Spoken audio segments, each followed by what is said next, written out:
why we are bringing this bill forward to establish an independent regulator, delivering on our commitment to make this country the best place in the world to be a football fan.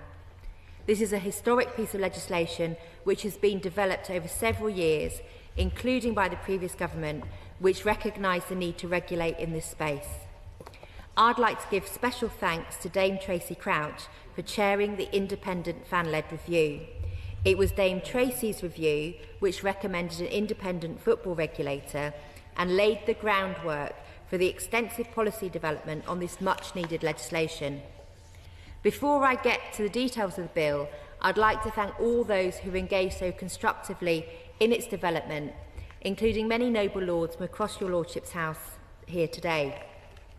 In particular, however, I'd like to thank the Football Supporters Association, the English Football League, the Premier League, the National League, the Football Association, UEFA, FIFA, the Professional Footballers Association and Kick It Out, as well as clubs across the football pyramid. So now, to what the legislation does. The regulator will improve the resilience of club finances, it will tackle rogue owners and directors, and it will strengthen fan engagement. It will also set out a corporate governance code of practice and prevent clubs from joining breakaway leagues. Too many clubs, my lords, are living beyond their means. Therefore, the regulator's primary purpose will be to protect and promote the sustainability of English football. It will achieve this through a licensing system where all regulated clubs in scope will need a licence to operate as professional football clubs. That scope will be set out in regulations and is currently envisaged as the top 5 divisions of the English men's football. The regulator will not be a fix for all of football's woes, nor should it be. It will have a very tightly defined scope and purpose to tackle the specific risks of significant detrimental impact on fans and communities. Legally, the regulator will not be able to act outside of the scope. The football industry has shown itself incapable of addressing these failures. We've seen in other industries that when done well, proportionate regulation still allows for innovation and ambition, financial services being a good example. So where clubs are already well run, regulation will be light touch to ensure sustainability without standing in the way of clubs' ambitions. Indeed, compared to some comparator countries, this is not interventionist regulation. To better understand the landscape of English football, the regulator will periodically undertake a State of the Game report. This is expected to include a broad assessment of the financial health and economic issues in the industry. Under its regime, the regulator will introduce new regulation to improve financial resilience in the game. Clubs will be required to demonstrate sound basic financial practices, have appropriate financial resources, and protect the core assets and value of the club, such as the stadium.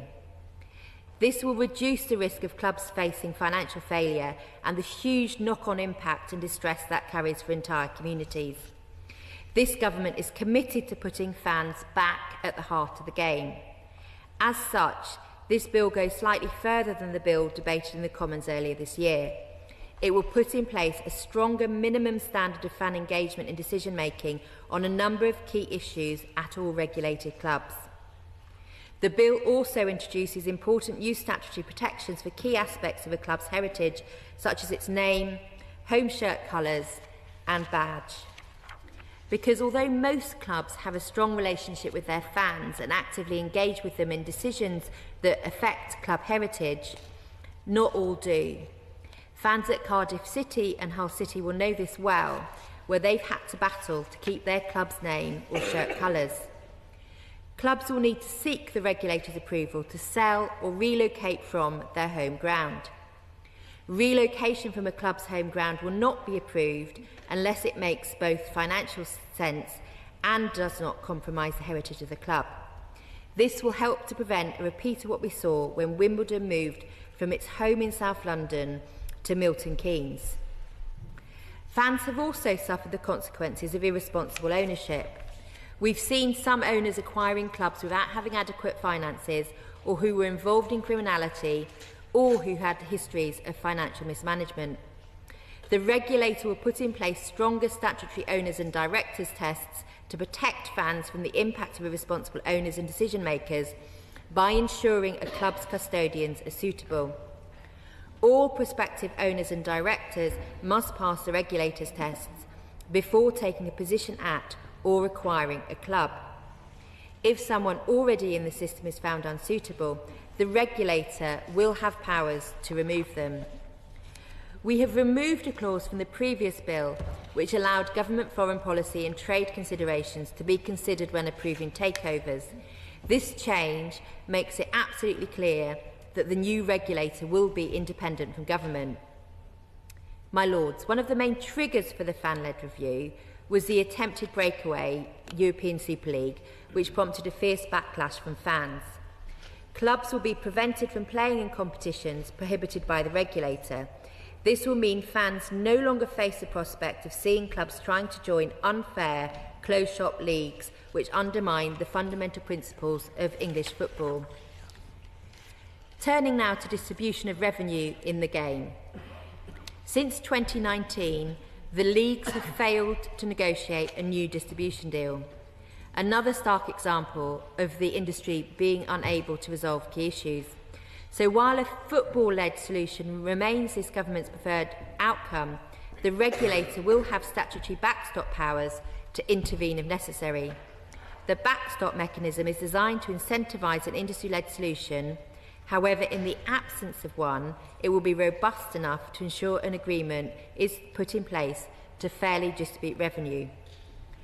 Only one of the relevant football leagues can apply to trigger the backstop mechanism if they feel that they cannot reach an agreement themselves. This doesn't mean, however, that the process will automatically be triggered. The regulator can decide to trigger the process based on such an application if relevant conditions are met.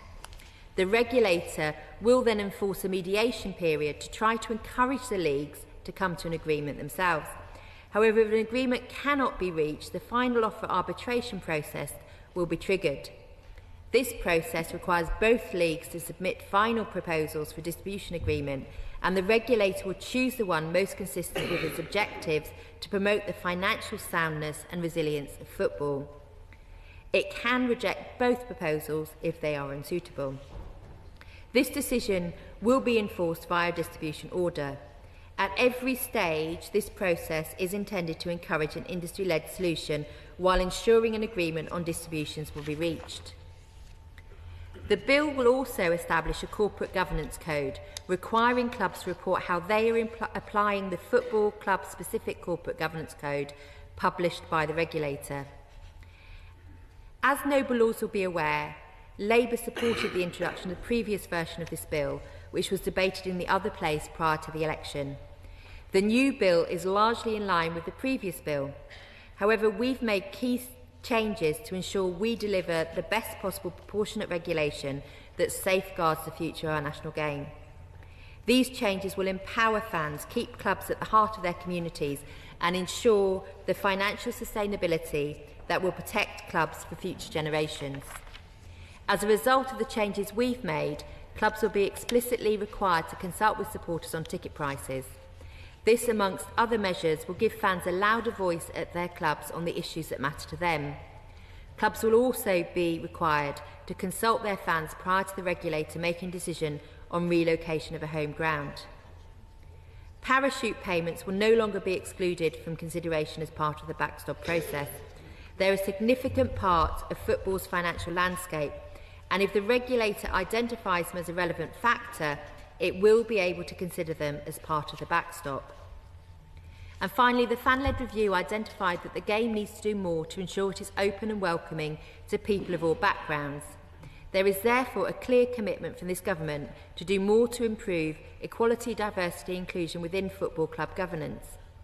Clubs will be required to publish what action they are taking on equality, diversity and inclusion as part of reporting against the new Football Club Corporate Governance Code, which the regulator will introduce to improve decision-making at clubs.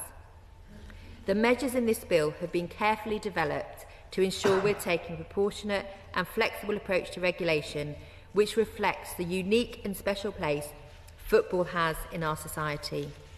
The regulator will be focused on the financial sustainability as well as safeguarding the heritage of English football.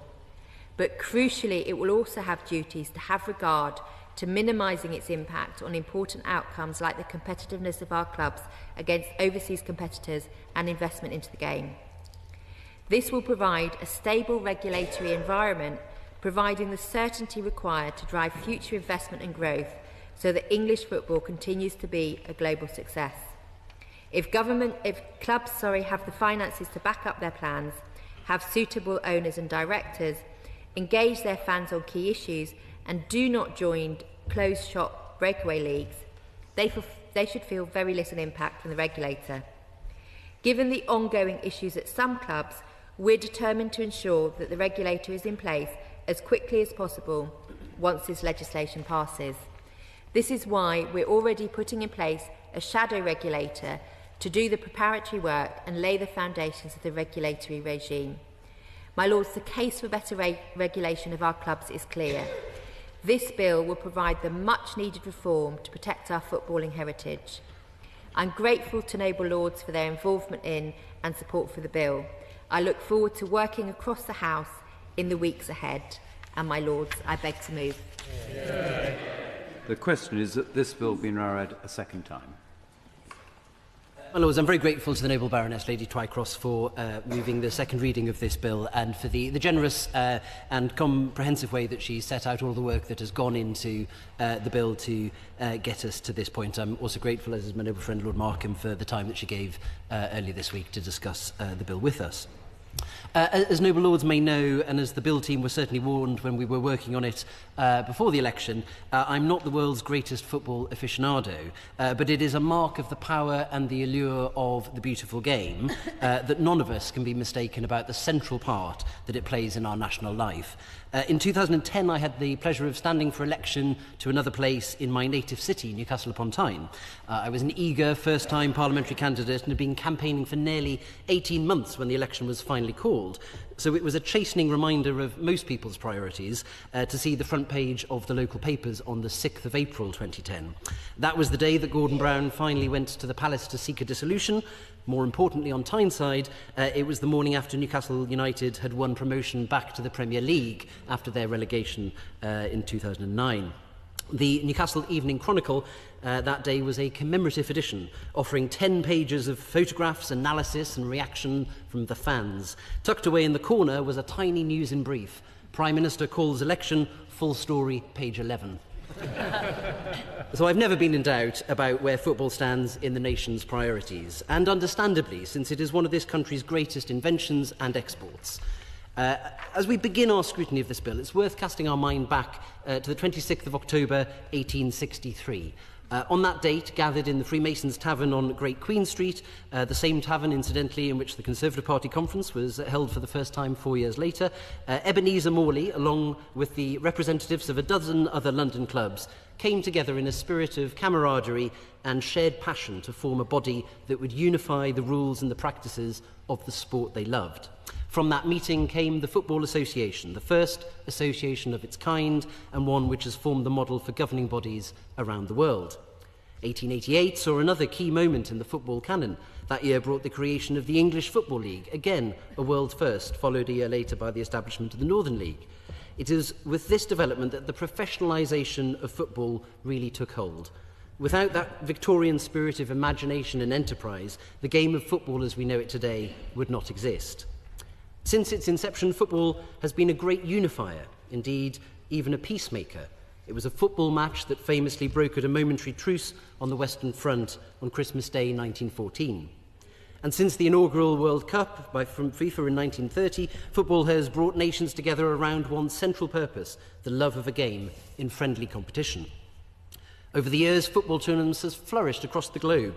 It has become by far the most popular and loved sport in the world. All of that would not have been possible had it not been for that evening in October 1863 here in England. But why dwell so heavily on the history of this beloved sport? Because, my lords, history is at the heart of this bill. Football is woven into the fabric of our nation. It is central to the identity of millions of Britons. It's the thread that binds communities together. Communities like my hometown, where Whitley Bay FC are a source of great local pride, not least as the record-holding 4-time winners of the FA Vase. Football generates memories, creates its own traditions, and is infused with the spirit of every player, every fan, and every club. Across the country, thousands assemble weekly in all weathers to cheer on their favoured team, to support the club that their parents supported, their grandparents and their great-grandparents before them. A football club is more than just a patch of soil. It is hallowed turf, nourished with the blood, sweat and tears of generations.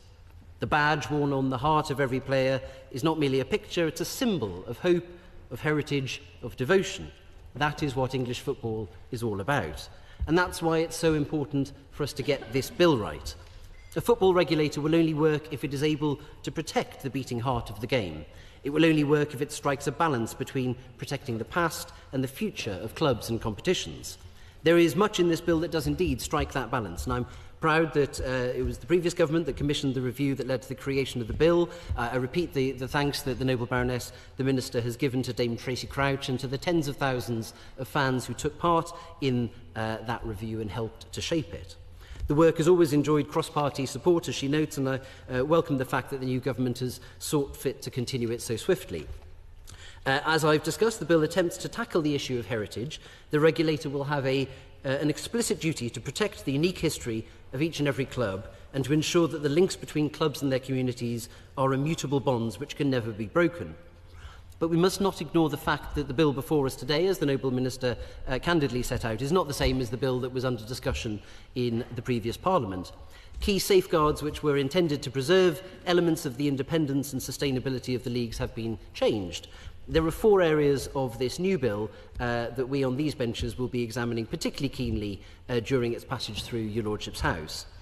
Firstly, in considering the principle of a regulator, we support the establishment of an independent football regulator. We're pleased that it will have a role in preserving the history and heritage of clubs and that it will protect against the threat of rogue owners, some of whom in the past have asset-stripped clubs for their own gain. But we remain concerned about the potential for regulatory overreach. We must be vigilant against mission creep, as is all too often the case with regulatory bodies. A key word in the Noble Baroness, the Minister's speech, was proportionate. If this new regulator becomes too deeply involved with the minutiae of clubs' finances, we risk damaging one of our most significant cultural institutions and greatest exports. If the regulator becomes too prescriptive in its requirements, how will clubs retain their competitiveness against their global rivals? Any outcome that sees a reduction in investment and creates a possibility for English football to lose its premier status must be seen as a failure. It's our job to ensure that does not happen. The bill before the last Parliament explicitly excluded parachute payments from the scope of the regulator. This bill, as the Noble Lady outlined, has removed that exclusion. The government has reasons for this, as she has explained, but we remain unconvinced. We know that payments to relegated clubs are vital for the financial sustainability of those clubs. When a club is forced into the Championship from the Premier League, its overheads do not decrease, yet its income does. Football clubs are not like just any other business. They can't simply cut costs. Without parachute payments, clubs facing relegation would be forced to the financial precipice. Surely any risk of a club being forced to enter administration because of action taken by the regulator would be the polar opposite of the aim of this bill, and that too is an outcome we must resist. I turn thirdly to the backstop mechanism, a term which I admit still brings me out in hives after years of discussing Brexit deals. But the backstop in this instance was first envisaged as a last resort, only to be called upon should neither party agree on the distribution of revenue. But there are absolutely no guarantees that this will be the case. If one party wants to trigger this mechanism, they may do so whenever they wish. The binary choice prevented by the backstop and the inclusion of parachute payments in that mechanism could lead to a scenario where the regulator forces one business to give its money to another. Setting aside the financial risks in that, the potential for protracted legal action could have very injurious implications. If league organisers and clubs cannot be certain that they'll receive the income they expect, and if they can't anticipate how often they might be bogged down by lengthy and costly battles in the courts, how will they be able to produce the business plans which are required by the regulator for licensing purposes? Of course, the financial sustainability of the whole football pyramid is of the utmost importance, but there must be at least some recognition in the mechanism of the unique role that the Premier League plays as the ultimate funder in the financial vitality of the English league system. Finally, one of the laudable aspects of this bill is the attempt to improve fan engagement. Given the bill was born of the fan-led review, it's only right that those who give their support to the sport should be engaged by the clubs that they love so dearly. But there are important issues to examine here. How do we define who a fan is? Who decides? Will clubs be allowed to choose with which groups or people they engage? Will the regulator? What impact will this have on supporters' engagement and on clubs? We must also grapple with the fact that fan engagement can only go so far. Once we've decided what constitutes a supporter, what role will they actually have? Perhaps the Noble Baroness can elaborate on this either today or as we enter into committee stage. And will fans actually come to welcome this regulator? Just as the referee on a pitch adjudicates between players and thus frequently draws the ire of both teams, will this regulator attract the same criticism from supporters? So since that October evening in 1863, which established the foundations which have allowed football to flourish in this country, football clubs have become the nuclei of communities across the country, institutions steeped in meaning and heritage which have inspired generations. Football has become one of the central elements of our national identity. But like so much of our national heritage, it is a precious and delicate inheritance. If we don't treat it reverently, we risk destroying what makes it great. As we seek to regulate football, we must keep our eye on what makes it so special and act in the spirit of those who met in that tavern in Holborn 161 years ago. The motto of Whitley Bay FC is Ludus est omnis, the game is everything. Those wise words, my lords, are worth keeping in mind as we scrutinise this important bill. My Lords, I'd like to draw Noble Lord's attention to my register of interests. I'm Chair of Sport Wales, I sit on UK Sport, and I'm a trustee of the Foundation of Light. And I authored the independent review into duty of care in sport in 2017, which was requested by the then Sports Minister, Dame Tracy Crouch. I'd like to thank the many organisations who've been very open and generous with their time in preparing for today's debate. Dame Tracy's fan-led review demonstrated that self-regulation in football has failed, and the creation of an independent football regulator may be something that could strengthen the game that so many cherish, because as we all know, football is deeply woven into our country's cultural fabric. At its best, it provides incredible social value, health benefits and entertainment to so many communities across the UK, as well as an important revenue stream into the UK economy. Therefore, the sustainability of football for years to come is important. And while there's inclusion of EDI strategy in this bill, there is an obvious exclusion, and that is the women's game. I understand that many noble friends might suggest that adding the women's game to this bill creates another complex layer. But, my lords, I think we should be open about what we're talking about today. It's a men's football regulator, not one for the game of football. Now, I've been told that women's game needs a chance to self-regulate and that an independent football regulator might stifle investment opportunities that could become available to women's football in the future. But, my lords, I disagree. The fan-led review concluded that fair distributions are vital to the long-term health of football, and the Premier League should guarantee its support to the pyramid and make additional proportionate contributions to further support football. My lords, if the aim of this bill is to ensure financial sustainability for the future of football, should not this be for the whole game? My lords, the women's game is still connected to men's football in many cases, and sadly there are very few examples of independent women's football clubs like the London City Lionesses, and we are slowly seeing more investment into women's football. There will also be many who will say that no regulator is required. But, my lords, I believe the exclusion of the women's game from this bill could actually hinder its growth, so that it will continue to be an afterthought when it should be at the forefront of football's innovation. My lords, would it not be beneficial for the women's game to avoid the fate that we've seen in the men's game and to take proactive steps to ensure that the women's game is protected from the same misconduct and that there's oversight and focus, which could ensure the women's game could raise governance code standards in performance, medical and welfare provisions to drive positive change for the whole game, and so that football players can receive the duty of care that they deserve. My lords, I'm intending to table amendments that would cover corporate responsibility and would require a club to consider the impact of the club's operations, activities on society and the environment, and in particular taking reasonable steps to increase diversity and inclusion of underrepresented groups and to eliminate discrimination. to also have positive impact on their community and to establish and keep updated a target which is consistent with corporate governance best practice in respect of gender diversity of officers. My Lords, in a survey by Women in Football in 2024, only 21% of women who responded said they felt they were supported to forge a path to the top. 89% of women who responded have experienced gender discrimination in the football workforce. Systematic change is needed to accelerate progress, taking pockets of good practice and scaling impact of diverse gender diversity leadership across the professional game. My Lords, I also think that any new regulator needs to have the voices of the players included, and I'd urge His Majesty's Government to ensure that appropriate consideration is given to the Professional Football Association, as well as the experience and knowledge of women and football. My Lords, my work on duty of care in sport has been across many sports, both amateur, professional, and the voice of participants enhances the outcomes that we would all like to see. So it's also important that any fan consultation does not just become a tick box exercise. Finally, my Lords, with my Welsh hat on, I understand that representatives from Welsh Government have met with colleagues from DCMS on the bill, and it was agreed that the bill only impacts Wales in relation to those clubs who play in the English football pyramid and not Welsh football in its wider sense. So I wonder if the noble lady, the Minister, could say whether there's a need to include or add the regulator to the Senedd Cymru Disqualification Order 2020, because as I understand it, it's an order of the Privy Council, but clarification on this matter would be helpful.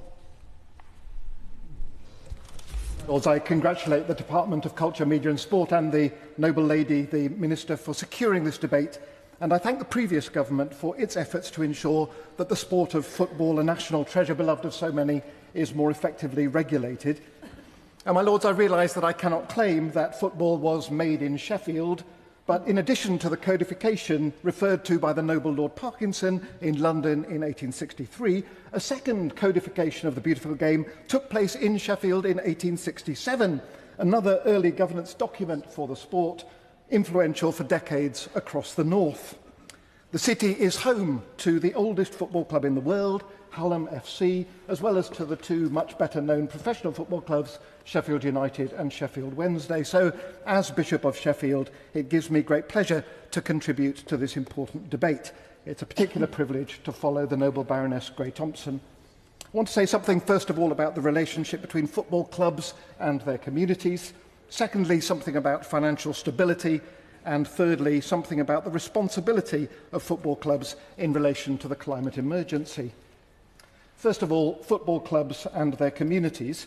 We're right to celebrate the off-field successes of English football, including club community programmes and the work of the Football Foundation to support grassroots pitches and facilities, in addition to the tens of thousands of jobs and billions of pounds of investment that the football pyramid channels into the UK economy. Its social impact is profound. A recent report compiled by Substance using data from 2019 to 2022 revealed that English football generated over £101 million for community investment, bolstering physical health, mental well-being, education and employment. But football clubs have a clear and undeniable duty to their fans and their localities. In any conversation about the future of football, I hope these two groups will take centre field. Fan investment is the lifeblood of the sport, and I applaud the government's intention to place fans back at the heart of the game. To name just one example, I was pleased to see that the bill will ensure that fans are consulted on changes to ticket prices. I hope the bill might also require football clubs to take their civic responsibilities extremely seriously. I would argue that this goes above and beyond that of charity foundations, but extends to local regeneration schemes. As a mildly obsessed fan of Newcastle United, I have rejoiced to see how the 2021 takeover of the club, following the deeply unpopular ownership tenure of Mike Ashley, has led to a wonderful reconnection of the football club with the fan base and with the city. Having said that, I do acknowledge that the 2021 takeover raised significant concerns about the application of the owner and directors' tests, and I hope very much the bill will tighten up that process. Secondly, financial stability. Whilst acknowledging that the majority of football clubs are stable, the bill rightly recognises the need to protect fans, players and club staff from costly club closures and the irresponsible mismanagement of club finances. My Right Reverend friend, the Bishop of Derby, the Church of England's lead bishop for sport, wishes she could be here to discuss this bill. I know how much she cares about the high-profile collapse of Derby County Football Club in 2022. Ultimately, the club was thankfully rescued by local businessman and lifelong supporter David Clowes, but the turbulent negotiations with investors abroad exposed serious concerns and vulnerabilities. I hope the bill will help to prevent such collapses in future. Finally, and very briefly, the climate emergency. I particularly welcome the enhanced provisions in the bill to improve transparency and accountability by requiring football clubs to publish what actions they are taking to improve equality, diversity and inclusion. May I suggest this responsibility is extended to include actions clubs are taking to reduce their carbon footprint and to move towards net zero. I look forward very much to hearing the views of other noble lords and to following the progress of this bill in the coming months. My Lords, I very much welcome this bill, and I congratulate my noble friend the Minister and indeed the Secretary of State in producing what is a stronger bill than the one that we were faced with earlier this year. I also have to acknowledge the work that Tracy Crouch did, and I think we're all grateful to her for her review. As a former business manager, I should also congratulate ministers on finding time in the legislative programme for this particular bill. And I do understand that some people might say, why should we be prioritising football legislation when there are so many other problems that the country is facing and so many other difficulties that this government has inherited? But the simple fact is that, as we have heard, football has a profound impact on society as a whole. And if you care about communities, if you care about preventive health, mental health, loneliness, enriching children's lives, if you care about any of these issues, then you should care about football, because very often it is our football clubs which provide the food banks, the holiday clubs, the schemes for young people, and importantly, a real sense of belonging to local communities, and that is a factor up and down the country, regardless of the clubs that we support. Football is a central part of our national life, and I think that anybody who saw the remembrance services at football clubs up and down the country with a remarkable silence there will understand just how much football clubs are important backbones of our community. I think football clubs need to be recognised as having that wider role than just being a sporting venue.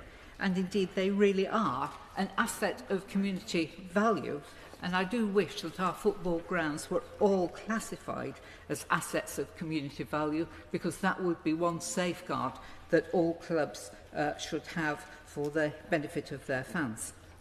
Too often, as we have heard reference to, too often clubs are treated by new owners as trophies or playthings, or as a set of assets which can be targeted for asset stripping, very often by people who simply do not care about the game or what the clubs mean to the many thousands of people who really should be considered the owners of the club, or certainly the traditions of the club, namely the fans. And what we have seen over the last few years is that football simply cannot regulate itself. Too many clubs have been on the brink of collapse, and we have seen clubs tipped over the edge, breaking the hearts of fans and sometimes ruining the well-being of some of the local businesses that they have served. My Lords, I must declare an interest. One of the clubs that came close to oblivion was my own Bolton Wanderers, one of the founders of the Football League, and myself and my colleague over there, Baroness Morris of Bolton, have shared our grief about what was happening 5 years ago when Bolton Wanderers was very close to collapse. That was the consequence of going from a benevolent owner who had been very generous and whose motivation was the best interests of the club, to a new owner whose motivation was, to say the least, questionable. And I think it was noticeable that when the club was going into administration, the administrator actually criticised the new owner, who had used his position to hamper and frustrate any deal that did not suit his purpose. It was not about what the club's future should be, it was what he thought he could benefit from. Since then, thankfully, the club has been rebuilt. And even when we lose, as we did, 5-0 to Stockport recently, at least we still have a club to cherish. My lords, football fans do expect to be tortured by what happens on the pitch. We shouldn't have to expect it from what happens off the pitch as well, and too often that has been the case. Organisations like Fair Game and the Football Supporters Association have fought to protect clubs for the fans, and individuals such as Ian Bridge at Bolton have been crucial in coordinating the efforts of fans. But we do need more. We need a framework and structure for football which safeguards its future at all levels. We have a football pyramid with a fantastic Premier League at the top, but it is a pyramid, and the Premier League is not the be-all and end-all of football in England, and we need regulation to make the football structure fit for purpose. Football in the UK is a big industry, and I understand that the Premier League have expressed concerns about killing the golden goose. My lords, no one is seeking to do that, and we should remember that many Premier League players have actually come up from lower league clubs or have been out on loan at lower league clubs to help them develop. So the EFL clubs are important to the Premier League as well as to their own fans. The financial imbalance in English football is dangerous, and dangerous to the future of football clubs at many levels. And current arrangements, and I would mention particularly parachute payments, are actually distorting the principle of a sporting competition. And that is just one reason why this bill is so important. I know that for many years, many people in football, including the EFL, had hoped that regulation would not be needed, but it is now obvious to almost everyone that this has to be the way forward. The bill, as the Minister's outlined, establishes an independent football regulator for the first time, and it will be a very important responsibility. And I'm glad that the bill is very detailed in some aspects of how this will work in practice. There is very much here to be welcome. But it doesn't mean that we won't want to press the Minister for more detail at committee stage, especially on issues such as the parameters for financial distribution. And there will be other areas where we will seek further clarification or assurances on issues such as vested interests, the women's game, as has been mentioned, lower league clubs, and ensuring that the individual ownership fitness test is actually exactly what we need. And then there's the issue of player welfare, with the PFA recently highlighting some of their concerns, which I think are probably worthy of consideration. Such points are not to undermine the bill, but to make sure it is as effective and successful as it should be. And I hope also the Minister will consider one amendment that I hope to push, namely making sure that the regulator is accountable to Parliament, because I think all regulators should be, and this will be very helpful to ensure the success of this new process. My Lords, I declare an interest as a long-standing Norwich City season ticket holder and supporter of Kings Lynn Town FC. England is the home of football, and English football is enjoyed by millions of people, as we've heard, who watch their team every week. The Premier League is the most watched league in the world. It drives economic growth, generating £8.2 billion of GVA in the 21-22 season and supports 90,000 jobs across the country. The EFL is thriving. Last year, 1 in 4 paid admissions to a UK sporting event were to an EFL match. So football is a much-loved global British success story, and it's in this context that we should consider the bill and its proposals to create a new regulatory structure.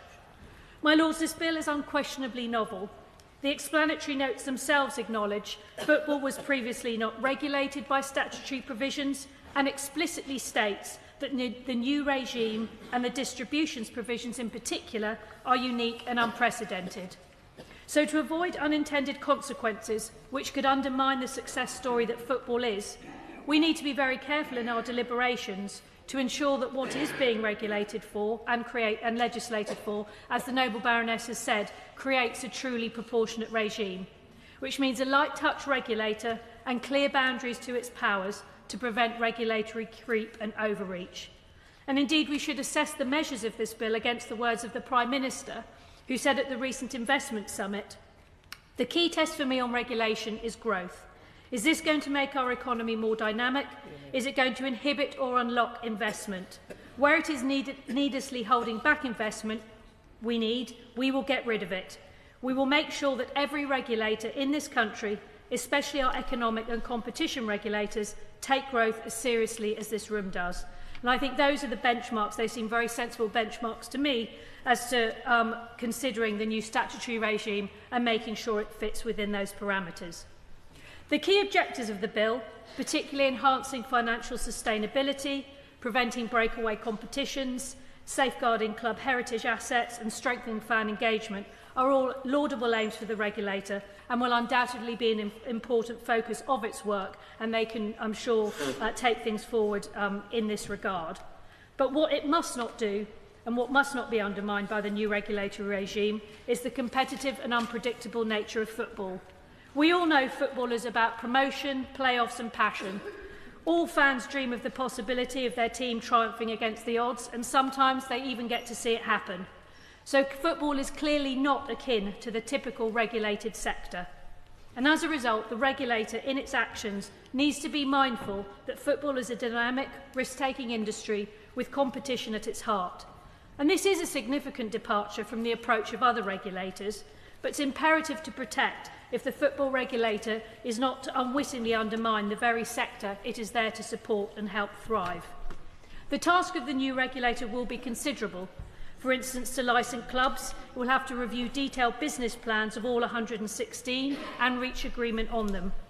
And in addition to mandatory licence conditions, the regulator will have the power to impose discretionary requirements bespoke to a club.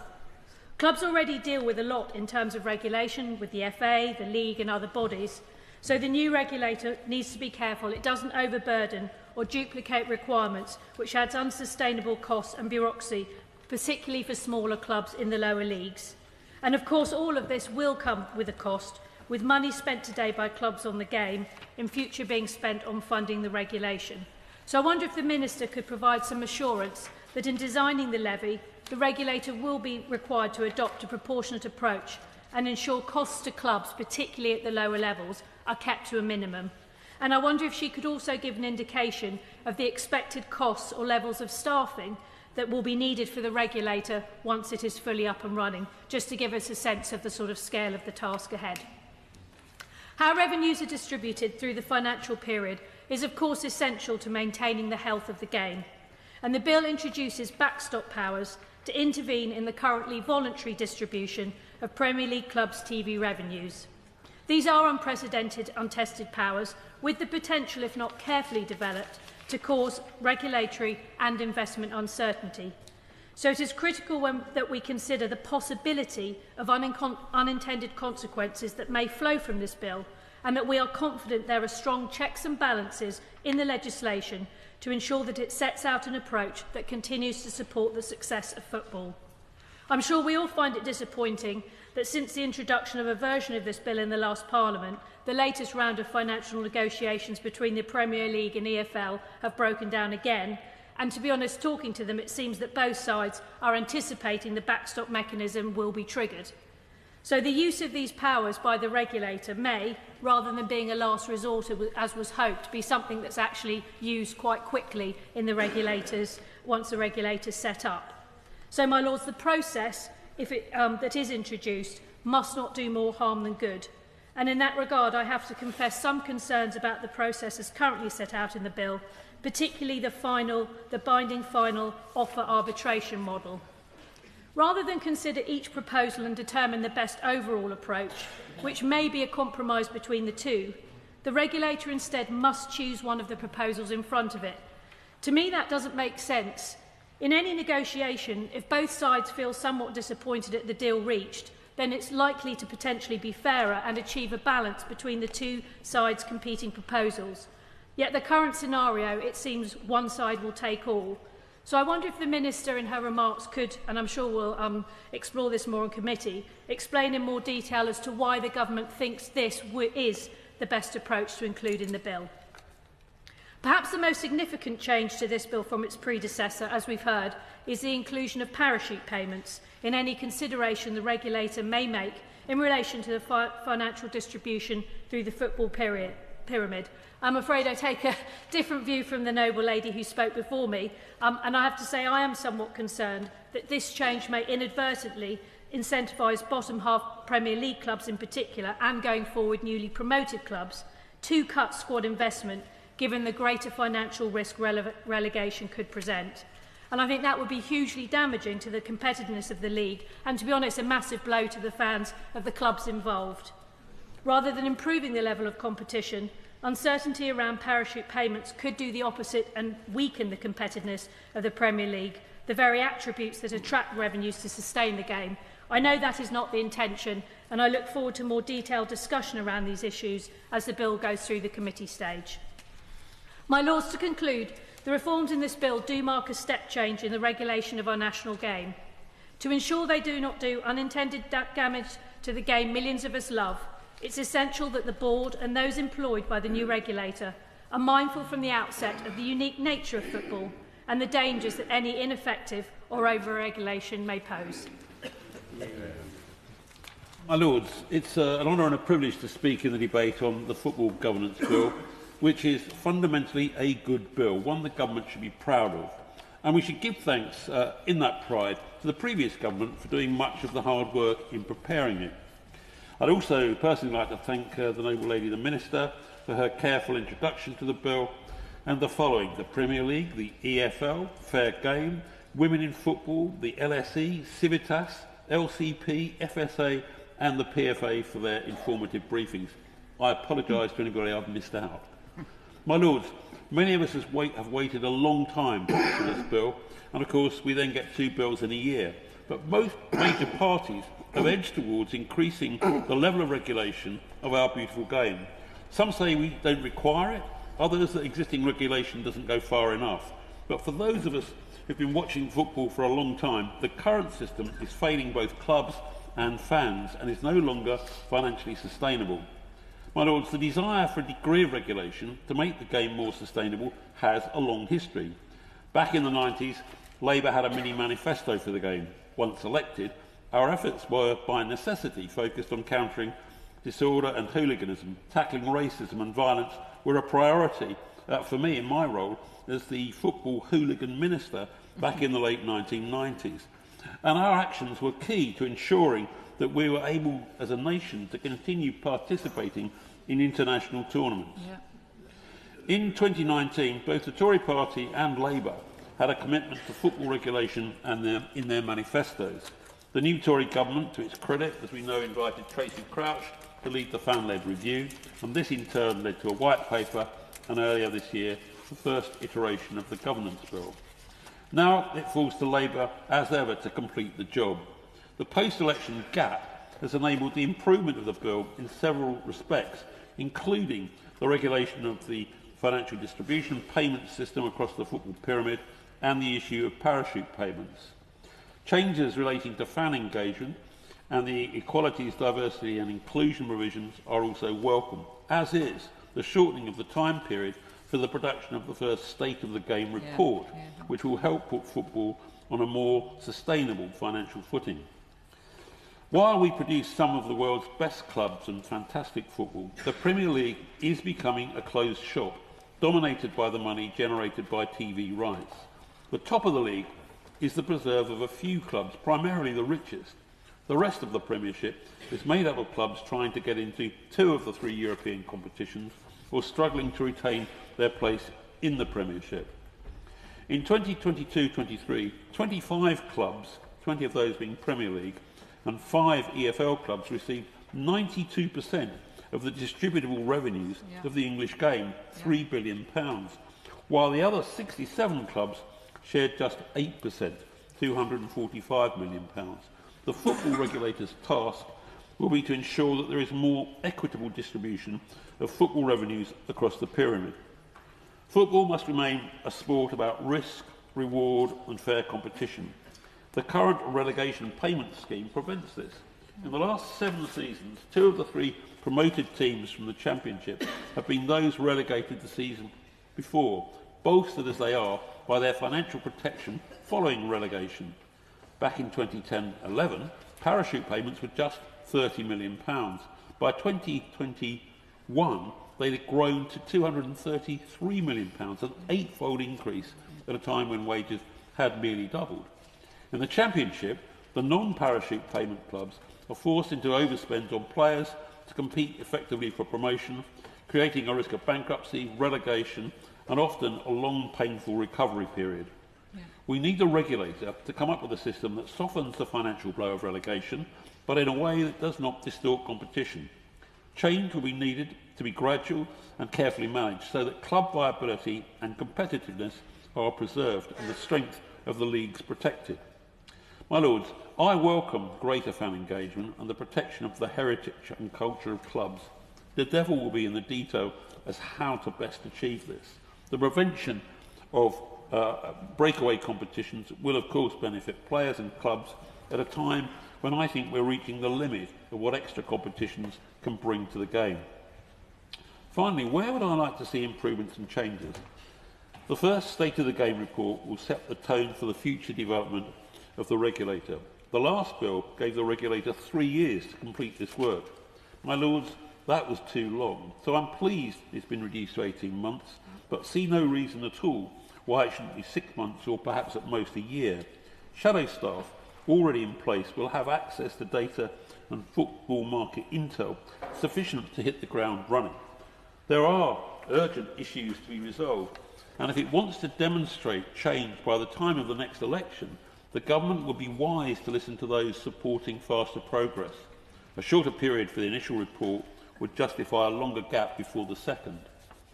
In relation to the regulator's scope, I'm strongly sympathetic to bringing the clubs in the top 2 women's leagues into the regulatory framework. The rapid growth in women's football brings with it the same issues and risks. And with this bill, we have an opportunity to address these before they become a problem. It might also help tackle discriminatory behaviour and the macho culture which can impact on the game.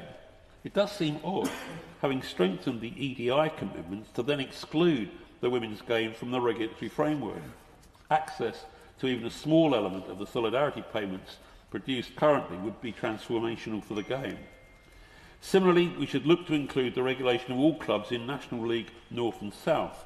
It seems odd to regulate 1/3 of the National League clubs and leave the 6th tier unregulated.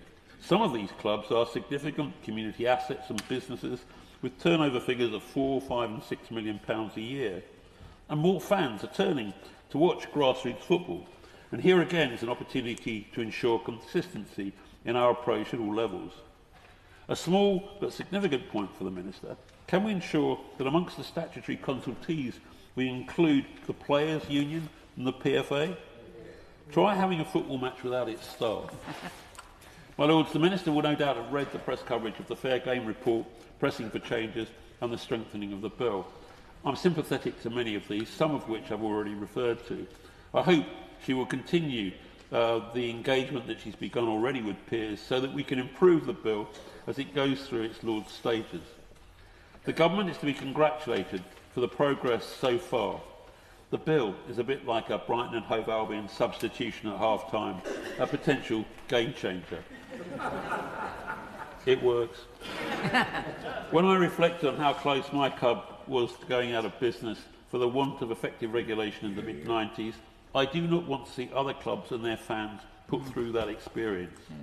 It is my belief that this legislation, with its owners and directors test, and licensing and financial control regime, and a commitment to a system of fairer competition and financial fair play, will go a long way to putting an end to the era of irresponsible club ownership.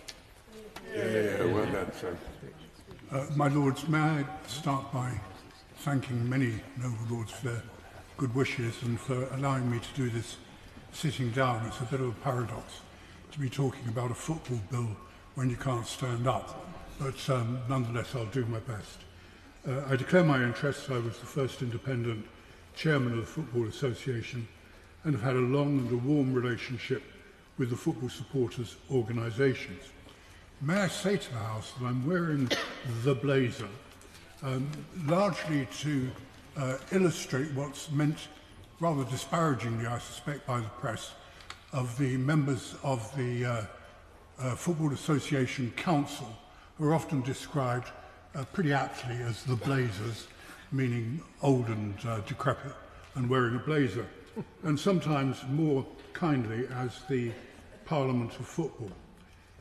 When I first attended the Football Association Council, there were 127 people, all but 2 of them, men and women, all but 2 of them in blazers. There were 2 women in that 127, and neither of them was ever allowed to chair the Women's Football Committee, and that may very well reflect on the point that's been made about how they vanish when we come to looking at these issues here. There were 2 people of colour. They were called Black Faces by the then chair of the Premier League, the amazing Herman Ousley, who I miss greatly, and one gentleman from Japan.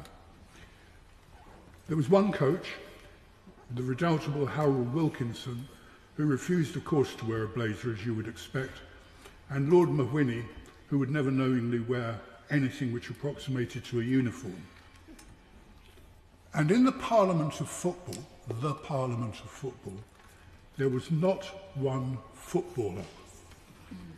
Aside from discussion which was very vigorous on the poorer quality of the tailoring of the blazers, and on occasion who should be on which committees or attending which dinners, some serious discussions did take place about regulation, the existence of on and off the field regulation, the issues of prejudices, the issues of the events which compelled clubs occasionally to play with no fans present behind locked doors, all important issues.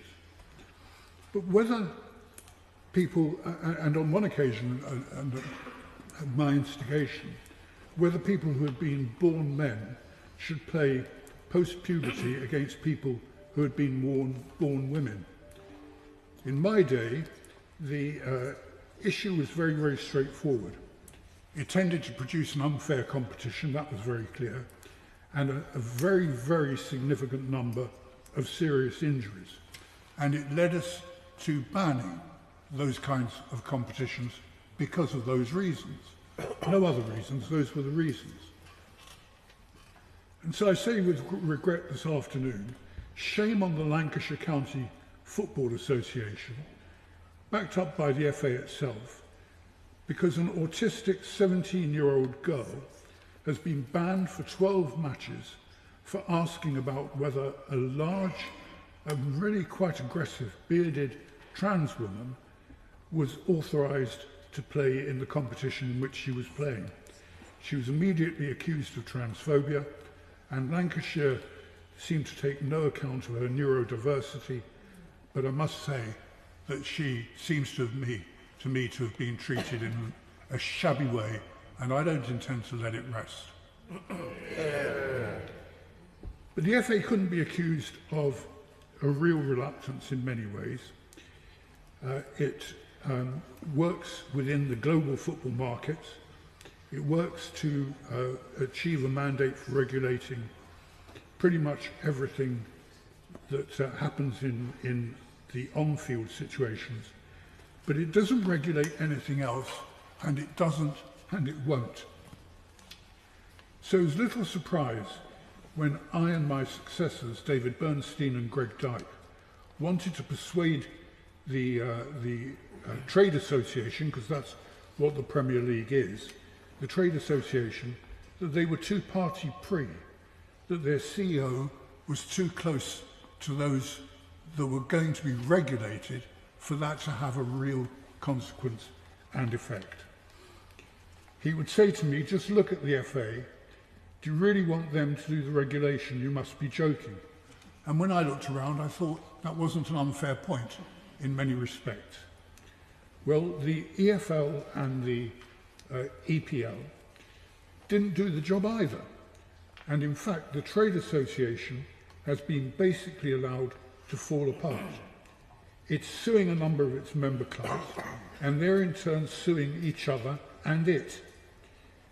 It's great news, I suspect, for Lord David Pannick, but they're, all of them at the moment, energetically bashing each other with multi-million-pound cudgels. Less solidarity, more Vinnie Jones. And the reasons are clear. The clubs don't want or feel that they need, in many cases, maybe that Karen Brady will say something different in a moment, but don't feel that they need the federation to look after their interest. Many of them are massive brands in their own right. And the basis of the breakaway Super League was largely because they had become that and had become distinctive. Unless anybody tells you that it couldn't happen now because of this legislation, let me tell you from being inside football for such a long time, that while you may think that that's the case, the truth is it has already happened. The first big reorganisation steps have been taken by UEFA and with the support of the giant clubs, and recent law cases will consolidate the supremacy of the giants in this respect.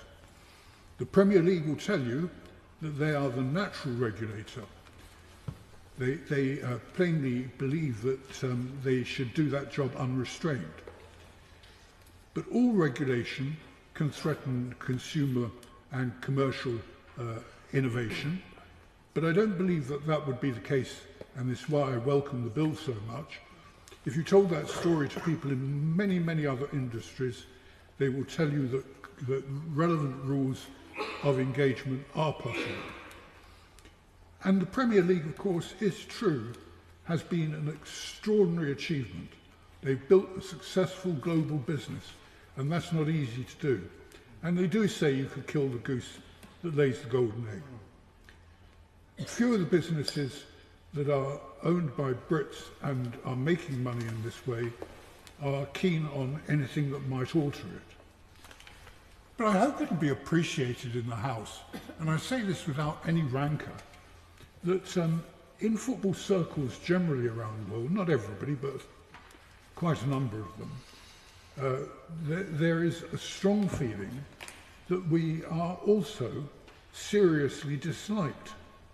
They feel that we hoover up many of their best and aspiring players, we bring them to this country, they play in clubs which are often owned by people from other countries.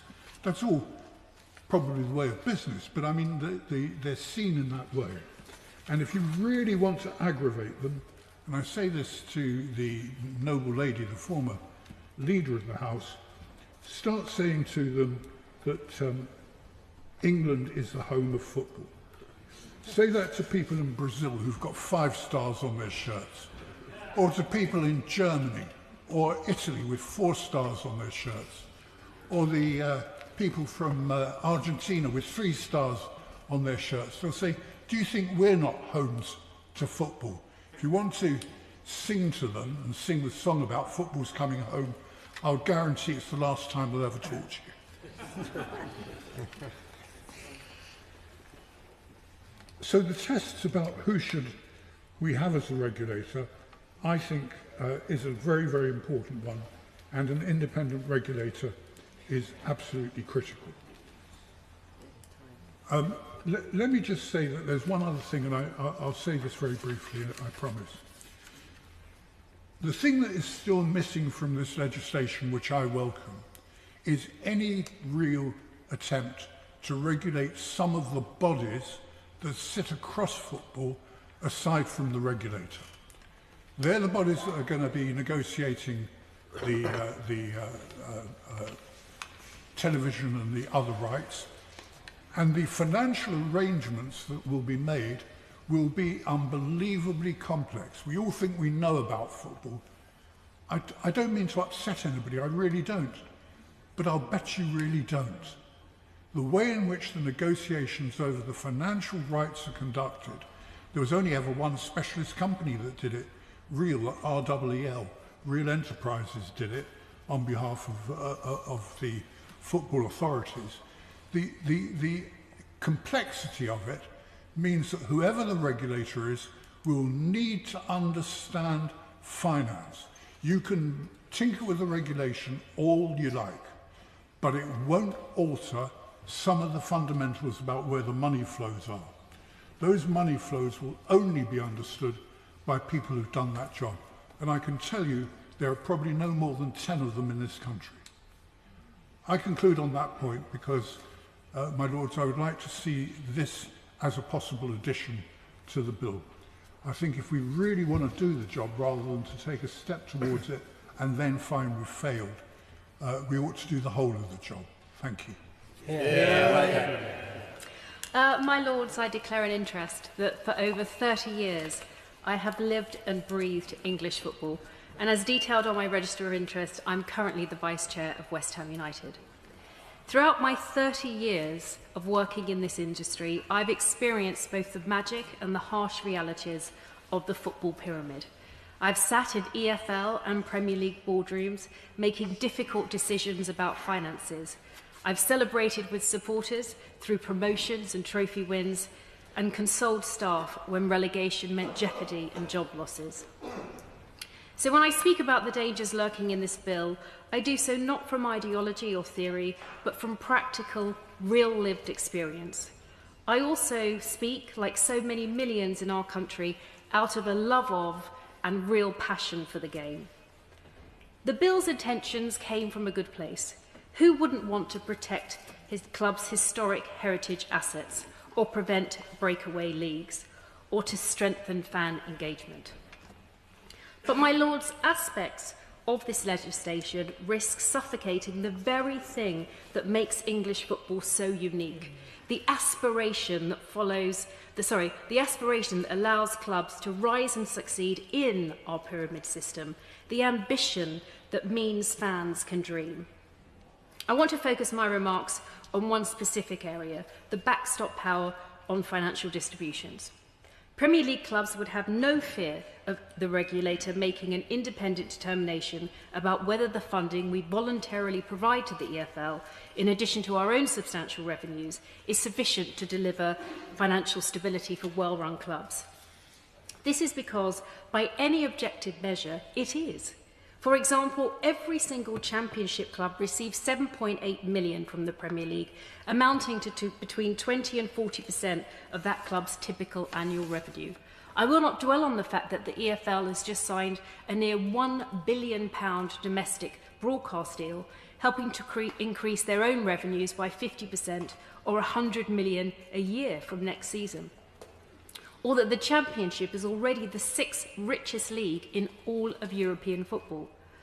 But, my Lords, a regulatory determination is not what the bill delivers. Instead, it outlines a legally untested pendulum arbitration mechanism related to funding, conditions, financial system and term. The regulator can only choose the Premier League's final proposal in its entirety, or that of the EFL. It has no ability to compromise between the two. In other words, the bill has designed a mechanism that throws all of the pieces of the pyramid up into the air with huge uncertainty as to where they may land, and it does so every 5 years. The government has now added parachute payments, which is a competitive tool that provides the scaffolding and incentives for strategic investment in both the Championship and the Premier League into the scope of these powers. This hugely expands the likelihood of the regulator becoming directly involved in competition tools and structures. UEFA and FIFA have already warned the government against doing that. The government appears unwittingly or unwittingly to be enabling the radical redesign of the pyramid that the EFL executive have openly been promoting. This would involve extreme redistribution from the bottom half clubs in the Premier League to competitor clubs in the Championship, large reductions in parachute payments, and levelling down of the Premier League to bring the Championship much closer to it. Some advocates for this, on a frankly comical basis, think it can be done without any impact on the Premier League's world-leading status. The vision, I think, is for a German-style system where most clubs in the top two divisions can become essentially interchangeable, just going around and round in a washing machine, while a small few privileged clubs are allowed to float away and entrench their financial dominance. It would replace our brilliant but brutal meritocracy with the likelihood of a closed shop where survival, not aspiration, becomes the ceiling. It would make it harder for the stories like Leicester winning the title, Brighton's journey from League One to Europe, Aston Villa beating Bayern in the Champions League, and West Ham United winning a European trophy. They never happen again. A less exciting and unpredictable league would disappoint and turn off fans, meaning reduced broadcaster interest and in turn diminish revenues. The Premier League shares our success to the tune of £1.6 billion, or 16% of our total revenue, with the whole pyramid. If we stunt the ability of the Premier League to maintain its growth and revenues, ultimately there will be far less investment in the whole of football, including the grassroots and including the women's game, and that would be a very bad outcome. My Lords, I struggle to believe that ministers would deliberately put at risk the continued success of the world's most watched league, what our Prime Minister recently called our greatest cultural export. I urge the Minister to improve the backstop mechanism so that it incentivises football-led solutions, recognises the contractual and property rights of the Premier League clubs, and above all, eliminates the possibility of extreme outcomes that would damage the success of the Premier League. Let us protect our clubs without suffocating them. Let us regulate the game without removing its aspiration and ambition. My Lords, let us ensure English football remains not just financially stable, but vibrant, competitive, and full of possibility. My Lords, it's a pleasure to follow my noble friend Lord Treesman and Baroness Brady, who knows so much about the regulation of this game. I welcome this bill. It's rare that a government inherits a bill from its predecessor and reintroduces it in a form that overlaps so substantially with the previous proposal. And according to YouGov, 80% of fans across England, across all clubs and across all regions, support the idea of a regulator. Of course, there have been, as the noble Lord Parkinson mentioned, governance structures in place for over 160 years, and in many ways it's crowded territory. But though the FA, Premier League and EFL have a range of powers, their governance is centred on the integrity of the leagues rather than the activities and sustainability of clubs themselves. And so there are many reasons why a regulator covering the leagues should be put in place.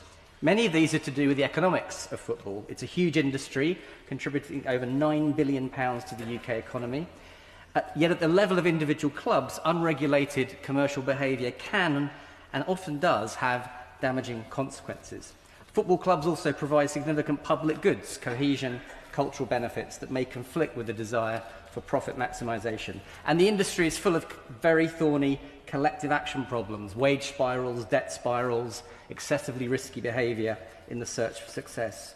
Clubs can be far too reliant on individual owners who are often using club assets as security on loans and debts. There's a lot of poor financing and overspending, and there's a lot of debt in general. And on top of these general economic issues, we've seen a range of recent cases mentioned earlier where relegation combines with these ownership practices and weak governance to produce existential threats to clubs that have been at the heart of their communities for a century or more. And finally is the regrettable Super League episode showed, the lure of greater profits, particularly at the Premier League end, at the top of the Premier League end, can threaten the integrity of the competitive leagues themselves. So given that something had to be done, the proposals set out in this bill seem to me to have much merit. The proposals on licensing, on powers to challenge bad practice amongst owners, will or should at least help financial stability and deter some of the excesses of bad practice. The duties on clubs to engage with fans, including on ticket pricing, as well as fundamental changes in club practices, have been widely welcomed, and the backstop provision to enable the regulator to compel a financial settlement, although I'll return to some of the detail of that later, should ensure that there is no recurrence of the really regrettable impasse that's now been going on for far too long between the Premier League and the EFL. But I want to flag 4 areas where I think this House could add value in scrutinising the detail of this bill when we get to committee stage. The first is propelled by fans' concerns about elite clubs, about the continuing interest of elite clubs in moving domestic league games overseas, something my own team, Liverpool's chairman, is still keen to make happen. There is a clause 48, that rightly imposes a duty on regulated clubs to both consult with fans and seek regulator approval before any domestic league or competition match is relocated. But some fans worry that the definition of a home game needs to be much more robust. Back in 2008, fans in this chamber will remember that the Premier League tried to introduce the idea of an extra game, the so-called 39th game, on top of the full home and away fixtures. Would this extra game have been covered in the Clause 48 provisions, centring as they do around the term home game? I think more comfort on these clauses being watertight would be good. Second, there is the vexed issue of the backstop, which we heard a lot about already, which is a fraught area, but I think everyone can agree on a few things. That this revenue, the revenue at stake in the distribution and the solidarity payments, is vital for the health of clubs across England, but that the EFL is actually an extremely commercially successful organisation in its own right before these payments. It has one of the most lucrative TV deals in football in Europe, and that solidarity payments must not be used to subsidise bad management by club owners down the football pyramid. I have 2 quite different, and you might think conflicting, concerns about the backstop provision. The first is that the relevant revenues in question, detailed in Clause 56, revenue received by a specified competition organiser. One of fans' worries is that this definition of the relevant revenue does not include revenue earned by elite clubs outside of their participation in the league. Money earned from UEFA, from commercial revenues, from overseas tours, pre-season friendlies, FIFA Club World Cups, for example. This is the revenue that often lies at the root of many fans' worries about competitive balance and sustainability.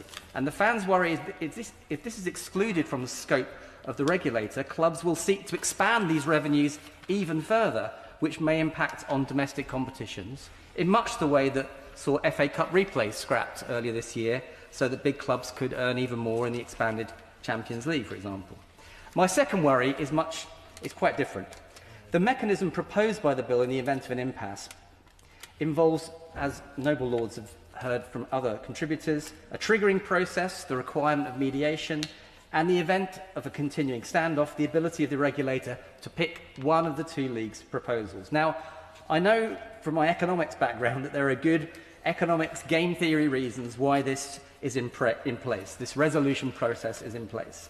But the politics of redistribution of money from the wealthy Premier League looms large over this sound proposal. And it's worth us taking care to make sure we are not introducing a mechanism, as the noble friend Baroness Bowes mentioned earlier on, we are not introducing a mechanism that gives the EFL no incentive to get a deal so as to force the regulator into a politically pressured choice for more money for the EFL. That would be bad for good faith bargaining, but it would also put English football in bad odour with UEFA, who have already expressed concern that these proposals do not politicise football governance, and who have specifically said, quote, mandating redistribution which affects the competitive balance in the game and wider European competition would be of concern to us. Lastly, there's the question of the relationship between the regulators and the existing leagues. The bill stipulates a range of regulatory interventions in the event of misconduct and licence breaches, but it says very little about the regulator collaborating with the existing Premier and English Football League and National League authorities. In any governance arrangements, you would want both collaboration with existing legal authorities to be a presumption of the regulator and perhaps a principle of subsidiarity embodied in the legislation, that the regulator will only step in with its remedies when the relevant league has shown it can't or will not take the steps required. The reason for this is not to dilute the powers of the regulator, it's to stop politicisation in ways that should be avoided, to avoid duplication and inconsistency in the governance regimes of the leagues and the regulator, and so that regulatory interventions on finance and licence conditions should only come at the end of a menu of options for responses that also includes the sanctions that the leagues themselves control, such as sporting sanctions. So I think it would be worth us considering language at key points in the legislation that requires more explicitly cooperation between the new regulator and the legal authorities. My Lords, my background is not in football. Beyond being a lifelong Hammers fan, the club you may remember that won England the World Cup back in 1966, with captain Bobby Moore, hat-trick hero Geoff Hurst, and midfield dynamo Martin Peters, all products of the famous West Ham Academy. So it's a pleasure to follow the Vice Chair of my club, the Irons, the noble Lady Baroness Brady, and of course the noble Lord, the former Chair of the FA, bedecked in his splendid blazer. My Lords, I am a supporter of this bill, but with several caveats, and feel in the broadest interest of the game, the time for regulation has come, but we need to be careful, very careful. Football's financial sustainability is my #1 concern. That's a perspective I hold firstly as a fan, but it's tempered also by my experience in the past as a CEO and entrepreneur, and now as an investor sitting on the board of startups. Wearing those hats, I have to admit, I've not been a great fan of regulation. I'm also privileged to be sitting on the Economic Affairs Committee, where the subject of financial sustainability, which runs through this bill, looms large in all of our inquiries, whether it's scrutiny at the Bank of England, our public finances, or our £3 trillion national debt. My Lords, I should declare a personal interest in that my son's father-in-law is chairman of the upwardly mobile Worthing Football Club, currently challenging for promotion into our 5th tier, the Vanarama National League. And for 20 years, I lived in Wimbledon and witnessed the appalling destruction of my local club. From winners of the FA Cup to being forced to relocate to remote Milton Keynes, we must never permit that to happen again. My Lords, there are some key questions that hang over this bill and the game of football itself, which, let's be honest, are divisive. How do we balance promoting the Premier League as the world's greatest league, which it is, while protecting our domestic competitions? Should we treat football as part of our social fabric and football clubs as community assets, even if they are privately owned and run as limited companies? How do you balance competition with fairness? For football is inherently unfair. Do we continue to allow market forces to turn English football into a global product, resulting in fewer English players, fewer English coaches, and fewer English club owners? These are fraught and difficult questions. I've looked long and hard at a broad range of research and data. I've also talked to chairmen, board directors and supporters. The result is that I'm firmly of the view that self-regulation will not deliver financial sustainability. Football's finances are hair-raising, from the Premier League to the Championship through to Leagues 1 and 2, and indeed the National League. I'll start with the Premier League, which, as we know, by some margin is the richest league in the world in terms of revenues. And yet, 16 of the 20 clubs generated pre-tax losses in the 22-23 season, each club on average losing 60 million. Total debt across the Premier League has risen to £3.6 billion. It's probably over £4 billion now, with Man United and Spurs each clocking up almost £700 million. Even well-run Brighton carries £390 million debt. West Ham, to its credit, is one of the least indebted clubs. Looking at the club's trading history over the last 20 years, only 3 clubs, in my view, look financially sustainable, those being Brentford, Bournemouth and Brighton. The financial reporting of Chelsea and Man City is opaque, to put it politely. They depend on the deep pockets of their owners, without which their balance sheets would implode. Turning to the EFL Championship, finances are even more precarious. Over 80% of the 24 clubs have negative equity. Not one of the clubs generated an operating profit outside player trading last season. Wage costs alone exceed revenues for many of the clubs.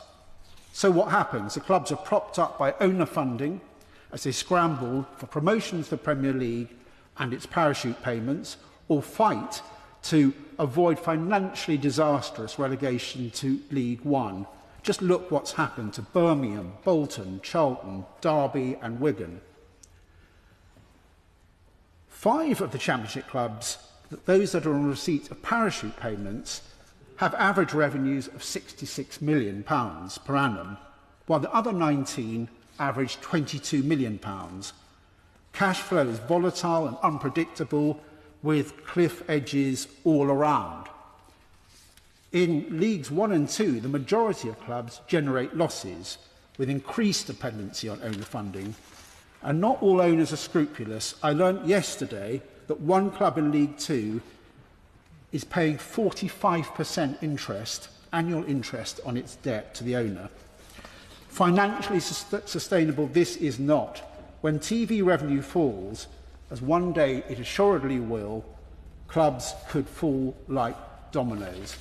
So turning to the bill, just briefly, I support introducing financial regulation to improve the financial resilience of clubs across the all-important football pyramid. And to do that effectively, the regulator, in my view, must have a role in ensuring proportionate financial distributions between the leagues, as covered in Part 6 of the bill, especially the level of parachute payments, which I support, but I feel the degree distorts competition.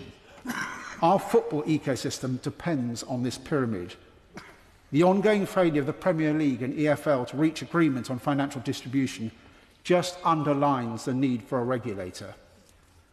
Of course, there's devil in the detail. I will listen closely to what others have to say regarding what powers the regulator will have in regards to mediation and last resort resolution and how that is structured.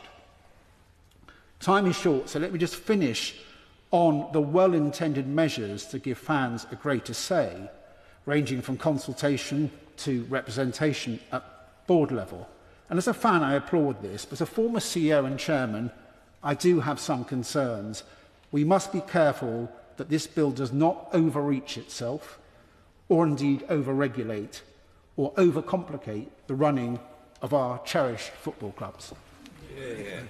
My Lords, I declare my interest as someone who 57 years ago became a supporter of Tottenham, largely in order to annoy my best friend at school, Matthew Harding, who was even then a passionate Chelsea supporter.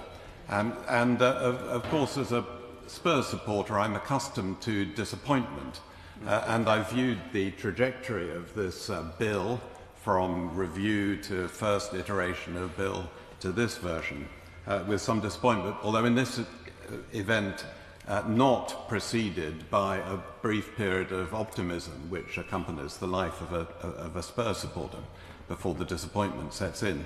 I start from a position of skepticism about whether the introduction of a state regulator is likely to improve the position of an activity which is incredibly successful. We've heard from many about how the Premier League is the richest and most watched league in the world. The EFL itself is immensely successful and wealthy, and all credit to it. And it has done that despite regulation, the lack of regulation. And it's not obvious that self-regulation has failed. And so disappointment at the outcome of the review, because it's not clear that it was needed, that the introduction of a regulator was needed, and dismay that the previous government's bill added significantly to what Dame Tracy had recommended, and some consternation that this bill adds yet more burden. And listening to this debate so far, my lords, I hear contribution after contribution, which is suggesting it should go even further. And so the concerns about mission creep and scope creep, you only need to listen to the debate to know how real that risk is. And there is a risk that serious harm will be inflicted on an activity that gives pleasure to millions in this country and to more than 1 billion people worldwide. We have to cherish what has been successful. This is, apart from anything else, a huge export owner, but with huge soft power benefits for the country as well. And if we look at the ills which were identified by Dame Tracy in the fan-led review, financial stability, well, it's a very unusual area of commercial activity where you can say that most clubs that were, overwhelmingly, most clubs that were in operation 100 years ago are still around. Show another sector where that's the case. That's an unusual degree of financial and commercial stability. She identified as a crisis the effect of the pandemic, but actually football survived the pandemic. My own club, Tottenham, having just, and the noble lord who spoke last was talking about the amount of debt Tottenham has. Well, that was to build a world-class stadium, the best, generally acknowledged to be the best stadium in the world, then condemned to have a year and a half with no gate money coming in. So a bit of debt was not surprising. And the benefit to the area, one of the most disadvantaged areas of London, of that investment and the activity that has been brought to the area around that is astonishing. And then the concern about the ESL. But what we forget about the ESL was that it was killed off within hours of being announced, not by the government, not by a regulator, but by the fans. The fans themselves made so much fuss about it that the promoters of it and the clubs that had signed up to it rapidly drew back. And so it's not obvious that there is a problem, a deep problem that needs to be solved by the introduction of a state regulator. It feels to me as if this is slightly like what Sir Humphrey described as the politician's syllogism. Something must be done, this is something, therefore we must do it, because we know that the something that comes most readily to hand is legislation, regulation, and intervention. And we have to be very much aware of the dangers of unintended consequences. And I think it was the noble Baroness Lady Taylor who said no one wants there to be damage inflicted. No, of course no one wants damage, but that doesn't mean to say damage won't be inflicted, because there are huge costs going to be involved in introducing this regulator, both the levy, which is going to be levied on the clubs to pay for the costs of the actual regulatory body, but also, of course, the compliance costs on clubs. And that actually reduces the pot that is available. It's all very well to have a perfect mechanism, if this turns out to be that, for distributing the goodies through the pyramid. But if you're reducing by virtue of the intervention that's being promoted in this bill, there will be less to distribute. And so we need to be very aware of that. I won't add to what my noble friend Baroness Brady has said about the backstop powers and the parachute payments, only to say that the parachute payment, if the parachute payments were to be interfered with, there would be a danger of creating a greater gulf between the top of the Premier League and those lower down. It is really important to maintain that competition. And of course, ironically, it was concern about the effect of loss of jeopardy and the lack of competitiveness that the ESL might introduce that led to it being rejected. So we need to be aware that we're not conscious that we're not recreating that. So I would urge the Minister to look again at some of the provisions in this bill and ask the question whether this is actually a sledgehammer to crack a rather small nut, and whether there may not be better ways to ensure that there is genuinely light touch regulation and that we do not inflict great damage on an activity which gives pleasure to many but also makes a lot of money for this country. My Lords, it's good to hear the noble Baroness Twycross emphasising again and again that the government wants proportionate and flexible regulation. But despite these reassurances, I'm still nervous. As the noble Lord Maud has just indicated, regulation has a tendency to run away with itself and lead to unintended consequences. Yes, we're all seeking to tackle problems in good faith, and yes, I understand that many football supporters feel frustrated by mismanagement and dodgy ownership of their own clubs. But still, this bill is ultimately the state interfering in civil society. Why football matters to so many of us was perceptively explained by Luton fan and writer Dr. Rakib Ehsan in his Playing by the Rules report for Res Publica, which I read in preparation for today. Clubs that are supported by families over generations, especially in provincial towns and left-behind areas, are civic institutions that provide a sense of pride, belonging and identity to local communities. Crucially, they are the epitome of free association by free citizens, a core activity for their free time. The passions of football fandom are authentic precisely because they are organic and spontaneous and not the product of top-down status curation by regulators. We restrict and undermine football's freedom at our peril. I probably wouldn't be intervening in this bill if the legislation was confined to a focus on financial sustainability. However, my worry is that once the independent football regulator is established, it may well expand its mandate and indulge in the sort of interventionist mission creep we've heard about and seen from other state-appointed regulators. What's more, the additional clauses added onto the original version of the bill point in this expansionist direction. My dread is of politicised attempts at shaping football clubs and their fans, continuing a broader trend of what's frankly been an elitist colonisation and sanitisation of football over recent years. We're told the proposed regulatory regime is all being done for the fans. I'm rather sceptical.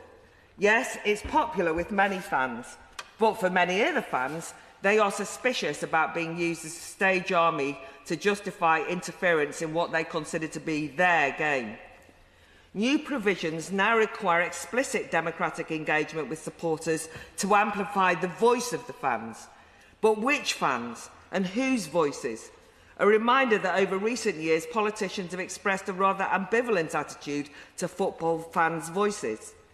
As Baroness Twycross has explained, the plans to set a minimum standard of fan engagement and decision-making about key club heritage assets like home shirts, club badges, its name and so on is important to the bill.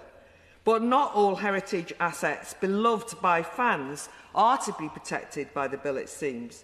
What about the heritage football chants and songs? They're assets too.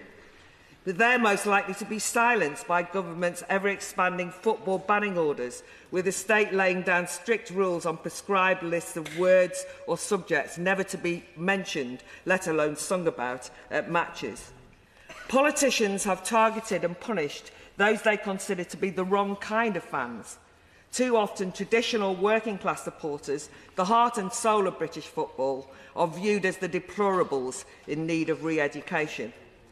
Another government addition to the bill is the demand that clubs improve their commitment to and report annually on their actions on equality, diversity and inclusion, EDI. It sends a shiver down my spine. This seems to contradict the government's claim that it wants to stop the culture wars.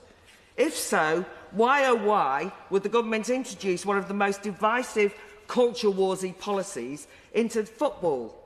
As we speak, EDI policies are political tripwires across the public and private sector in all workplaces, the vehicle for identitarian ideologies and assaults on free speech. Regardless of whether my noble lords agree with my hostility to EDI, we can surely agree these are politically contentious policies. Just look at the toxic row that's going on at the Bar Council at the moment. So why is the government using legislation to foist them on football clubs? A couple of examples may act as cautionary tales. Firstly, there's the shocking case of lifelong Newcastle fan, 34-year-old Lindsay Smith. Superfan Lindsay, who over the years must have handed over tens of thousands of pounds to her beloved club in tickets and merchandise, has been banned by Newcastle United from attending home and away games until the 26-27 season. Her crime? No, she didn't get into a fight on the terraces or abuse a steward or any fellow fans.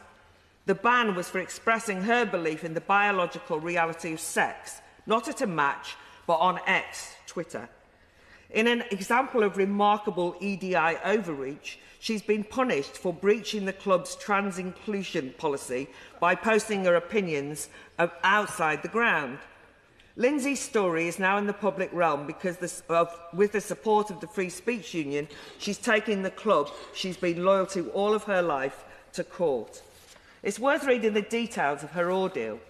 The way the NUFC's EDI team worked in cahoots with the Premier League's mysterious investigative unit to set up surveillance and compile a dossier that was handed over to Northumbria Police. Even when the police declared no crime was committed, the club banned her anyway for breaching EDI policy. Not all clubs have such overzealous EDI officials, but if the government uses this bill to push EDI as proof of good governance, doesn't this incite clubs to target and make examples of any number of fans for expressing views at odds with EDI's rigid orthodoxies? The second case is of a 17-year-old autistic female footballer that's been highlighted in the media and so articulated so well here today by the noble Lord Treesman. His persistence and courage in pushing this issue of fairness and safety in women's football is to his credit and to be commended. In terms of my theme, this young 17-year-old's "Are you a man?" speech crime was reported by a member of the opposition team and the NGO Kick It Out for breaching trans-inclusive EDI rules. Ironically, she was put in the dock by the FA on the same week that the FA announced its new disability policy entitled Football Without Limits. No limits unless you're a young autistic woman who offends gender ideology, it seems. So much for inclusion. To finish, EDI policies are regularly a political minefield. I urge the Minister to kick it out of this bill. If the government persists and refuses to listen, it's perhaps because, to quote one bit of fans chanting wisdom, you don't know what you're doing. My Lords, I declare an interest as a former Minister for Sport, having piloted the last major football legislation through another place to enact safety measures and a football licensing authority to make our grounds safe again after very dark years. And so I know how challenging that can be, and my sympathy, admiration and very best wishes go out to the Minister. Fast forward 30 years to April 23rd, 2021, when Prime Minister Boris Johnson proved decisive in taking down the European Super League. As fans, players and pretty much everyone except the breakaway club owners reacted with outrage to the idea of the European Super League, the Prime Minister called for, and I quote, a legislative bomb. However, this is more than a legislative bomb to take down a European Football Super League. It is a hydra of a bill which is in danger, as we've heard today, of growing and growing.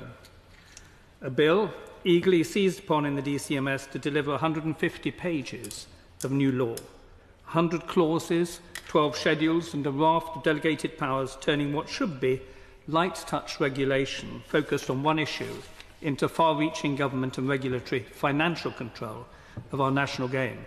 So far-reaching that when we get to clause 92, the government believe the government, not the regulator, should have the power to amend the definition of the season. And I quote from the government memorandum, in order to future-proof any changes to the football calendar, the Secretary of State has the power to amend the definition of the season. And why does the Secretary of State, by law, have to make a statement to Parliament on the governance of football every 3 years? A far more onerous responsibility than for the ministers responsible for Ofwat or the Office for Road and Rail, Ofgem or Ofcom.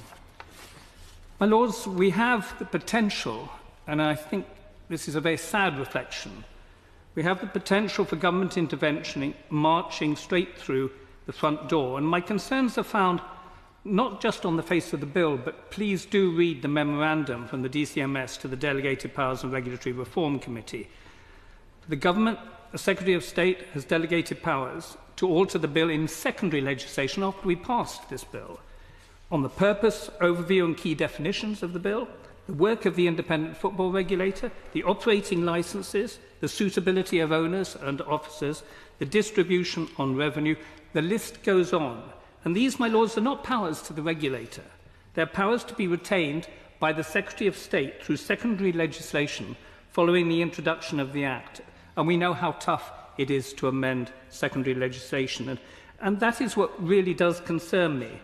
So if you take the memorandum into account, we have a bill peppered with financial uncertainty and interventionist powers, which, as my noble friend Lord Maud has said, could potentially and tragically split the Premier League, putting at risk the £1.6 billion which goes into football, and damage the much-envied Premier League, which has successfully supported the 5 tiers and the rest of the game in our country.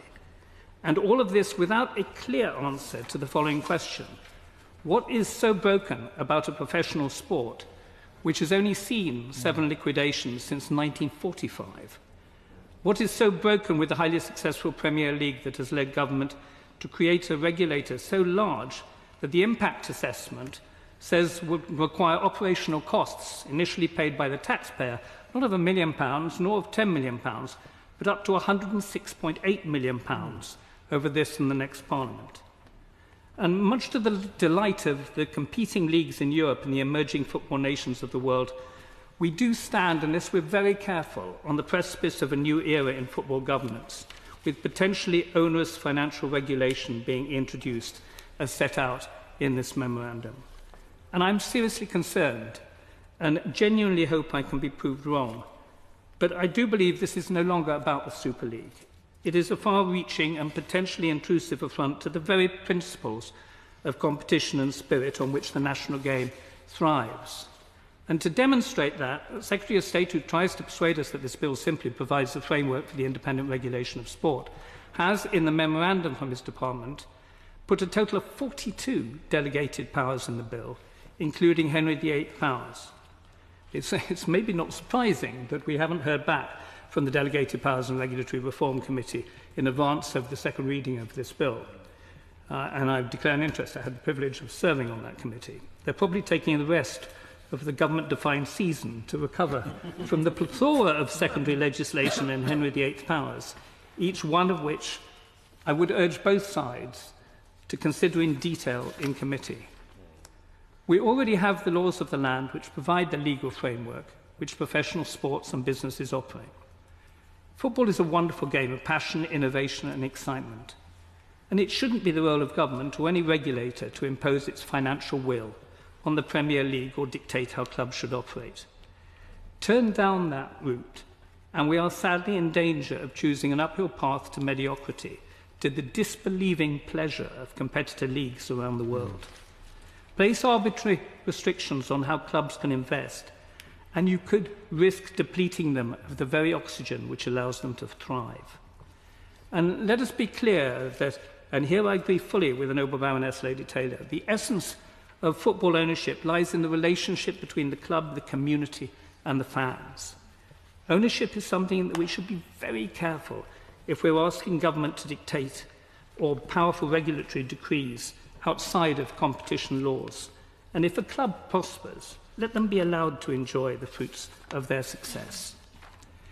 It may be unpopular to predict, and it's with a heavy heart, but sadly I anticipate that those who front up the regulatory authority will one day become the despised target of tens of thousands of fans as the ownership structure of Premier League clubs comes under strain.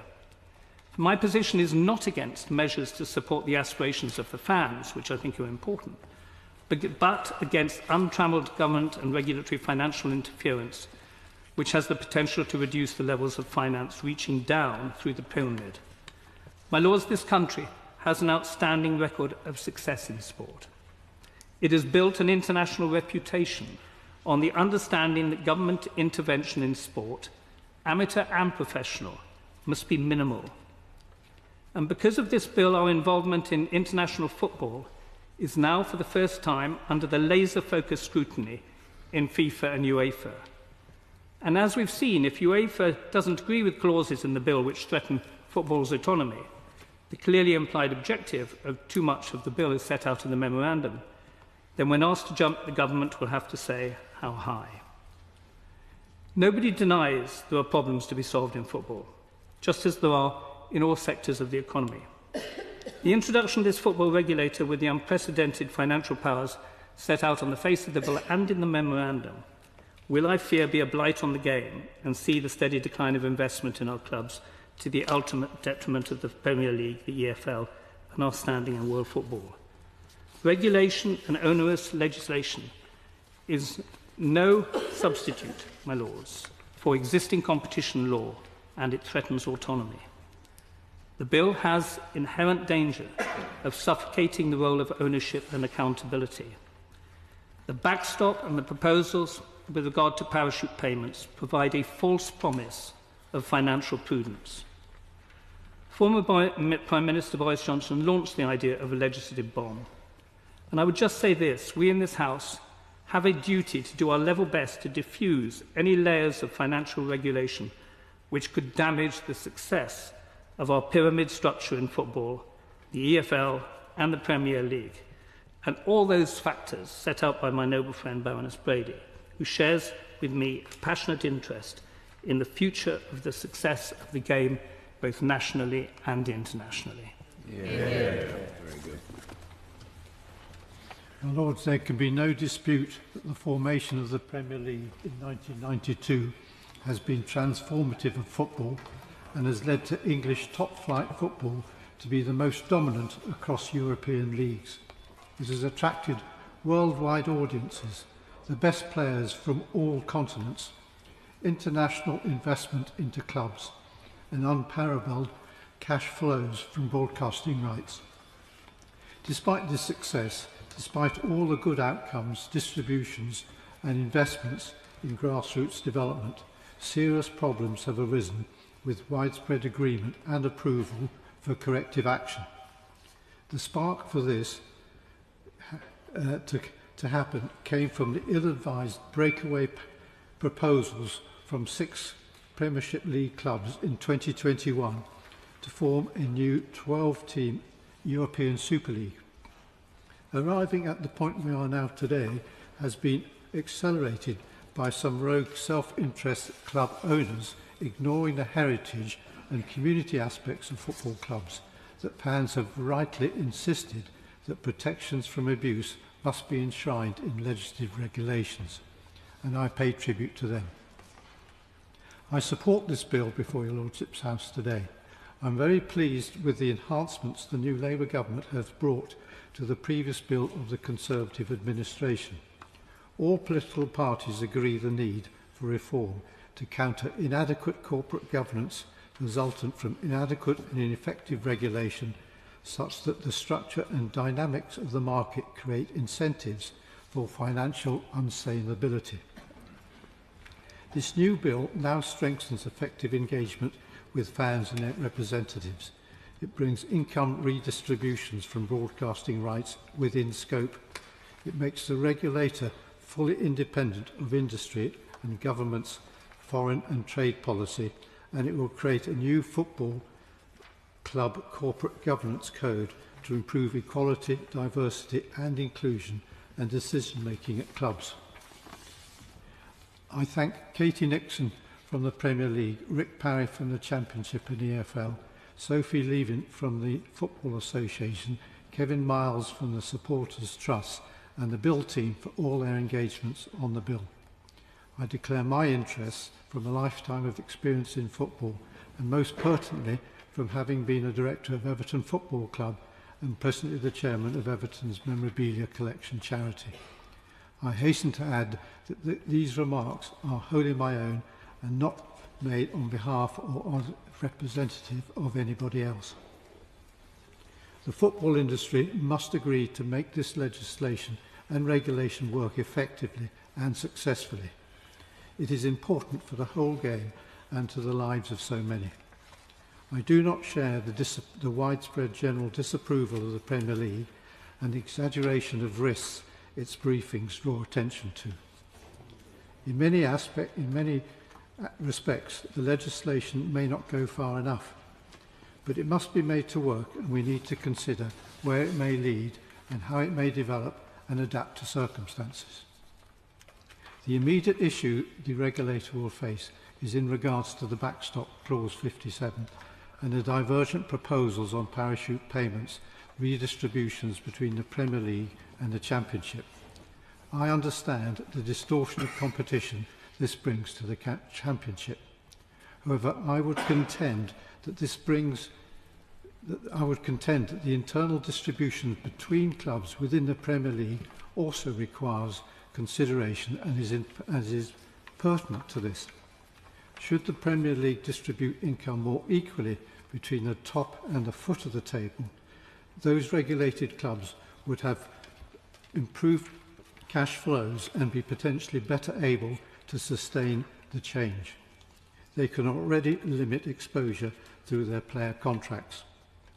Redistributions could be better distributed to Championship clubs. The sheer volume of broadcasting rights receipts counters the argument that the effects of the multiples of distribution between clubs, i.e. the distributions between the top and bottom of the Premier League, are less in percentage terms than elsewhere across other UEFA leagues. My Lord's, volumes are also pertinent. Indeed, the sheer dominance in cash terms from broadcasting rights to the Premier League leads top European clubs to consider that the Premier League is itself setting itself up to be the Super League. In contention to this, there are fears of an emerging Super League being created from the expansion to the Champions League and other UEFA competitions, attracting more Premiership clubs into their participation. Protections against the Super League in Clause 45 need to recognise these concerns. The cancellation of replays from round one of the FA Cup competition and thereby the Premier League increasing its dominance by taking over the Football Association's income streams have been the result. Yes. There are many concerns over competition law relevant not only within the football pyramid but also internationally between England and both UEFA and FIFA. Both have issued statements of concern. It is a complex area. I would highlight the conflict of interest that arises to the Premier League in relation to it being both a regulator and also a marketeer of broadcasting rights. Regarding how competitive the Premiership is, it can be argued that merit payments and their size will create elites, especially where redistributions of broadcast rights are also augmented from playing in European leagues and also from worldwide rights. The probabilities of any Premiership club beating another reduces from these disparities between all those distributions. Is the league actually competitive? It could be argued that competitive pressures to achieve a merit position drives incentives to unsustainable behaviour. Relegation is the ultimate cliff edge. Clause 1, subset 1 states that the purpose of this legislation is to protect and promote sustainability. All aspects of income distributions and their effect need to be borne in mind and a regular pay due regard to them. The present problems also include financial fair play and the Premier League's litigation against its members. I would say that investments into clubs, their stadiums and facilities, has not been adequately appreciated in the Premier League's PSR. Surely investment should not be discouraged and penalised. In contrast, it does appear to some clubs that accounting norms and standards are there to challenges to be circumvented or reinterpreted. And for example, one of these is the length of time over which players' contracts can be amortised. As an aside, I would comment that the Women's Super League has adopted a better approach by having a total salary limit, a model familiar to US owners. I can assure other noble colleagues that Everton abides by one, even though other clubs may not. The amount that can be spent on players' wages is limited to 40% of turnover. However, the parent men's team can invest further sums into the club's women's team and thereby lessen that impact, as it can spend 40% of its investment on player wages. Further discussions are ongoing in both sections, both men's and women's. I'm also pleased that within the bill, the Secretary of State has powers to extend the legislation to apply to the women's game, which, it is correct, is left to develop itself at the moment. I commend the provisions fans' engagement in this bill, and I interpret this as being enabling rather than prescriptive, and should be sufficient to be effective. Once the legislation completes its passage over both houses into law, the very next important step is for the regulator to set up the State of the Game report, Clause 10. The terms of reference need careful drafting. The calls for evidence wide-ranging and inclusive, and the consultations extensive. The reduction of time to 18 months from 3 years for this to be concluded is also an improvement to the bill. The State of the Game report is fundamental for the independent regulator to understand a full economic and financial analysis, to understand all the implications of the market structures of the game, to have a broad remit with wide-ranging information gathering powers, and to enable effective consultation. The bill is broadly balanced in its approach, and the House can consider whether amendments may be needed to make the bill more explicit regarding the regulator's reach.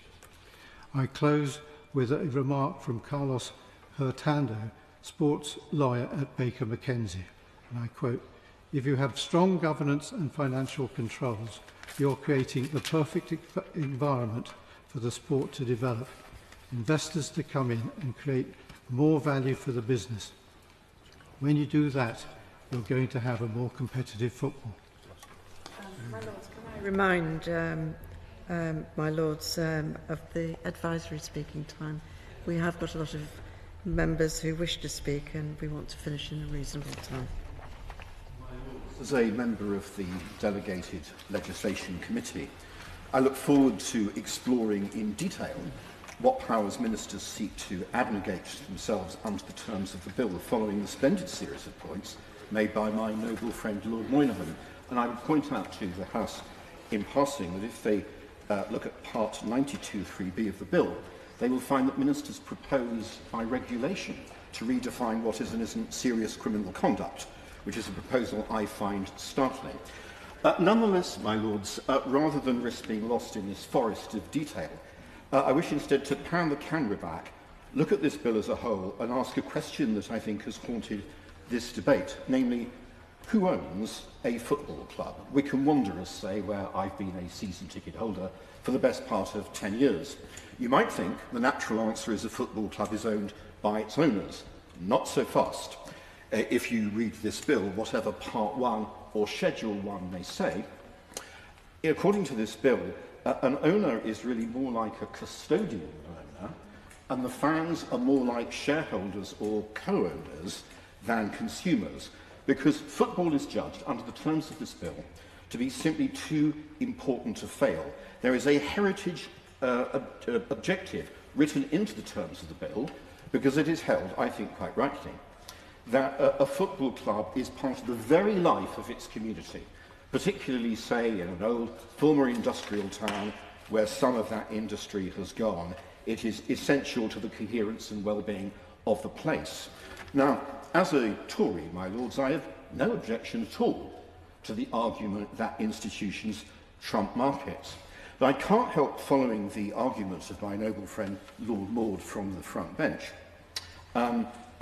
Sorry, not quite from the front bench, but from the bench where former ministers sit, and wondering whether this end might be better and more naturally achieved in a more evolutionary way, were football to devise its rules and regulations itself, backed up, if necessary, by statute in a system of co-regulation. But we all know this is not to be, and the bill proposes a state-licensed regulator. So, in addition to Ofwat and Ofgas and the Care Quality Commission, we are to have, I don't know, off-ball or off-goal or offside or whatever the new regulator will be called. But, my lords, those regulators that are named, Ofwat, Ofgas, the Care Quality Commission, all the rest of them, they're not uncontroversial. They are sometimes accused of mission creep or of regulatory overreach, or sometimes of simply getting it wrong in reports that are composed very often by distinguished committees of this House. And so I can't help looking at this bill and thinking, on the one hand, a new state regulator, on the other, millions of engaged football fans, what, my lords, could possibly go wrong? Now, in fairness and in balance, I have to acknowledge, as someone who's sceptical about this bill, that it has got the Premiership and the Football League and other interested parties more or less lined up in the same place. And it's the product of years of work. And aspects of it have been widely welcomed. For example, Part 4 of the bill, which seeks to deal with rogue owners who could possibly quarrel with that. Although, I have to say, I think the attentions of the Premier League and of the Football League are more engaged with Part 6, which is the distribution of revenue. If you want to find out what really engages most of those who have taken an interest in this bill, follow the old rule and follow the money. And I have to say myself, as the fan of a League One team who are currently, by the way, top of the table, I've no objection whatsoever to money flowing down the pyramid. So there you have it, and I can see why the bill is widely welcomed. Nonetheless, I have to say to the government front bench that it is, of course, widely said, and it is true, that fans are angry when the market fails. But I warn the government now that if the fans are angry when the market fails, they will also be angry if the state regulator fails or is seen to fail. What will fans say if they support their ambitious championship club and the regulator approves it for running up debt? What will the fans say if they believe that the fee that the regulator is charging the clubs for its services is too high? What will the fans say if they don't like where the club has got to on ticket prices? And there are a myriad of similar examples. I will be told that these fears are exaggerated or mistaken and so on. To which I would reply, let's put that to the test. Let's have a review of this regulator after it comes into existence in, say, 5 years. Let's even consider writing a sunset clause into the bill whereby we can review where this bill is going. In conclusion, my lords, this. We're told both that the football pyramid is the envy of the world, one of Britain's great sporting successes, and so it is. But we're simultaneously told the whole system's so fragile that it needs a state regulator to support it. I find these claims very difficult to reconcile, or if they can be reconciled, could it be that it is the very fragility of the system, the sense of risk, of adventure, of innovation and dynamism, that have made the pyramid the success that it is? And could it be that the regulator is putting all that at risk? So let's find that out, let's have a review, let's consider putting a sunset clause in the bill, so we can find out in due course whether the fears I've expressed are mistaken, and whether the hopes that the supporters of the bill vest in it have come to pass.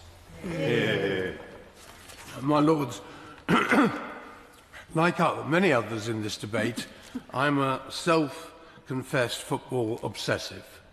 I've been a Leicester City season ticket holder for more years than I care to remember, and even more sadly, really, I'm an addict for Premiership Football Fantasy League too.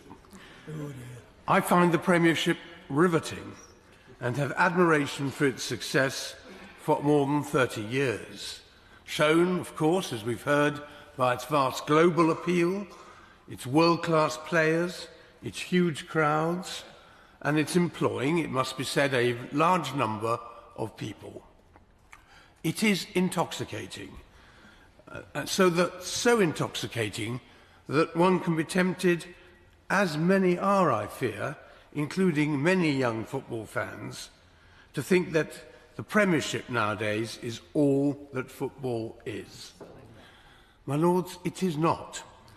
And it is because it isn't that this cross-party bill is so necessary.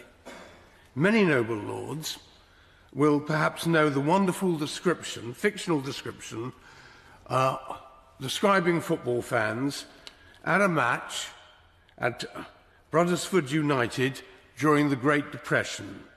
It's at the start of J.B. Priestley's wonderful novel, The Good Companions. It's too long to remind the House this evening of the full description, but let me just use an extract or two. This is what Priestley wrote, 1929. Football turned you into a member of a new community, all brothers together for an hour and a half.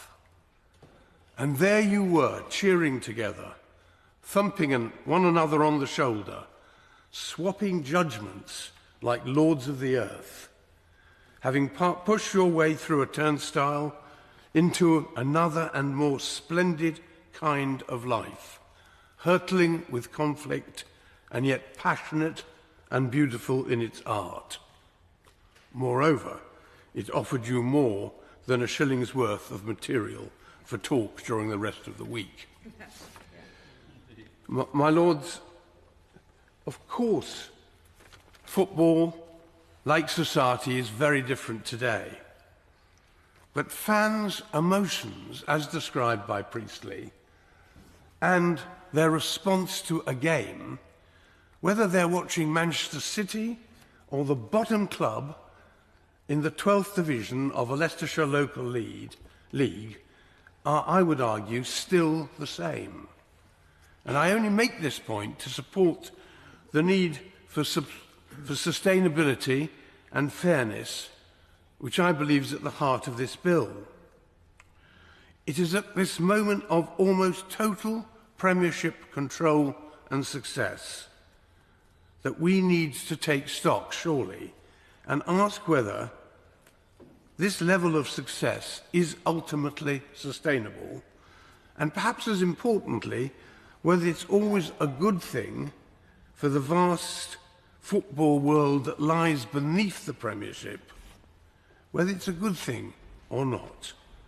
Of course, this bill deals with the top 4 tiers, but let no one be in doubt, this bill's effect will be clearly felt right across English football. The case for a regulator is, to me at least, overwhelming.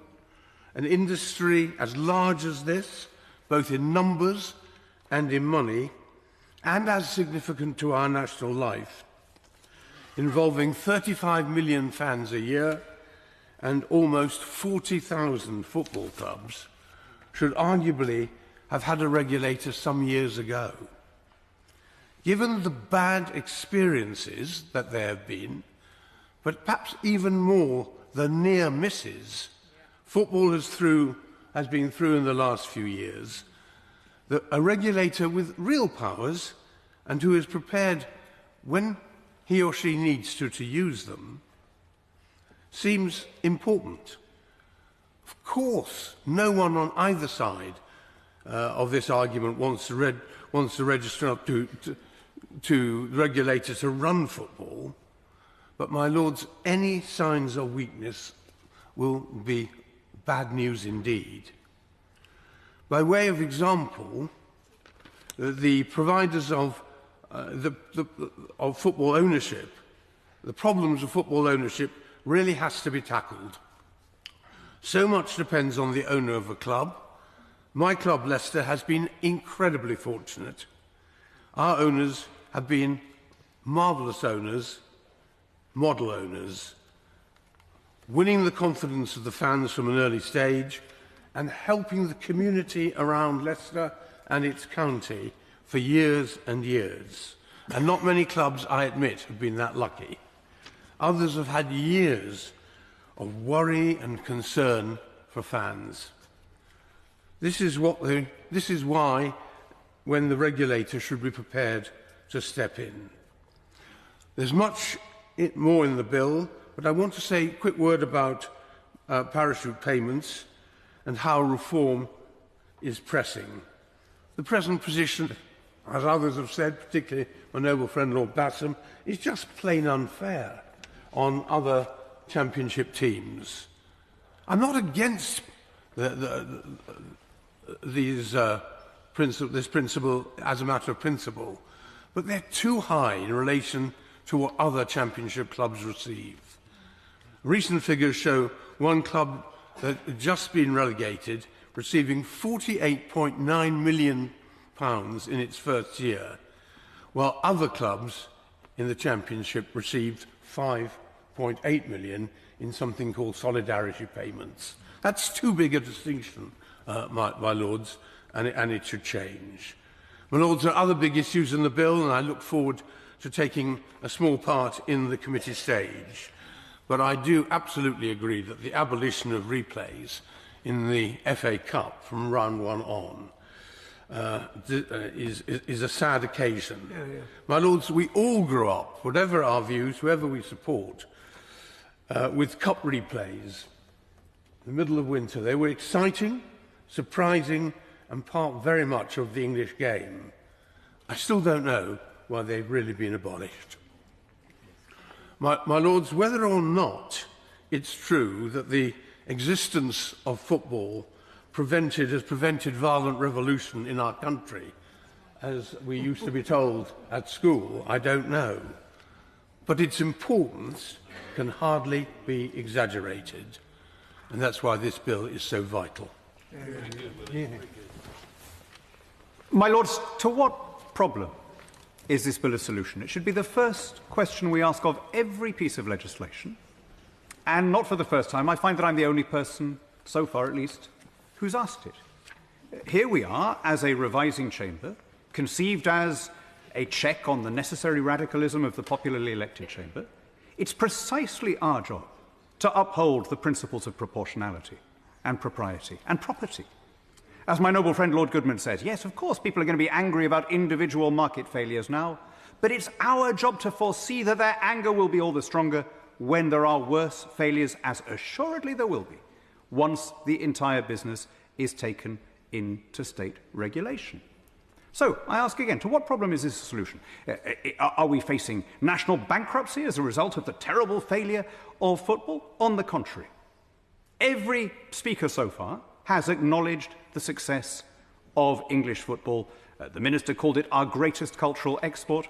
I understand that not only is the Premier League the most watched in the world, but the sixth most watched is the English Football League, and they are the first and second in terms of takings at the gate. Right? So to what problem is this a solution? There are plenty of things that really do need reform. We have a civil service that has stopped bothering to come up to show up at the office since the pandemic. We have a healthcare system that is delivering fewer and fewer procedures despite getting bigger and bigger budgets. And yet we seem to be going after all the things that work. Whether it's the City of London or private schools, or now, outstandingly, what everyone agrees is the most successful football league in the world. So what is it that we're going to solve by doing this? Well, the bill talks about the one notional problem of clubs closing and being allowed to close, and the one that everyone keeps mentioning is Bury. But I can't help noticing that Bury's still there. It's a wonderful example of what Joseph Schumpeter would have called spontaneous order. Without any regulation, that was solved. Now, can you be absolutely certain that with the full force of coercive law, you will have improved that situation and you'll have made it more likely that you wouldn't have had the investment to come back. I used to work at I still write a column for the Sunday Telegraph, as did my colleague Lord Goodman for a while, and we had a former colleague there, now sadly deceased, Christopher Booker, who had the wonderful phrase, using a sledgehammer to miss a nut. And I'm afraid this is exactly what I can see this legislation doing. It's not going to succeed in its declared notional goal, but my word, it's going to have a lot of unintended and unforeseen secondary consequences. Who has ever known a regulator to say, actually, our job is done, we're going to dissolve ourselves? Or even, do you know what, we're probably doing a little bit too much, let's take a step back. Has there ever been an example of any regulator that has volunteered to relinquish its power? Once this one gets going, who can say for sure that we're not going to have gender quotas and net zero policies and ticket price fixing and any manner of things beyond the remit originally foreseen, because that is what regulators do. So one more time, what is the terrible crisis that is so severe that it justifies bringing in a measure of this magnitude? I have to say I was very impressed last week during questions by the responses of the noble lady, the Minister, Baroness Twyford, because those who were here will remember there was a debate about boxing and about male-presenting boxers in female boxing rings. And despite a great deal of moral fervour, or moralistic fervour better described in the chamber, the noble lady, the Baroness, quite properly stood by the principle that it was not for governments to tell independent sporting federations what rules they should follow. That's been a pretty good principle in this country. My Lords, what? Of course. That it was about two rival bodies who had different definitions of what they were, one of which was corrupt. Nonetheless, the principle surely applies that these bodies, whether they are for boxing, football or anything else, exist to serve their members. And they've done so extremely well. It's something that sets us apart from a lot of other places in the world without needing state regulators. It wouldn't occur to somebody setting up a sporting federation now to go to the government for a licence. And I have to say that is in keeping with our common law traditions. It's in keeping with the principle of free contract and property. And it's in keeping with the history and temper of this country. So let's not abandon what should be those core principles that have served us extremely well. Let's defend the freedom of private organisations that have never asked the government for a penny in support to do what they do well. Let's not intervene in something that is working extremely successfully. It's a very basic principle, often attributed to Edmund Burke. I think you can trace it all the way back to Confucius, but I'm going to express it in the words of the third Viscount Falkland, a Civil War royalist who, if he wasn't exactly the first Tory, may be said reasonably, I think, to be the forerunner, let's say the morning star of Toryism.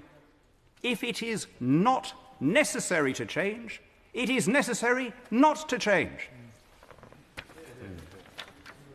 If there were no crooks or conmans, then Bury Football Club might not have been forced to go to the very bottom of the pyramid rather than stay where they were, a club with a huge history and a huge fan base. Now, I'm declaring interest as one of the deplorables. I'm elected by the fans of Leeds United Football Club to chair their supporters club, the oldest in the world, 105 years old.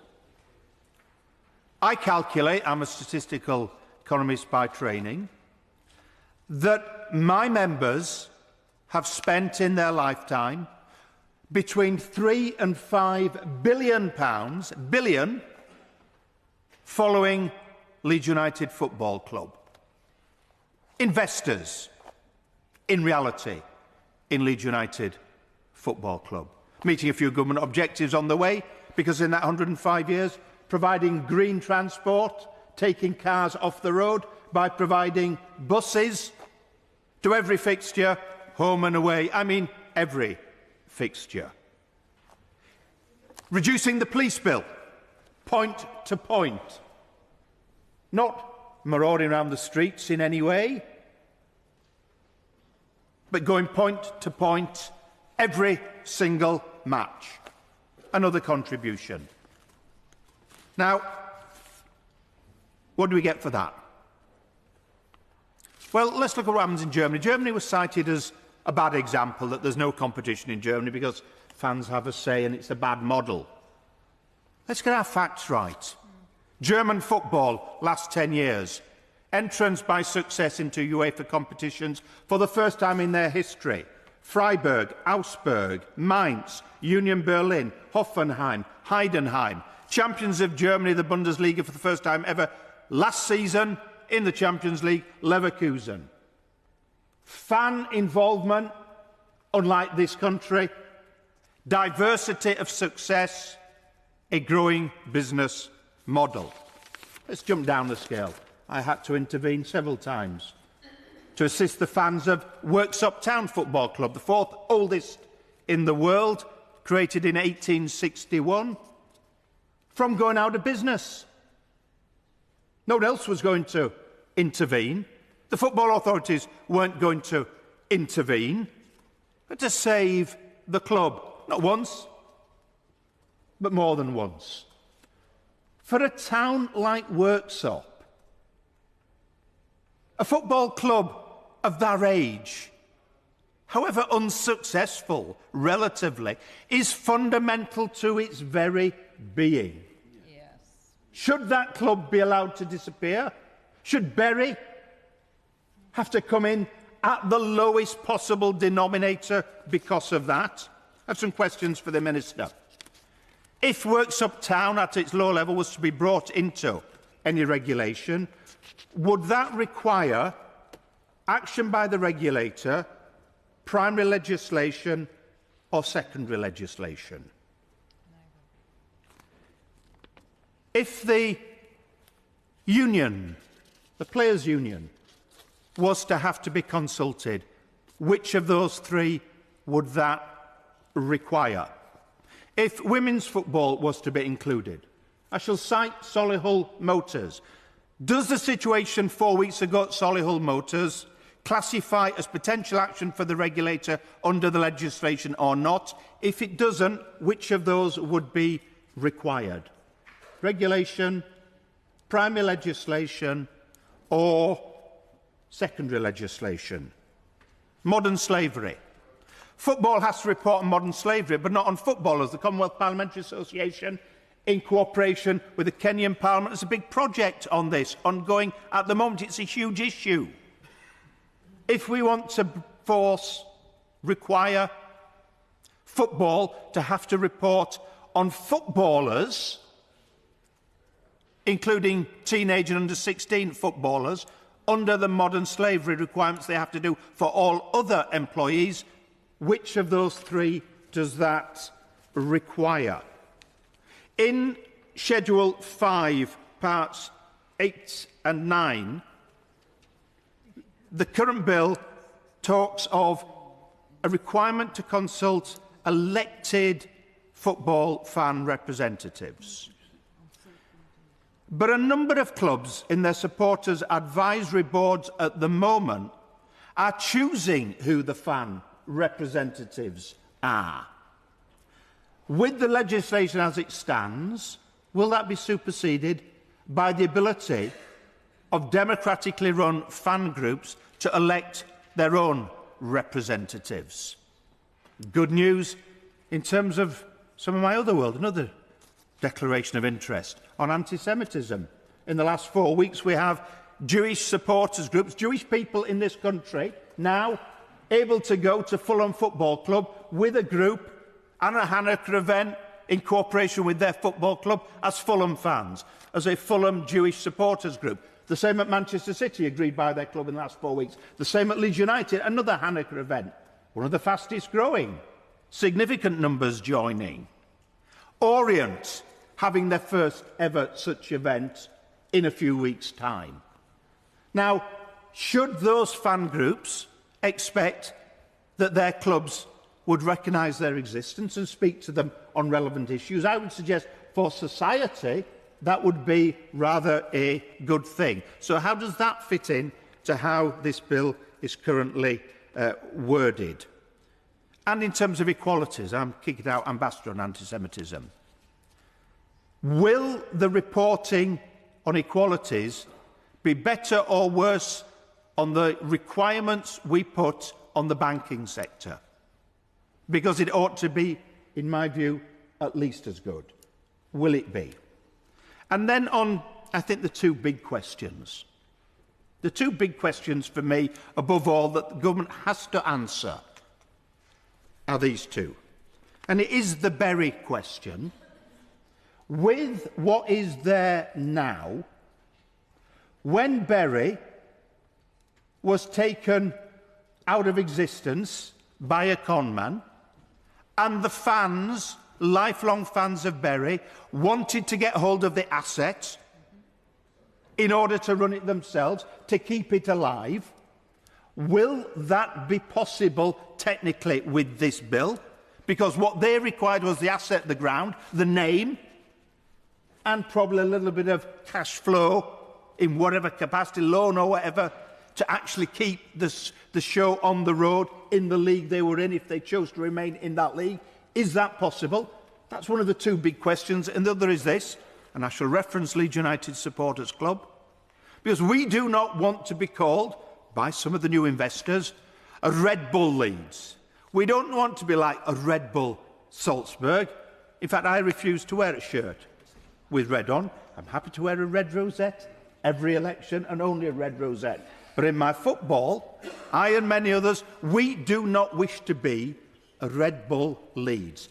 Does this legislation give us the power, if we can persuade the rest of the fans, do we have the power to be able to vote and say yes or no to such a proposition? Because they are the two key tests of this legislation. I'm hoping to hear from government that on both, yes, those powers will be there. Follow the speech of the noble Lord Mayor. I was born into a family of avid Bolton Wanderers supporters, married into another, and I'm a long-standing season ticket holder. And I see, sadly, the noble Lord Barker has just left, but my husband and my son both drive me mad every weekend with their fantasy football teams.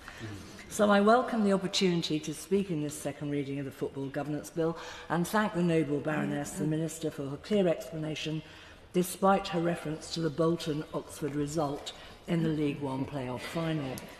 And I also thank her for her warm tribute to Dame Tracy Crouch, who, through her work on the fan-led review of football, laid the foundations of this bill. Like Leicester, as we heard from the noble Lord Bach, we are incredibly lucky at Bolton Wanderers that since August 2019, we have had owners in Football Ventures and a chairman in Sharon Britton who instinctively understand the right way to run a football club. From the inclusion of and communication with fans and the community to the obvious care of staff and players, they have been a breath of fresh air. It hasn't been easy, and finances are still tight, and yet their visibility at events and matches, turning up, showing up, and embracing and understanding the highs and lows have endeared Sharon in particular to fans and the wider Bolton family. If all clubs had been run this way, my lords, there would be no need for the bill. But it hasn't always been like this. As one of the 12 founding clubs of the Football League, as we've already heard, Bolton has a rich and a proud history. But it's never been easy being a Bolton Wanderers fan. We've watched them play in all divisions, from the old Division 1 down to Division 4, back to the Premiership and playing in Europe, and then all the way down again through the divisions of the EFL to our current place in League One. But through all these highs and lows, we retained hope. And the next season was always going to be the season where things came right. That was until 2015, 2016, as we've already heard from the noble Baroness Lady Taylor of Bolton, when things began to go financially wrong and we came under new ownership. We reeled from winding up orders from HMRC to unpaid wages, player strikes, Mark Isles, a much-respected local journalist, having his credentials withdrawn for asking questions about how the club was run, threat of expulsion from the EFL, and an owner who saw himself as a secured lender rather than a custodian of a much-loved club. So incensed were we that my good friend, the noble Baroness Taylor, and I wrote a joint statement addressing the ownership of the club, fearful as we were that our families and future generations of Wanderers fans would be denied the pleasures and the pain we had enjoyed. And the long journey back from going into administration to being bought by responsible owners in football ventures was plagued by chancers, dreamers and time wasters, all of whom placed the club in further jeopardy. And we weren't alone. Many other clubs have been through the same nightmare, including, as we've already heard, Bury, our next-door neighbour. I know there is a view that if a club is failing, it should be allowed to fail, that fans will simply transfer their allegiance somewhere else. But the fortunes of a club have ramifications far beyond the football pitch. In January last year, John Tribe, a senior lecturer in law at the University of Liverpool, published an article in The Conversation entitled "Football Club Collapses in Lower Leagues, How to Avoid Them for the Good of the Community," in which he says, "Beyond every collapse is a story of people losing their jobs, investors losing money, but the community uniquely suffers too." My lords, supporters and wider communities are the lifeblood of football clubs and correctly have an interest, even a sense of ownership. Owners of football clubs have a clear responsibility to those supporters and to those communities. Too many failures to meet that responsibility bring us here today. By instinct, I believe wherever possible in self-regulation. Nevertheless, I believe a degree of regulation is now necessary.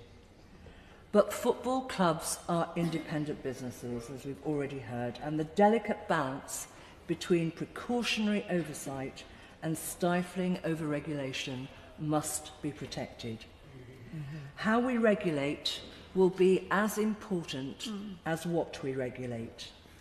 And despite the reassurance of the noble Baroness and Minister, we must ensure, as my noble friend Lord Parkinson said, that there is not mission creep, because it would be tragic for the beautiful game if it went from being buffeted by the inconsistency and uncertainty caused by some owners and bad league decisions to reeling from the storms of a regulator whose actions smothered the ingenuity and brilliance that makes British football the great game it is. Well done. Good speech. My lords, it's a pleasure to follow the noble Lady Baroness Morris of Bolton. I didn't realise she was a football fan. It's amazing how all these football fans have crawled out of the woodwork today. And I'm delighted I'm one of them. I support Arsenal. And thank you. Enough. And I'm sad to say that I'm mostly reduced to listening to matches on the radio these days. Life is too full to do much else. Now, the Green Party welcomes this bill, but does want, as other noble lords have said, the regulator to address the unfairness of the Premiership clubs getting nearly all the money when 67 professional clubs share just 8% of the revenues. That really doesn't seem a logical place to be. We agree with the English Football League that there is enough money in football to ensure that all levels of the game are sustainable and thriving. And as other noble lords have said, football in this country is part of nearly every park, sports hall, school playground, beach, empty tarmac or patch of grass, because it matters to the hundreds of thousands of parents, children and young adults who go along to play on their local pitch or even travel a couple of hours to their next match. It matters to the coaches and others who give hours and days to make it happen. It matters to the women's teams. It matters to the pub teams. And whether it's pensioners or people with Parkinson's, it's part of their lives and identity. And the Green Party wants to see football grow from the grassroots up. Now that means reversing the damage done by the last government at a local level, with nearly 1,000 football pitches being lost since 2010. We want local authorities given the power to invest in their local professional football clubs and reinvest the dividends back into sport facilities in their communities. We want to ensure that local authorities are able to maintain key sporting infrastructure such as swimming pools, sports halls and playing fields that can be used across all sections of the community. Now, being a Green, I'm going to bring climate change into this, and the Noble Lord Hannon, who isn't in his place anymore, I agreed with one thing he said in his speech, and that was that he didn't like the idea of net zero. I don't like net zero either. We are way past the time for net zero. We have to think about real zero. And I know this Labour government has a real problem with understanding climate change. I'm very happy to help them out with that, with any sort of tutorial from scientists or meteorologists, anytime. But in the meantime, this bill actually fails to prepare football for one of the biggest challenges that it will face in the future. Climate change needs to be part of this legislation because adapting facilities to deal with flooding, drought and excessive heat are already starting to be a regular feature of football life. And if you think this is a side issue, you should go and talk to soccer schools in Valencia, covered in cars and fish and mud. There are 23 professional teams that can expect partial or total annual flooding of their stadiums by 2050. And that probably sounds a long way off, but it will mean that others will be vulnerable in the meantime. Zurich Insurance found that nearly 1 in 4 of the biggest stadia facing major building work or crippling insurance bills simply because of trying to face up to climate change. And both the Bundesliga of Germany and the Ligue de Football of France include environmental sustainability as part of their licensing. So why aren't we including climate change as a specific issue that our new regulator has to consider and deal with? When Carlisle United's Brunton Park was devastated by flooding caused by Storm Desmond in 2015, the club's insurance covered its substantial losses. Following that claim, the club says it found it nearly impossible to renew its insurance. Climate change is happening, and it already is having a big impact at grassroots level, where local clubs will need help to find the resources to cope. The chair of the FA, Debbie Hewitt, revealed that we have something like 120,000 games a season cancelled because the pitches are not playable. In recent years, grassroots teams have swung from cancelling games because the ground is baked like concrete to pitches being regularly flooded. Giving the new regulator of the professional game a specific remit to consider climate change is a very practical thing to do, but would also send a signal to the Football Association that grassroots football is also going to need the resources to adapt to what is now happening to our climate.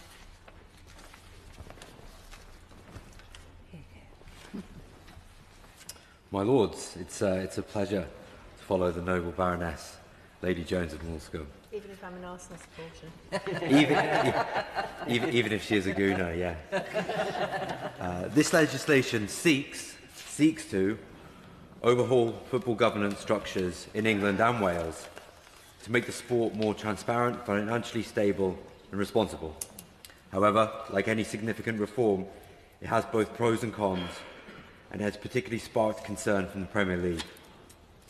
One of the bill's most significant provisions is the introduction of stronger financial regulation for clubs.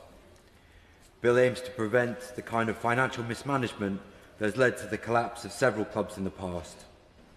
The Premier League has seen several clubs run up huge debts. More than half of Premier League clubs reported losses in recent years. In the 2022-23 season alone, Premier League clubs collectively posted £1.1 billion in losses. The issue of financial mismanagement is not confined to the Premier League. The English Football League has also seen its fair share of clubs that have gone into financial turmoil, leading to administration or outright bankruptcy. As the noble Lord Mann explained, one of the most high-profile examples in recent years is Bury Football Club. In 2019, Bury, one of the oldest clubs in English football, was expelled from the Football League after they failed to meet financial obligations and could not find a buyer to stabilise the club's finances. The collapse of Bury FC was a stark reminder of the financial vulnerabilities that can plague even historic clubs if the proper oversight is not in place. Clubs, as we've heard, clubs such as Bolton Wanderers, Macclesfield Town, Blackpool, clubs that are intrinsic, essential at the core of their local communities, have experienced financial crises and been forced into administration. These situations affect their clubs, their fans, local communities, and the broader football pyramid. The Football Governance Bill seeks to address these issues by introducing stronger financial regulations and governance structures to ensure that no other clubs face the same fate as Bury. The establishment of an independent football regulator is another cornerstone of the bill. According to the 2021 survey conducted by the fan-led review of football governance, 92% of respondents supported the idea of an independent regulator, emphasising the desire for greater accountability in football governance. However, I would just caveat that 92% sounds like a lot. However, the total number of respondents was 20,000. If you think how many fans attend football across a weekend on a Saturday afternoon or a Sunday or wherever they're playing, it's really not a huge number. And so we have to think about what do the fans want who didn't engage with that review. Just a word of caution there before we proceed wholeheartedly down this track. And as other noble lords have said, not all regulators have been successful in this country. And while many are called independent, their accountability, particularly to Parliament, has been called into question. So my question to the noble Baroness the Minister is, how will the government ensure this new regulator's accountability to Parliament? Proposals for more transparency in club ownership and implementing a more rigorous owners and directors test might help ensure that only financially responsible, ethical owners run clubs. This is particularly relevant given the history of some club owners who have brought financial ruin or unethical practices to their clubs. An example is the Glazer family's ownership of the club I support, Manchester United. Oh.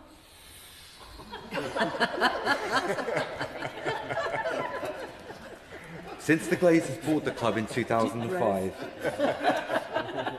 Manchester United has been plagued by massive debt and a lack of investment in crucial areas such as infrastructure and youth development.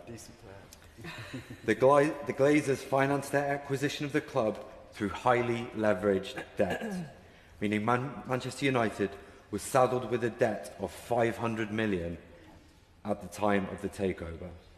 Since then, the club has paid hundreds of millions of pounds in interest on this debt, money that could have been better spent on improving the club's facilities or player acquisitions. Moreover, their ownership has been marked by a lack of transparency, with millions being siphoned out of the club through dividends and quote-unquote management fees. This has sparked widespread fan protests and has contributed to the decline in Manchester United's competitive edge despite its enormous global fan base. The Glazers' negative impact on the club exemplifies the need for stricter ownership regulations, which the Football Governance Bill proposes, to ensure that clubs are run in the best interest of their fans, their communities, and their long-term success. However, the impact of these reforms won't just be felt in England. Welsh clubs that compete in the English football pyramid will also be affected. Welsh clubs such as Cardiff City, Swansea City, and Newport County are integral members of the English Football League. These clubs will be subject to the same regulations and financial reforms as their English counterparts, meaning they could benefit from increased financial solidarity payments from the Premier League and the EFL as part of the bill's redistribution proposals. However, There are concerns about how Welsh clubs will navigate their unique position within the English system, because Welsh clubs are governed by the Football Association of Wales rather than the FA, which adds an added layer of complexity to any governance changes. One of the main concerns from the Premier League is that the bill represents excessive government intervention in football's internal affairs. While the government argues that reform is necessary, the Premier League contends that football should be governed by its authorities, not politicians or bureaucrats. Football, after all, is a global industry with complex dynamics, and many believe that government interference could stifle its autonomy and commercial success. According to a report by the Premier League, over £10 billion of commercial revenue flows into the English game each year, mainly due to the unique, autonomous structure of the league. Any increase in government regulation could jeopardise the commercial appeal of the league and its competitiveness, which might undermine why the Premier League is the most profitable in world football. As so eloquently explained by my noble friend Baroness Brady, another significant concern is the bill's proposed redistribution of football revenue. The Premier League generates substantial income from domestic and international broadcasting deals, and there are proposals to redistribute a more significant portion of this revenue to lower league clubs. The Premier League earned £10.6 billion from broadcasting deals in the 22-25 cycle. While this is a crucial source of income for the league, the Premier League argues that a large-scale redistribution could undermine its financial stability, and any reduction in this income could make it harder to maintain that competitive advantage. In conclusion, my lords, while the bill has some positive aspects, the dangers must be addressed. Redistributing wealth between leagues and introducing stricter ownership tests could have unintended and far-reaching consequences for the entire football pyramid. My lords, I feel somewhat of an interloper in this debate. I've learnt an enormous amount listening to some very knowledgeable people about the football and its structures. I, as I think many noble lords are aware, am committed, like Lord Addington, to the game of rugby. But I'm not only an interloper because of that, because I have a strong interest in another sport, but also because, unlike all the noble lords who've been declaring their support for one team or another, I wear with pride my referee's tie. I seem to be the only person who has an ability to be impartial in relation to elements of this debate. I should add that my brother, although Lord Mann's unfortunately not here at this moment, my brother and his wife are season ticket holders at Leeds, and I am old enough, and in the days when I did have a team to support, it was Headington United, now Oxford United, formerly at the Manor Ground, to which Baroness Twycross referred at the opening of her comments. My concerns are not, as Lord Hannam suggested, that there are no problems and therefore we shouldn't do anything. He did call into question whether this was the right route to follow.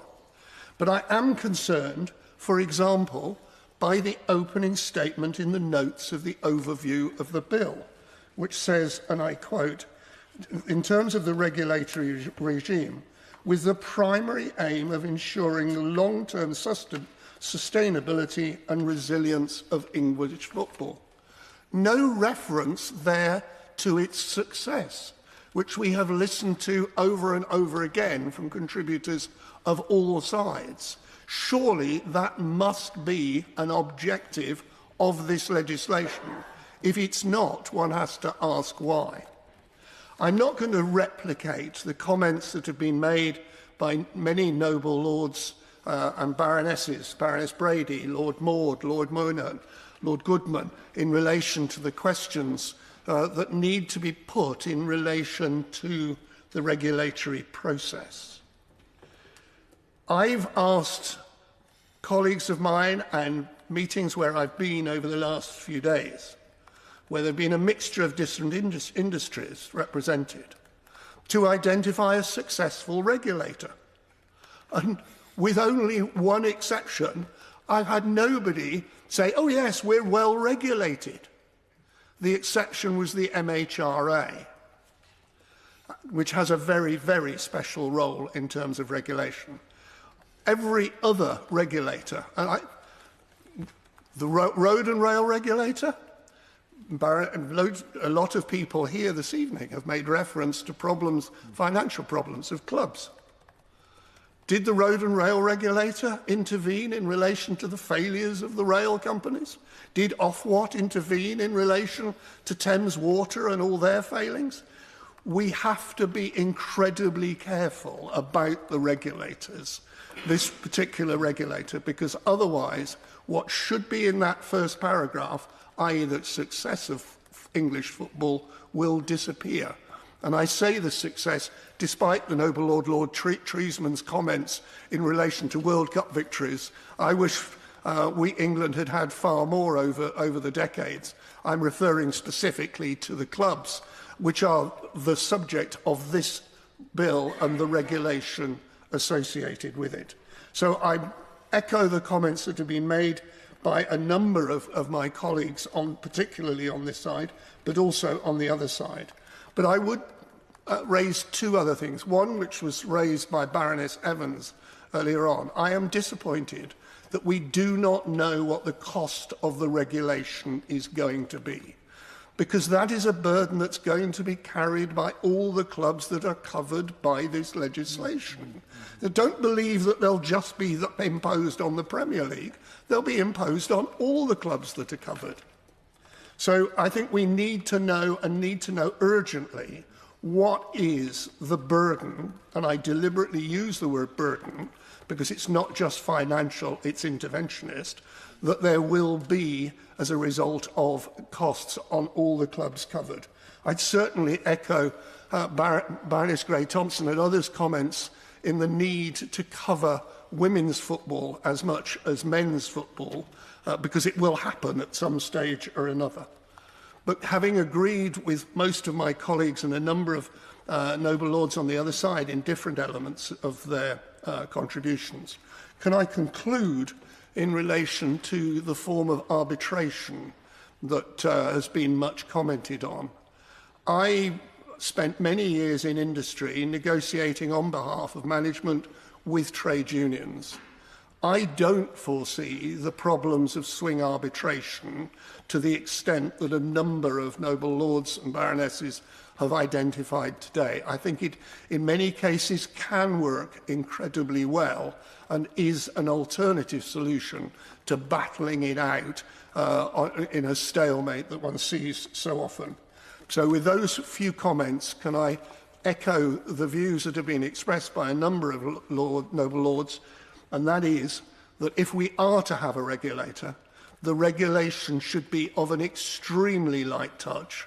And I wouldn't dissent from Lord Goodman's suggestion that, in fact, what we should do is have a sunset clause or some form of review clause to see how well it is working after a number of years. My Lords, may I take you back? In the 1980s, I scheduled ITV at the weekend, and amongst my responsibilities was football coverage of the then First Division. There was, of course, no Premier League. This was the period, my Lords, that you now see on archive match footage where the centre forward shoots at goal and the ball gets stuck in mud 6 yards away. All games were played at 3 p.m. on a Saturday. ITV's pitiful contract only allowed us to show highlights of a few games on Sunday afternoon, 24 hours later, long after the results had been thoroughly digested. Unsurprisingly, the football audience was bored and was drifting away. ITV and then the BBC called time, and no football was shown on British television for some months until the then football authorities finally agreed that some live football could be included in a new deal. Not many years later, a breakaway league was formed, the Premier League, and a little later still, Sky Sport made the live broadcast of games the staple of every football fan's life. Later still, the Premier League became a global force. I hiked high up in the Himalayas about 10 years ago with my wife. There were no roads or vehicles, but there was solar power. And in every single village, way high up in the Himalayas, young boys, almost all wearing Manchester United or Liverpool shirts, could be found kicking a football around some rocky patch. So let us be clear, my lords, the Premier League's success is not an accident. It is an unrivalled achievement forged over decades. A high proportion of the world's best footballers play in it. A high proportion of games produce brilliant, scintillating football of extraordinary creativity. And unlike in some other countries, there are no invincible superpowers. Every team in the Premier League plays to a high standard, on its day able to beat any other team. Thus, in the last 12 months or so, Wolves 2, Manchester City 1. Liverpool 0, Notts Forest 1. And just this last weekend, and Lord Mord is not in his place, so I'm sparing him a moment of pain, Spurs 1, Ipswich 2. Of course, success brings new problems, and I do support the measures in this bill designed to address them. Clubs are businesses, but they are not just businesses. They have long heritages, many from over a century. They are deeply embedded, as everybody who's spoken today agrees, in our local communities. They've been followed by generations of the same family. One of my grandfathers, whom I knew, was brought up in the 1890s, only 200 yards away from Anfield football ground. Perhaps unsurprisingly, therefore, all my grandchildren are now impassioned Reds. I see Lord Parkinson has just left the chamber, but I'm mystified that he could have grown up in Whitley Bay in the northeast and managed to be indoctrinated about the pleasures of supporting Newcastle. Football's very success has made clubs targets, we all know, of, on the one hand, responsible, capable, well-funded entities, and on occasion, owners with neither skill, means, or the financial acumen to run them properly. And there could be no excuse whatsoever for any club in the world's richest leagues to be suffering a loss. That is simply bad management, and Lord Harlech has just given us a very vivid example of that. So the provision in this bill to protect clubs from rogue owners, to promote effective board governance, to mandate financial prudence, and to solidify fan engagement are all most welcome. I do, however, have some significant reservations about the bill as it stands. First, it fails to address some critical issues in the game, for example, player welfare, which Baroness Taylor of Bolton mentioned earlier. Football is now inducting talented players from a very young age indeed. Yet we know that 99% will not finally make it to the top tier. And I know from personal encounters that not all clubs are scrupulous about ensuring that young players maintain their studies to the level of their academic ability, nor to prepare them for what can be the psychological trauma of ending up with no future in football. Moreover, Sheffield Hallam University and others have identified indefensible practices and behaviours in a minority of clubs across the leagues, apprentices used as cheap labour, facing humiliation, enduring punishment regimes, exposed to homophobia. The second major shortcoming of the bill for me is that it does not explicitly address the issue of fan safety. We have had some very narrow escapes in recent years, my lords. I feared for my life at UEFA's Super Cup final in Istanbul in 2019. We experienced anarchy at Wembley in the 2020 Euro final. And the 22 Champions League final at the Stade de France, which I also attended, was a well-chronicled episode of near disastrous failure on the part of all the multiple organisations involved, inadequately supervised by UEFA. Let us heed these warnings, my lords. Fan safety at home and abroad does require regulatory attention. The present system has not been working. The third shortcoming, neither the bill nor the regulator should inhibit the development of football. The proposal for a European Super League by common consent as an exclusive enclave was a significant misjudgment.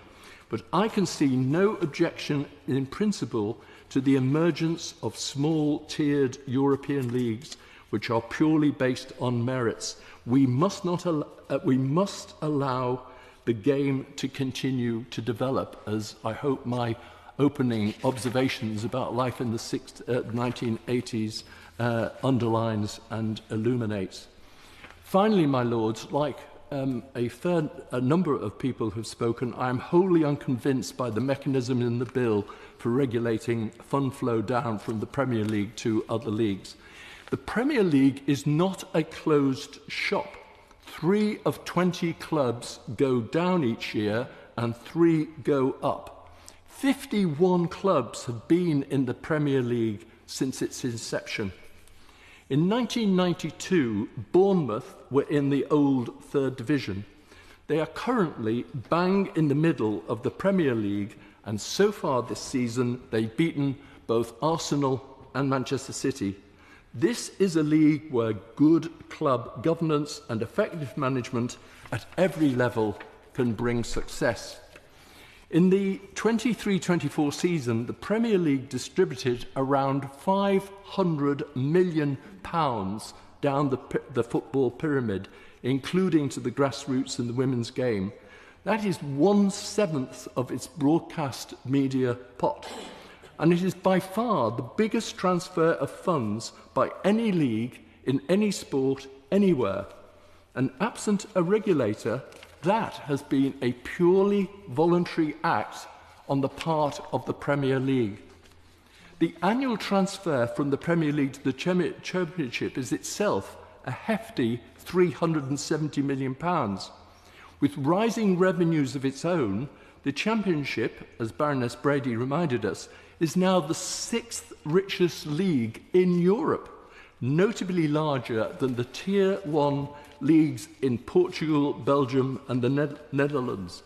My lords, it is crystal clear that this model is very definitely not broken. Worse still, the method proposed in the bill for resolving a negotiating impasse between the Premier League and the Championship is a form of Russian roulette. It is simply bizarre and will mightily deter investors of quality, and a number of people have spoken on this, Baroness Evans, Baroness Brady and Lord Wood. I'm in my closing remarks, and the time is advisory, as you know. I'm about to conclude. To conclude, my lords, a regulator-backed land grab of Premier League funds risks undermining the extraordinary success of the Premier League, of killing the goose that lays the golden egg, of reducing the massive and beneficial impact the Premier League has had on the whole of English football and on our national life. I ask the government to think again. My lords, the aims of this bill are laudable, and it's of course legitimate to be concerned at issues such as poor financial and operational management, inequitable distribution of funds, particularly broadcasting fees, and insufficient input from football fans. I concede that for most people, their local football club is the heart of the community, their town or their city, part of their history, their heritage, their culture, the fabric of everyday life. As a communitarian, I understand and applaud that these clubs are cultural icons and often community champions. One of the most memorable occasions I remember as a Member of Parliament in the other place was attending the civic reception for the back-to-back promotion of Posh at Peterborough Town Hall in 2009. I'm not a devil takes the hindmost libertarian. I do actually believe that there is a place for government intervention. It's right to intercede in a dysfunctional marketplace where there is unfairness, oligopoly, monopoly, price gouging or barriers to entry. And it is appropriate to protect the consumer in extremis. However, this bill, whilst potentially improving the financial sustainability of individual clubs and English men's professional football, does so at too high a price in terms of its encroachment by the state in the form of a behemoth regulator and ministerial fiat into the operation of the free market, a broadly successful business model and a lucrative business model, and private associations and private enterprise. The impact assessment tells us that it will cost over a Parliament, in terms of compliance and operational burdens, upwards of £140 million. And even the non-monetisable and monetisable social benefits in the impact assessment are essentially unquantified. The bill represents another example of incremental mission creep that sadly we've seen over the last number of years, outsourcing governance and policy to reviews, to consultations and specifically to regulators. Now naturally I don't blame the present government for bringing this bill forward. They actually believe in big government, state interference, regulatory overreach. Whitehall knows best. But this legislative process began under the Conservative government, despite it being completely at variance ideologically and philosophically with our values as a party of localism, free market dynamism, minimal regulation and entrepreneurial endeavour, in order to deliver profits and tax revenue to drive improved public services. This bill should be measured simply against the key tests. Is it proportionate? Is it necessary? And is it justified? My Lords, I would answer no. Football isn't unique. Woolworths was at the heart of the High Street when it closed in 2009.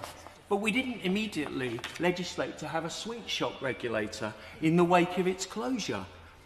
Football clubs have always gone bust.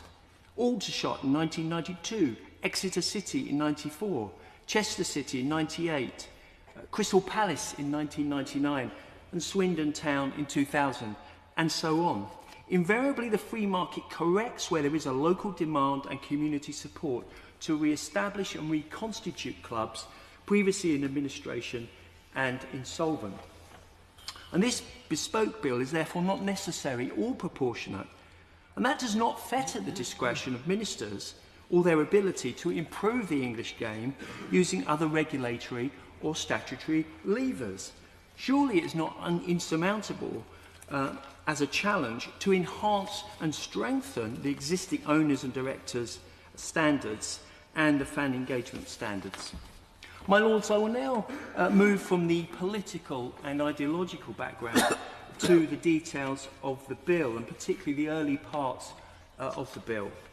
The bill contains, as my noble friend Lord Moynihan said, 42 delegated powers, 10 Henry VIII clauses, giving ministers sweeping powers, notwithstanding the use of the affirmative resolution in respect of statutory instruments.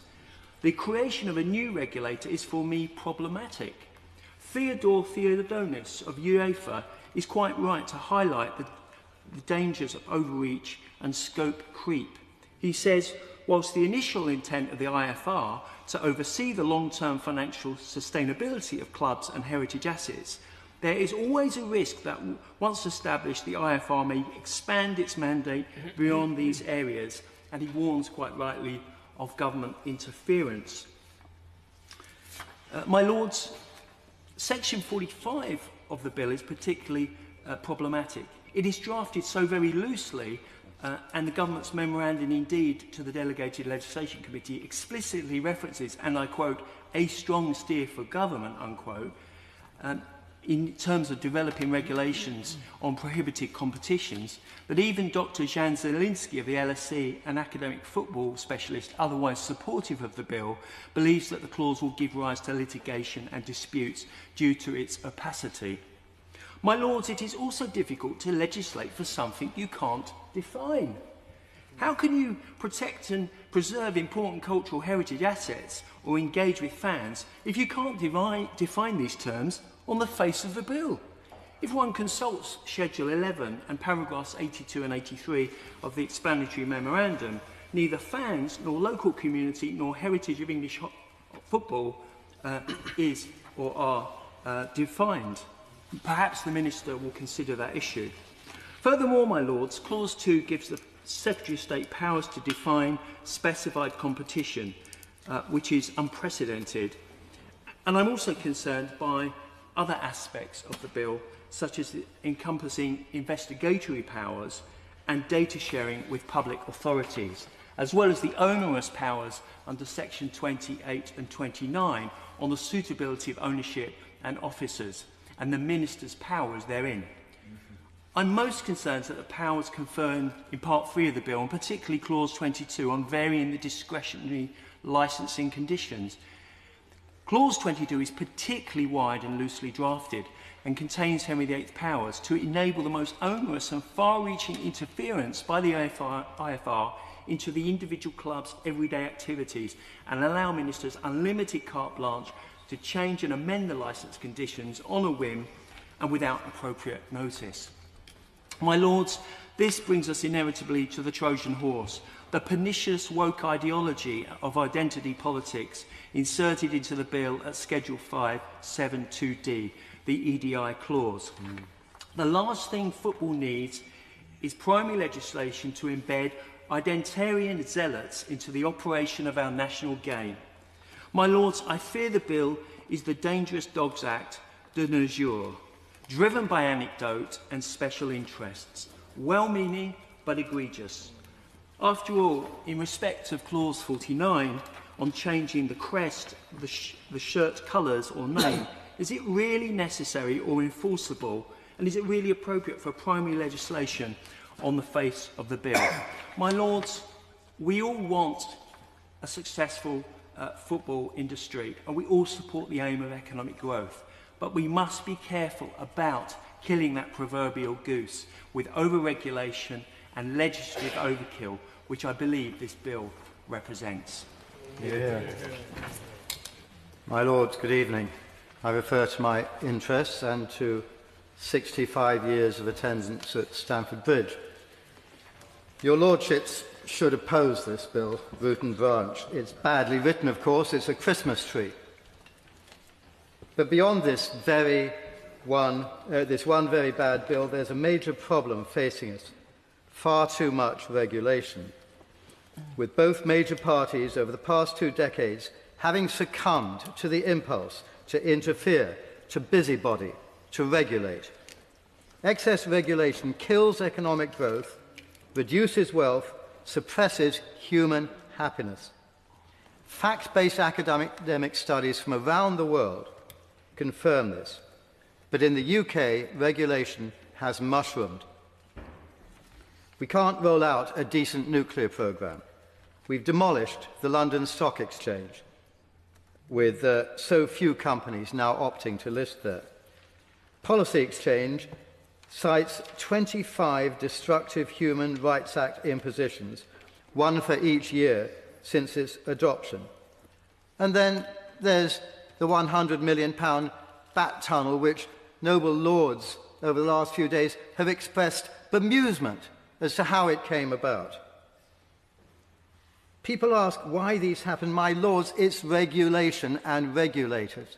That's what goes wrong. My own recent book on economic growth estimates that reversing all of this would increase GDP per capita by some 13% in a decade. If most of us agree that there's too much regulation, how come regulation has proliferated so much? It's because those few who love regulation have become adept at pushing it through. First, find yourself a problem, in this case, parachute payments, alleged financial incompetence. It's odd to assert that, of course, about one of the world's most financially successful industries. But then, phase one, cry that something must be done, and then create a further panic about diversity or equal pay, and get to phase two, government must step in. Talk something about football blah, grassroots blah, women's football blah, stir up a general feeling that a regulator would be a damn fine thing. And so phase three, there ought to be a regulator. So, a football regulator, what could possibly go wrong? The bill is actually an attack on the Premier League. It's driven by Willie Sutton's philosophy, that's where the money is. Are we so sure the Premier League will be unscathed? It pays £4 billion a year in tax, £1.6 billion to lower leagues and grassroots, with overseas TV deals a great export success, 90,000 Premier League jobs. Driving Britain's soft power all around the world, you can have a vivid chat about Arsenal or Liverpool in a taxi from Jakarta to Lagos. All of that raises people's estimation of this country around the world. 3 billion viewers in 900 million homes in 189 countries. Did this happen, my lords, by accidental circumstances? No. It was private enterprise that created this. Would it have happened if a regulator had been suppressing experimentation and initiative over the past 20 years? You know it wouldn't. Free markets need competition, fair exchange, no rent-seeking, no crony capitalism, private property rights. They wither when subjected to heavy-handed regulators. Do we really want to be known in future times as the Parliament that destroyed the global success of the Premier League? A compulsory governance code because, after all, we know best. Licences, imposition of removal orders, disqualifications for life on not proper owners. Look, I'm as anti-oligarch as anyone, but why dissuade a billionaire from dropping a substantial proportion of their wealth into the UK to invest in a football club? Which bureaucratic regulator would be able to distinguish between a good owner and a bad?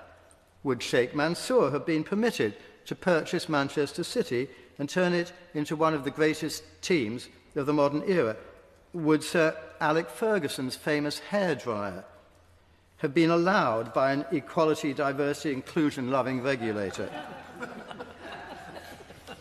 My lords, what possibly can the E, equality of outcome, of EDI, mean in football? Football's a competition. Winning and losing is the whole point. You can't have equality of outcome. Or will the regulator require that all games end in a draw? Or perhaps if we're to have diversity, they'll require that 50% of teams be women. Difficult when there are 11 in the team, but I'm sure they can solve that too. But seriously, we know there will be regulatory creep. We've already heard this afternoon from a number of hungry, prowling peers eager to add their own obsession to the regulatory Christmas tree.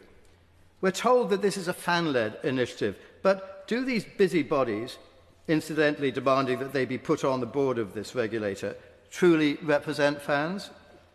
Public First's poll asked which kind of regulators were needed.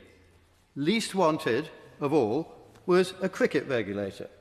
Second least wanted was a football regulator.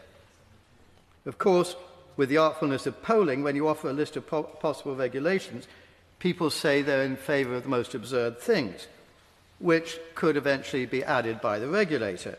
Force the whole club to go on mandatory DEI courses. Cap footballers' wages, all in favour. Equal pay for women footballers. Quotas for English players in Premiership teams. Quotas for English players in Premiership teams. Just a few of those would destroy the Premier League's success. No more global supremacy, no more soft power, far less tax revenues. A depressing future to contemplate. My lords, we must pull back from this overweening belief that we know best. We don't. Hayek's book, The Fatal Conceit, nailed that error. I recommend it. Lady Thatcher loved it. I'm sure noble lords will too. It's the free market that knows best. We should back off from so much regulation, and in particular from this attempt to plunder and distort that precious jewel in the economy's crown, the Premier League. I end by asking the Minister, has there been a request for a formal evaluation of this proposed regulator's possible damage, both to football and to the economy? If not, will you? My Lords, I declare my interest as a lapsed Torquay United fan and Radio 606 listener. I would like to thank the noble lady, the Minister, for her time, both in the introduction and in her very good briefing beforehand. My Lords, I think this bill is badly needed and congratulate both governments in bringing it forward. It may have been triggered by the breakaway attempt by the ESL, but I genuinely think there is a need to regulate league football in this country. My Lords, let's not forget, in the 1985-86 season, after the Heysel and Bradford disasters, when football barely appeared on television and attendance was at a record low, there was no European football as English clubs were banned. More recently, the lessons from rugby union in 2022-2023, when 3 of the rugby premiership teams, Wasps, London Irish and Worcester, went bust, with debts totalling over £155 million. So however healthy the game may seem now, disaster is only a few unfortunate events away. My Lords, according to Fair Game, 58% of the top 92 clubs are technically insolvent. Now, I'm not an economist, but my noble friend Lord Lonsborough gave us a pretty stark analysis, I think stark enough to give Lord Hannon at Kingsclear some problems that he could deal with. Something needs to be done. Everyone has asked the question, can the IFR actually solve the argument about the levels of payments, let alone parachute payments? But in the bill as well, the badly needed scrutiny of owners seem to be toothless. In the explanatory notes, they talk about the suitability of incumbent individual owners or officers can only have the power when it's in possession of information which provides the IFR with grounds for concern about an individual's suitability. This sounds suspiciously like a don't ask, don't tell situation. So there's no barrier to politically reprehensible countries, concerns about modern slavery or sports washing. Fans, my lords, we talked about this when we had the briefing. This is a bill that enshrines the right to fans to be consulted. It's the best place in the world to be a fan. What is a fan? It's easier down the leagues when you could say it's someone who regularly attends a game. I was passing, and I say passing, my lords, I didn't go into the Emirates, and took a picture of the display of Arsenal supporters clubs. I estimated there were 140 different clubs, including Japan, Nagpur, and the rather unwisely named Iraqi Gunners. The notes, the explanatory notes, try and define it, but it refers to individuals who follow and identify, can include where applicable but not limited members of a community benefit society, and any fans who regularly attend matches played by the club's first team. I mean, that's clear, isn't it? The bill said clubs should have a due regard to views expressed by a representative group of fans, but will not, however, be bound by the views of fans. So, how will the IFR police this? Maybe it's for each club to decide what the definition of a fan is. As long as they don't go down the road of Serie A, where the hardline ultras, with their violence and often overt fascism are courted and sometimes sponsored by the clubs. As we've heard, one of the main drivers of this bill seems to be an attempt to set up European Super League, and the bill is aimed to include regulating clubs not being able to enter into, be a member of, or participate in a prohibited competition. Now, A22's website now says that the new European Super League has participation based on sporting merit. No permanent members, and participating clubs stay in their domestic leagues, which remain the foundation of European football. So, my lords, could Premiership clubs, English clubs, join the new European Super League? And I want to ask the Minister, would the Premier League have been able to be joined, according to this bill? Far from throwing out English clubs because of this bill, I think UEFA is going to be uniting with the IFR to challenge any outside competition. And as Lord Treesman has mentioned, there could be a lot of legal work going on fairly soon.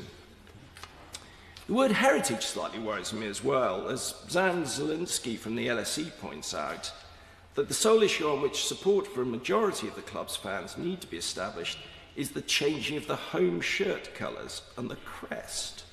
For other changes, which can be just as significant for the fan community, such as a stadium sale or relocation, no such majority is needed.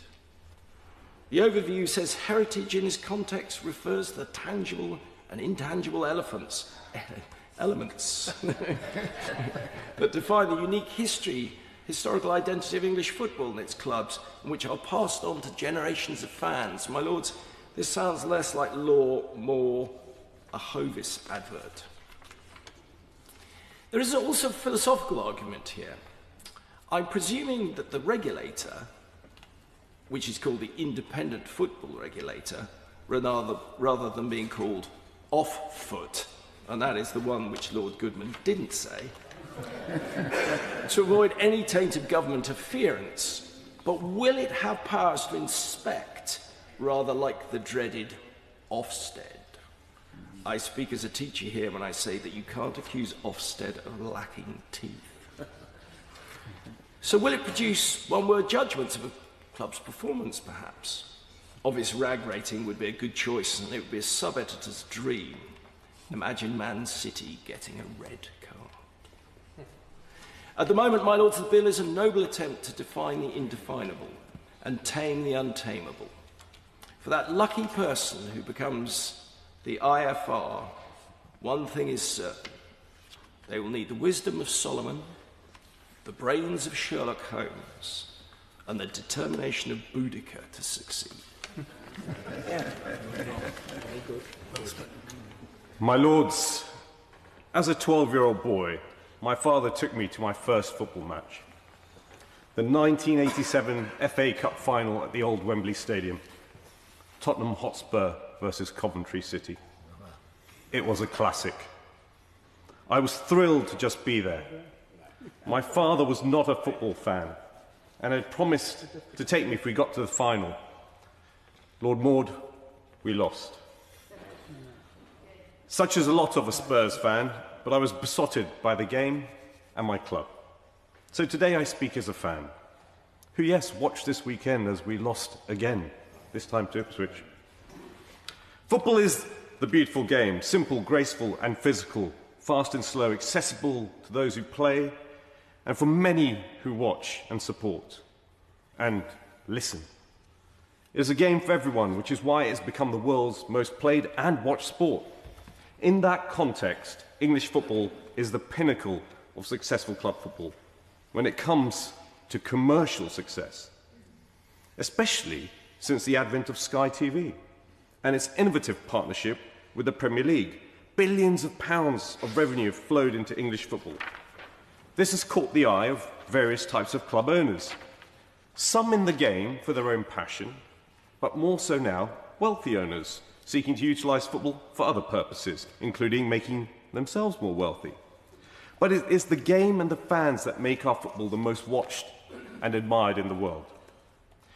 This was never clearer than through COVID, when the world got to watch the Premier League being played, but the absence of fans in the stadiums meant that though we could hear the thud of boot hitting ball, there was a total absence of atmosphere, making the whole experience like watching a game in zero gravity.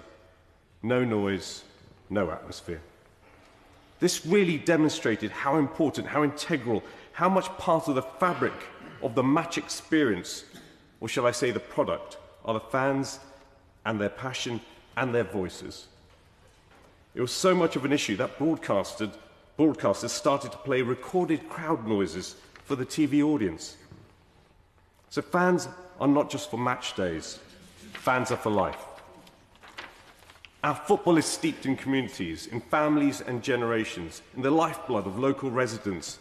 Yes, now clubs have fan bases that spawn across the globe, but it's the rich history that makes English clubs unique, as well as what fans sing on the terraces. Our football is not some fabricated franchise-based monopoly board model where owners can have absolute power, such as in American sport, which is based on this, and like the MLS, the Major League Soccer, has continued in that vein. Around the world, other sports, notably cricket, have adopted franchise-based models too to turbocharge their development of leagues as commercial cash-producing machines churning out games and merchandise in equal measure. Let me be clear. There is an audience and there is a market. And then by all means create a product. But it is not the nature of and the history of our game.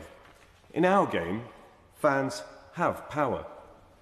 Modern-day owners can be loved if they spend money to buy players, invest in the club, but most importantly, if the team wins. They will be hated if they don't win, or are seen not to care about the club and be hounded out. It has been said by the Premier League that the Premier League clubs have a virtuous circle approach to their finances, investing in world-class players and facilities, in player development and local communities. But it does seem still clear that the old analogy to prune juice, once made by the noble Lord Sugar, is still very much accurate, and as ever-increasing amounts of money coming in go out of the game through huge transfer fees, player wages, agents' fees, and more. So what is the modern-day owner's dream? What are they in it for? Maybe buy a small club, a lower league club, invest in the ground, buy smart when it comes to players with potential, use technology and data to inform their decisions, build a global fan base by leveraging social media, and even have a fly-on-the-wall TV show. Basically, sweat the asset. Then, hopefully, watch the value of your investment go up with maybe a promotion or two to keep the fans happy. Is anything wrong with that? Football is now as much a business as it is a sport. We must acknowledge that. But it must still deliver for the fans, who also do know that not everyone can win every game. Because the magic ingredient of our game is competition and jeopardy. Taking all of this into account, and the unequal success of English football means that an independent regulator must tread lightly. Or dare I say, it may undermine the magic pyramid. Football fans have already seen how the promised land of good intentions can end up mutilating the beautiful game. I speak of the virtual assistant referee, VAR. Ask any fan if they would like that genie put back in the bottle, the erosion of the undiluted joy of scoring a goal, as fans in the stadium best guess if the goal will be disallowed. Fans at home wait, watching endless replays, and the poor chaps at the professional game Match Officials Limited draw lines on screens. My lords, fans are now ruining what they wished for. And I would go as far as saying that they would rather live with a few human errors than the suspension of joy of a goal, and the increased ambiguity, the removal of power from the official in black to the faceless operators miles away behind a bank of screens. Let us not let the good intentions of the excellent fan-led review by Dame Tracy Crouch lead us into the unintended consequence consequences of heavy-handed regulation that will potentially do similar damage to our game and its commercial success that is the envy of the sporting world. My Lords, I'm delighted to be able to follow my dear friend Lord Treesman, the noble Lord Treesman, who actually is now not in his place, but to see him here at all, I was delighted. My Lords, I have to congratulate the Government and my noble friend the Minister for introducing this bill so early in this Parliament. Listening to this debate, it is clear there's a very considerable interest across the House, and it is clear from the debates that have preceded my contribution that the introduction of the regulator is something that will be, on the whole, welcomed. I must declare an interest in that I am currently a director of Manchester United Supporters Trust and the former chairman over the past decade. This is a substantial trust with over 100,000 members. It came into being following the takeover in 2005, which my friend Lord Harlech referred to, by the American family, the Glazers, who used a leveraged buyout to acquire the club. I was the proud owner of a number of shares at the time of the takeover, and I felt, like many of those other fans who held shares, that I owned part of the club, albeit probably only a blade of grass on the pitch, but it was my blade of grass. Now, the position here was that having owned the club, however, the company law required that the minority shares had to be sold to the Glazer family. The funds that were received by the band, who were shareholders, and a very considerable number of cases, put into what was then known as the Phoenix Fund, and the cash is now and has been managed by our trust for the benefit of the fans as a whole. In context, following the highly publicised leveraged buyout, the debt at the club at the time was £500 million, which I think was referred to earlier. As I understand from recent reports in the New York Times, that debt at the moment is approaching £1 billion. As I've said, I welcome the creation of a regulatory framework set out in the bill, but a question I pose to the noble lady, the Minister, and indeed the Government, is whether the independent regulator would be able and have the power to interfere with such a leveraged buyout of the kind that took place in 2005.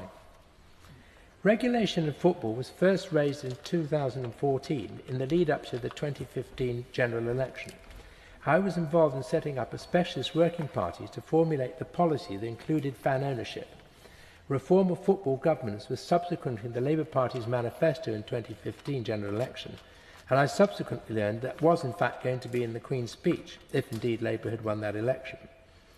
As has been discussed this evening, this new government, following the fan-led review under the chairmanship of Dame Tracy Crouch, and this government has now laid this bill before this House. At the core of football are, of course, the fans.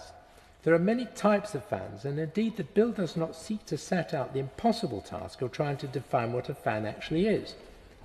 Fans range from those who sit on a sofa and watch matches on a regular basis, and others like me who have season tickets and have had season tickets for many years and attend games not just in my case at Old Trafford, but grounds across the country and indeed in Europe.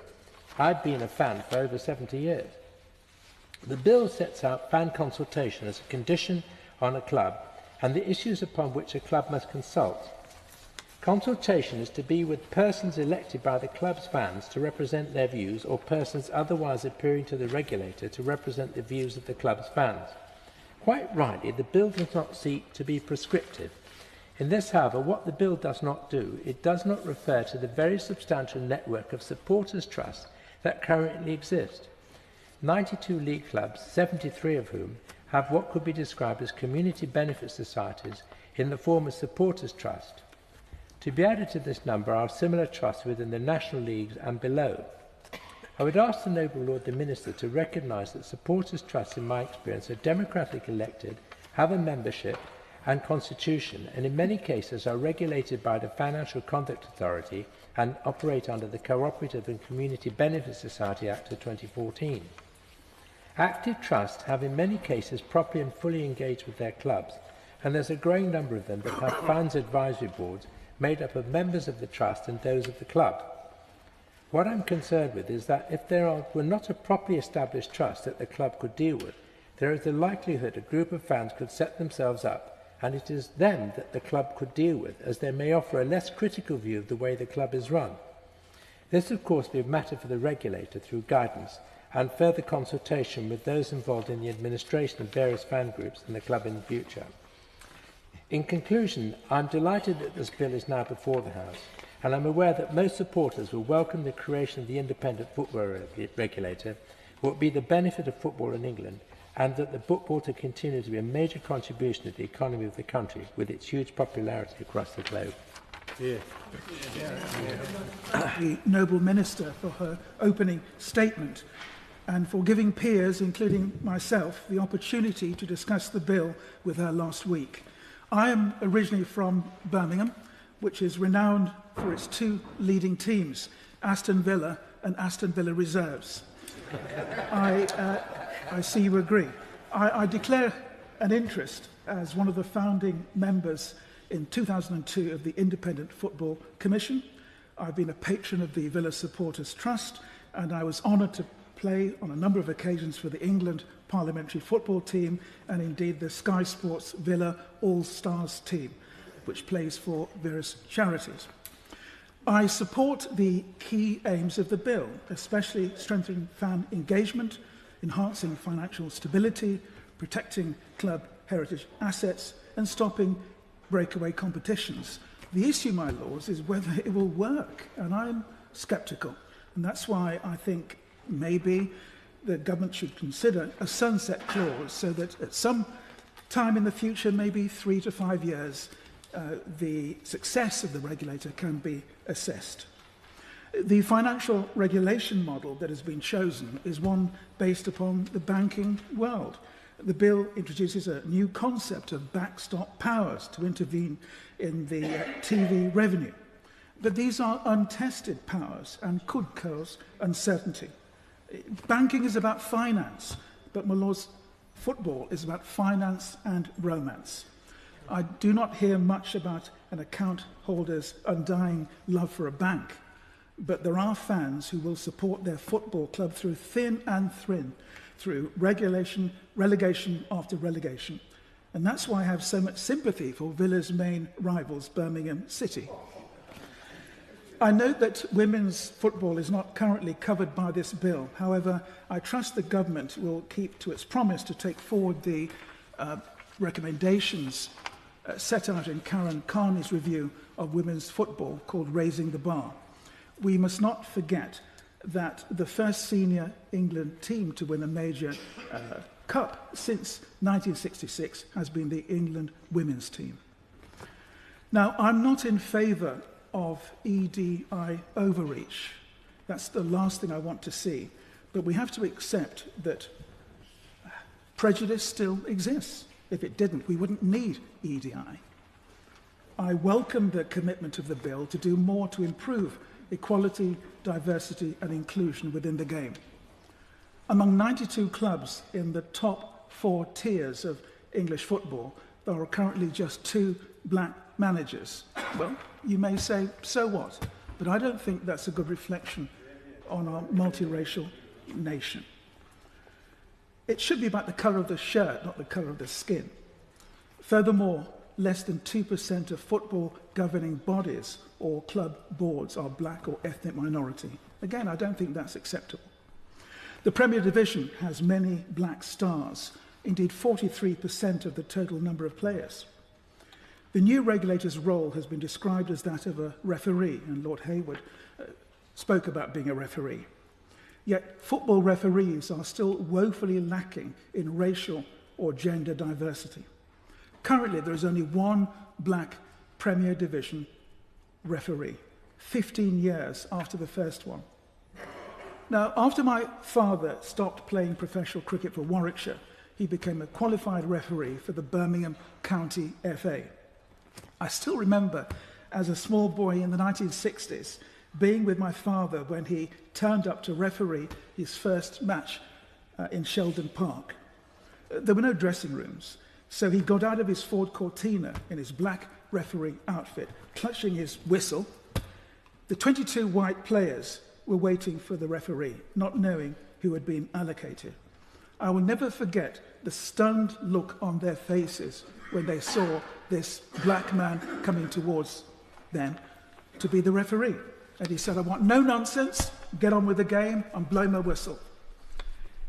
During that match, there wasn't one swear word, and none of his decisions were challenged. In fact, in the following months, the local FA would even get requests from club officials for the black referee to be appointed to their games. So, my lords, if this was possible in the 1960s, why does it remain so difficult over 60 years later, when the conduct of top referees is in question this very week? So I'm hoping that the new regulator will at least look at this aspect of the game. I asked the Minister when we met last week also about cost, and the cost of the regulator is unclear, and I think that this is something that's quite important, because if litigation results in terms of the problems that this new regime may enhance, Manchester City have unlimited revenues. Perhaps the noble minister can confirm that the powers of the new regulator will not in any way conflict with or override the existing regulatory powers of the Premier League, Football Association, UEFA or FIFA. It is reported that in September this year, UEFA contacted the government expressing some concerns that the new regulator would be in breach of the UEFA rules, that there should be no government interference in football. Now, hopefully the new regulator will solve the standoff between the Premier League and the EFL concerning finance. But we must not forget that the origins of football was not really about money. About half of the Premier Division clubs were started in the Victorian age by churches, including Villa, Everton, Man City and Southampton. Their remit was not money. It was to keep young men in particular out of pubs and into parks, keeping them physically and mentally fit. Since then, football has become the nation's most watched and played sport. The Premier League is regarded as the best in the world. Football's soft power brings nations together. And yes, I accept that it's now so big that this £8 billion industry cannot be left to regulate itself. But regulation must not become so tight that it creates stagnation. My Lords, I declare an interest as a long-time season ticket holder and indeed joint owner of AFC Wimbledon.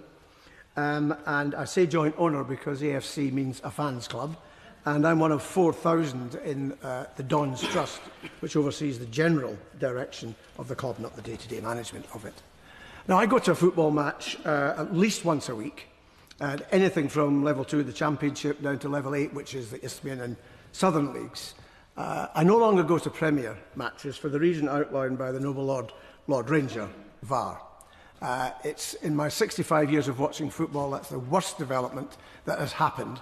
It sucks the spontaneity and excitement out of much of the game and leaves the fans, as the noble Lord Ranger said, confused. It's a blight on the game and needs to be removed, but of course it won't. But I was interested to read comments recently of Trevor Birch, who's the CEO of the English Football League, when asked about VAR in that competition, and he said, we won't be having it. And he used a term I thought was very apt. He said, we're authentic. Quite.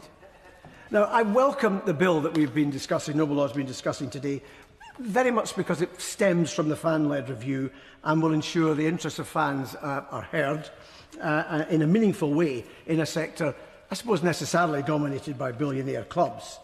And the bill will introduce the independent regulator, which I believe is necessary, given the fragile nature that many noble lords have referred to of too many clubs in the EFL.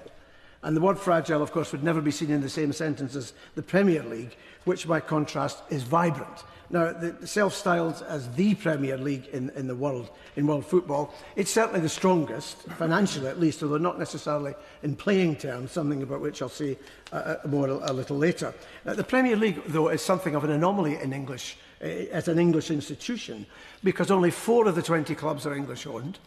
Only 3 of the clubs have an English manager. Russell Martin at Southampton's English, where he represented Scotland as a player. In the 32 seasons that the Premier League's existed, not once has the champion club had an English manager. And at the start of this season, just over a third, 36% of players registered in the Premier League were eligible to play for England.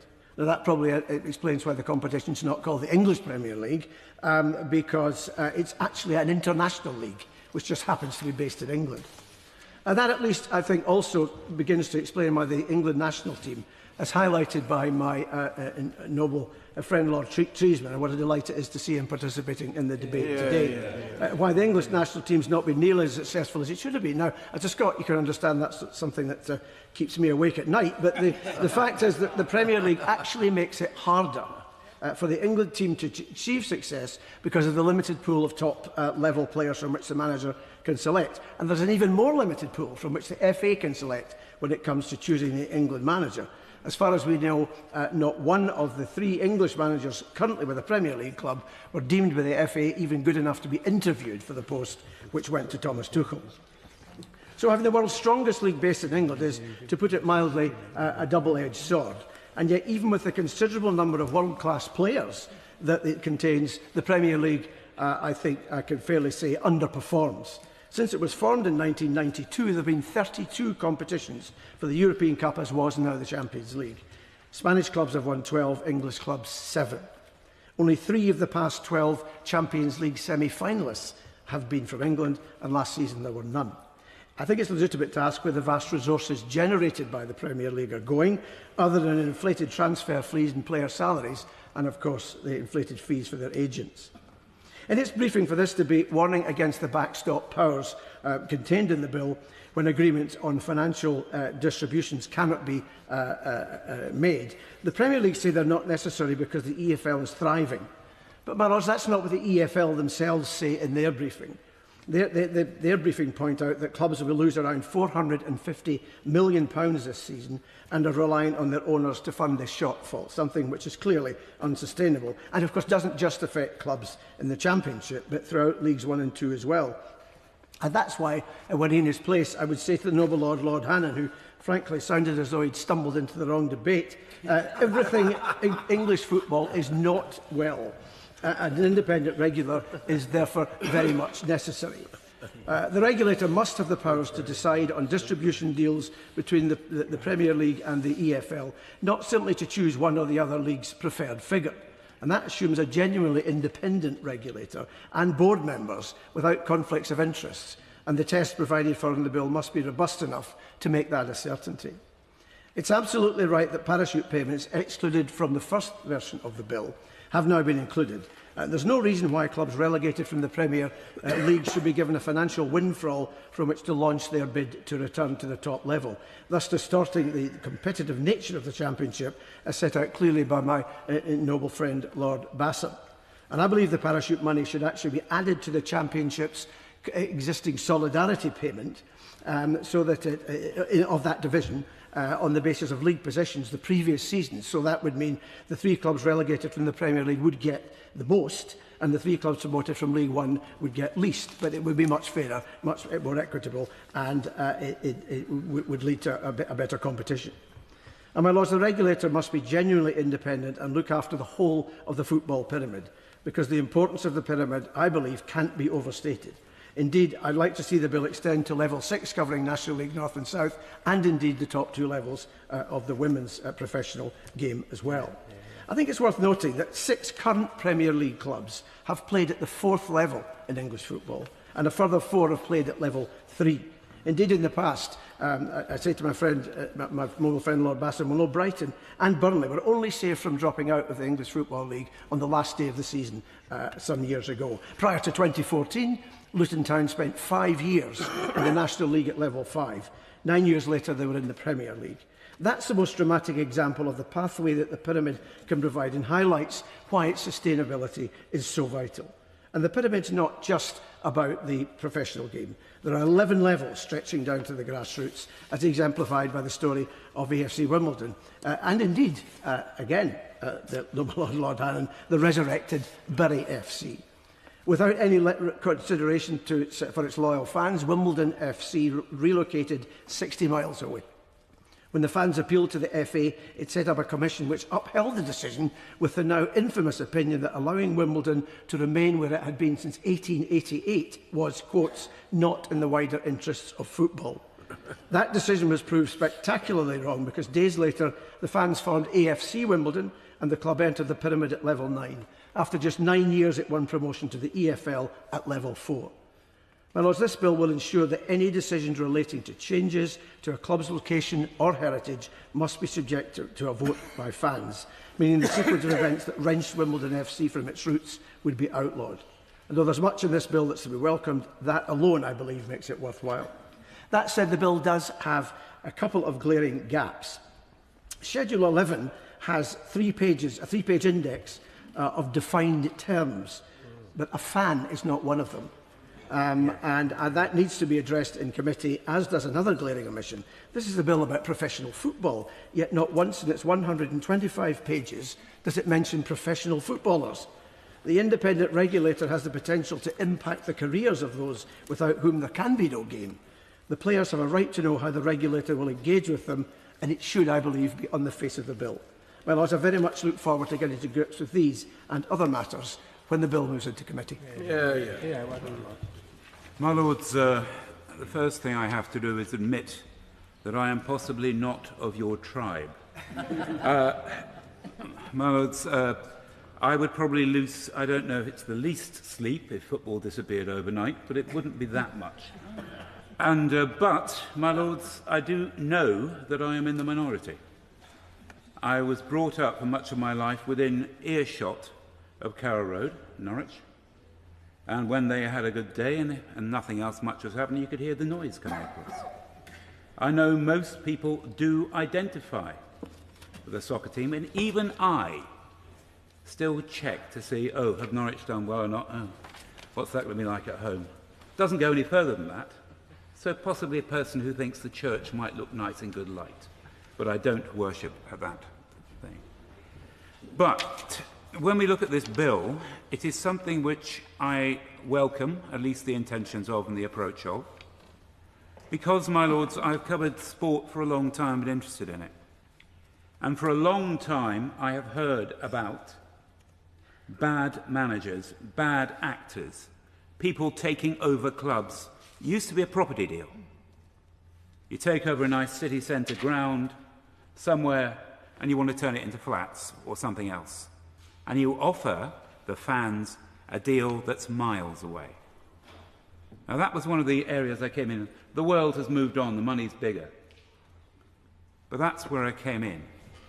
And there's always been this tradition that football attracts those who are doing deals that I think is described as fantasists as well in there.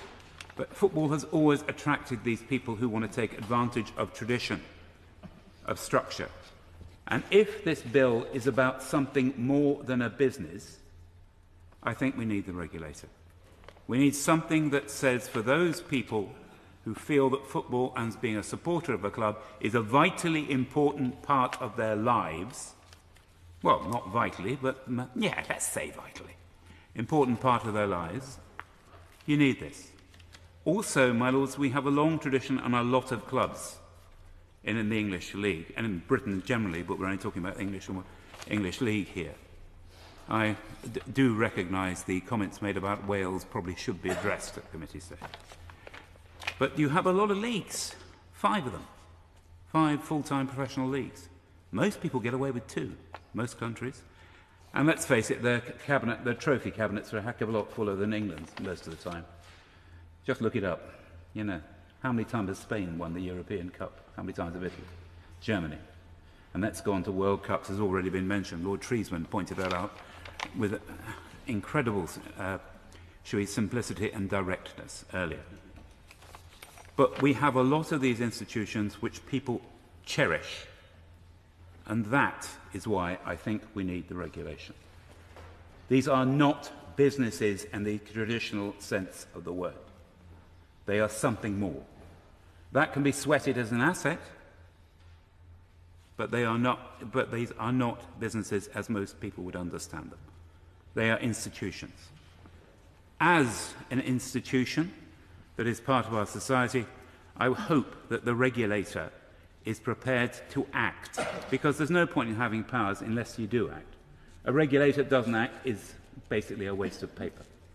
So we will have to have somebody going in when somebody is breaking the rules and biting hard enough to leave a scar. They've got to remember it happened. You may not have to do it very often, but if you do have a regulator that doesn't or holds back, you're going to have problems with it. It will become a bluster, a threat. And we all know that if you want an enforcement capacity, actually making sure that something happens is infinitely more successful than a big threat or a big maybe sometime in the future. You're going to have to do something along those lines. Now, if anybody does agree with me here, and my noble friend Lord McNally should have been here, and the rest of my colleagues don't seem to be that inspired by this subject.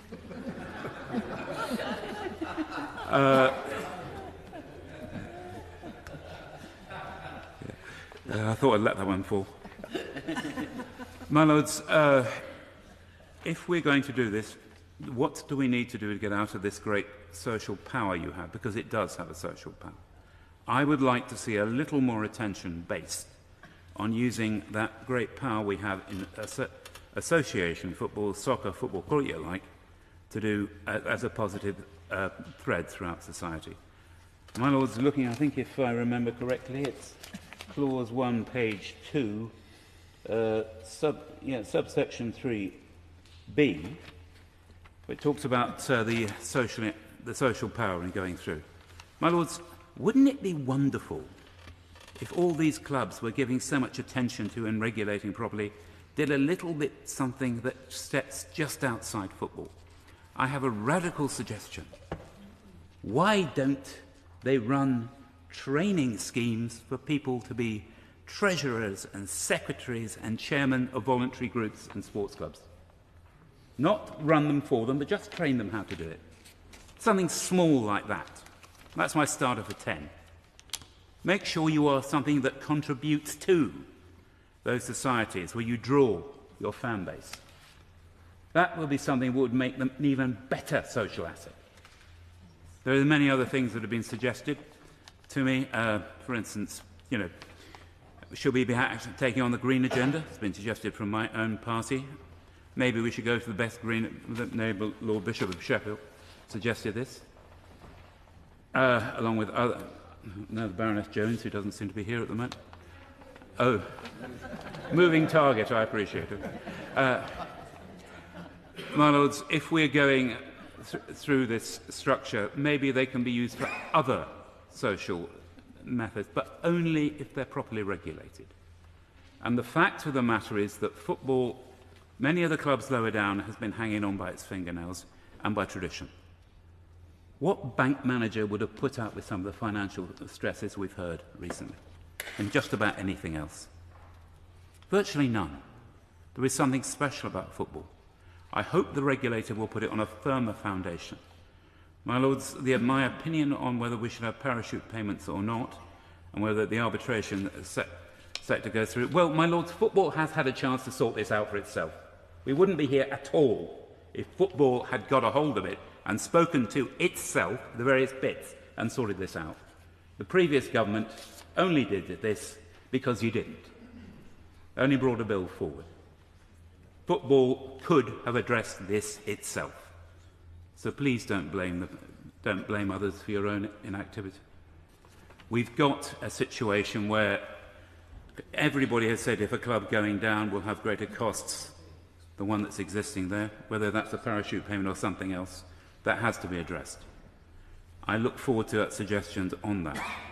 My lords, we have got something here where we are trying to make sure that something which is fundamental to much of our society survives. It survives all the way down in its historical structure. That is what we should be worrying about. Making sure that it is still a success, yes, it will be much easier with football generating the money. But that social capital, that investment of faith in this game, is something which I hope all sides will say should be preserved. I look forward to discussions at a later stage on this bill. But I hope that we remember this. We are not talking about a business or a casual activity. We are talking about something which touches many people's lives. I know that, and I'm not part of it. So, like other noble lords, I'd like to begin also with a declaration of interest, or maybe a bit of a confession, as to being a Chelsea season ticket holder for the last 20 years. And also to still feeling a bit stiff for playing for the parliamentary team against the army in the Remembrance Day game yesterday, but please don't ask me the score. I'd also like to start by joining Lord Parkinson in thanking the noble Baroness the Minister for her inclusive approach to date, and I'm sure that's going to stand us in very good stead as we get into a lot of the what I think we would all accept quite tricky issues in the committee stage. I'd also like to thank the noble lords for their contribution. As ever, it shows how fantastic this House is in terms of the breadth of experience when you think we've had club directors here talking tonight, former FA chairs, sports ministers, sports media experts, supporters clubs chairmans, rugby referees, but I think all of us passionate fans, even if some of us are misguided about our choice of clubs, and maybe I won't point those out. But I think we're all here because we know that, as Bill Shankly famously once said, football is not a matter of life or death. It's much more important than that. I actually prefer. I think it's more fitting, actually, the phrase that football is probably the most important of the least important things. And why is that? Because, as we all say, it captures our hearts, and that often overrules our heads. I think, as Lord Back said, it's actually at that time, in those 90 minutes, where all of us feel like brothers together in a community, or the quote that Lord Back used. And so I think we would all agree that football clubs are a unique place. I do agree with Lord Addington that they are more than just a business. They are part of the social fabric of a community and the force for wonderful social good. And so that's why I believe there is a general consensus amongst all the stakeholders, the supporters clubs, the FAPL, the English Football League, that there is a role for the football regulator in terms of some of those basic protections. The club's not moving away, the MK Dons example, the name, the shirt, the logos, the fit and proper owner tests, the breakaway league threat. Although I do note Lord Maud's point that actually it was the English fans that killed it, unlike many other the other countries. But I think we also need to be careful where there's any business or any area where your heart often overrules your head. I think Baroness Morris talks very well of a cautionary tale. We all know that fans can be a fickle bunch, and as Lord Ranger said, more than anything, fans care most about the success of their club. I think if you ask most Chelsea fans, did they care about their owner being a Russian? I think all the time that they were very, very successful. I think that's probably what they cared about the most. So I say that as a cautionary tale, and as Lord Ranger said, how quickly will today's regulator be seen as tomorrow's VAR, and not the solution to the problem. I think the general consensus that we do have amongst all of us today, though, is that the regulator should be light touch. And I think the high degree of concern that we've seen here is that of overreach, very eloquently put by noble lords Hannon, Jackson and Moynihan, and that of mission creep. And in just today's debate, I noted that there's been at least 8 new powers that noble lords have suggested, and this is just the start of the process. And I have to say, as Lord Jackson pointed out, 140 million of cost that we're talking about here for this regulator doesn't feel like a light touch situation.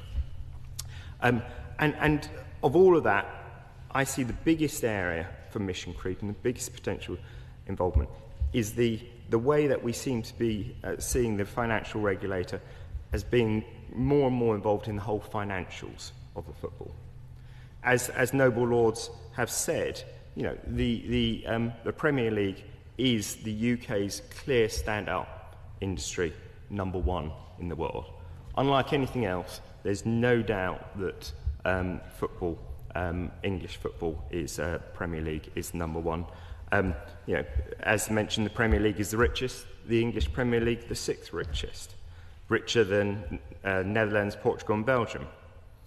It's that's benefited all the clubs, all the tiers. It's led to investment in grassroots facilities right the way through the ground, right the way through the game, as Baroness Jones mentioned. The Football Premier League is the most attended worldwide of all leagues. The second most attended, as mentioned, the English Football League. And what's that all founded on? It's founded on the UK, is the media rights value of all those. And again, I have to confess, like Lord Burt, I do have some experience in TV media rights, having founded a pay TV company and been involved in many sports deals. And seen worldwide the power of football. I've been in Thailand and I've had pay TV businesses saying to me, I'm going to have a big increase in subscribers next year. I say, well, how come? Because I've won the English Premier League rights. And why is that? Why is the Premier League so so popular? It's because it's got so many competitive games. If you look at Spain, Italy, Germany, or France, you'll see they've got 2 to 3 top clubs. In the Premier League, I think we could point. Well, we'd probably all argue, but you know, I can think of at least 8 clubs that we would say, you know, are big clubs. And as pointed out by Noble Lords, we've got many clubs like the Bournemouths, the Leicesters, the Brightons of the world that actually have come in and shown real upward mobility and won competition.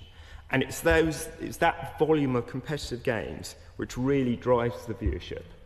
And it's that volume of games that people want to watch that drive the pay TV subscriptions, which drive the TV rights money, that fund everything else that we're talking about here. And fundamental to that, I believe, and if you speak to the Premier League, is actually the parachute payment element of it all. Because as Baroness Evans said, the problem is that you come February, any club that doesn't have the comfort, for want of a better word, of a parachute payment will suddenly be thinking, I've got to cut back. I've got to sell players, I've got to cut back on wages because I will be in financial oblivion if I get relegated next season. That's not going to be the bottom 3 clubs, that will be the bottom 6, 7 or 8 that are in danger of that. And all of a sudden, you've got a load of the games, at least a third of the remaining games, probably even more than that, which suddenly become uncompetitive. And so the value that the world TV companies are paying for disappears from that. Now, you know, again, things are always a game of two halves. If you speak to the English Football League on this, and I have spoken to them about it, they say that the flip side of these parachute payments is that relegated clubs are much richer, and that 2/3 of those promoted clubs depend on those parachute payments, and that distorts competition in the EFL.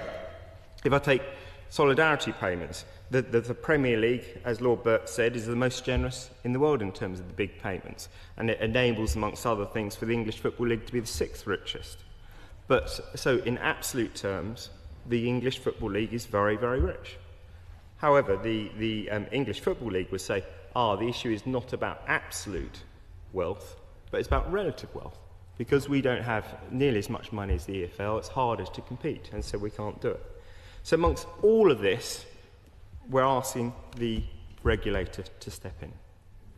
And that is the danger from all of this. Because we're asking this regulator, unlike any other regulator that I'm aware of, to get involved in the redistribution of money from one entity to another.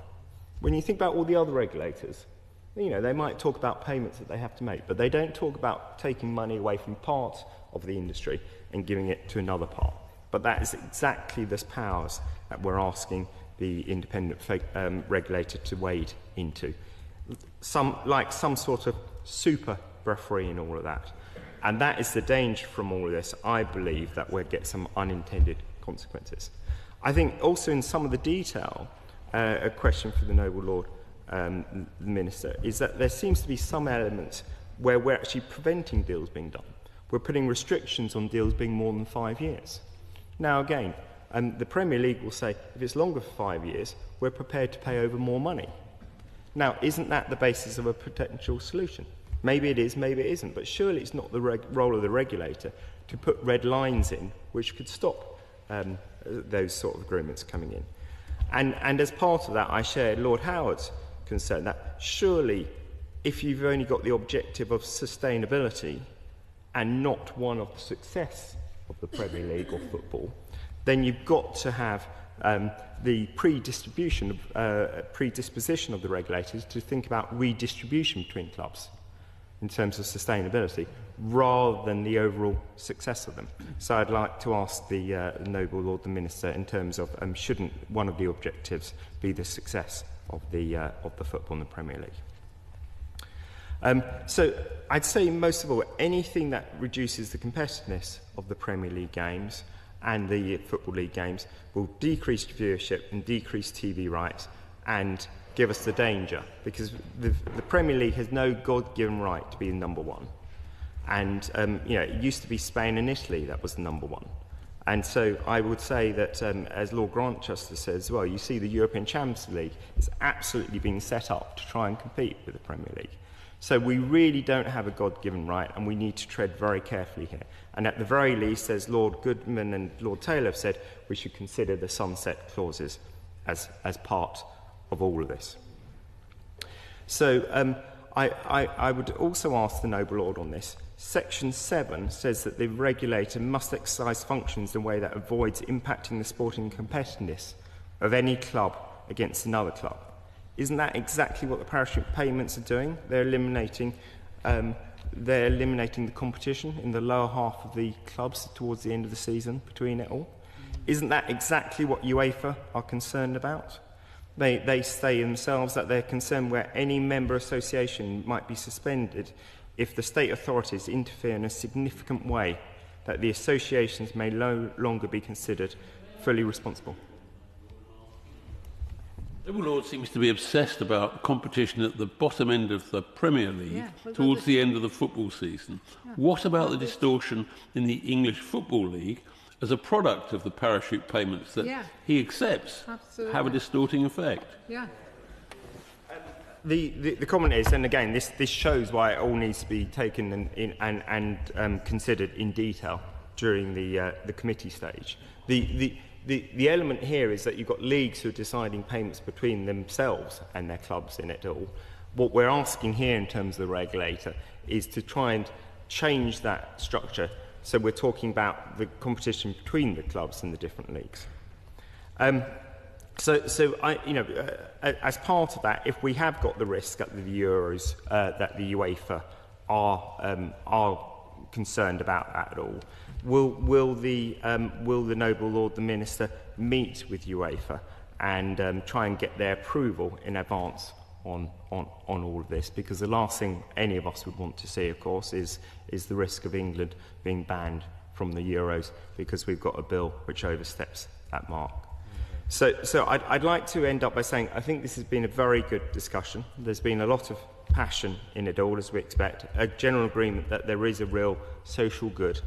But we have got UK's #1 industry here, and we need to tread very, very carefully to make sure we really do have a light touch regulator without the mission creep and the unintended consequences. I look forward to those discussions in committee. My Lords, I thank all Noble Lords who've spoken today.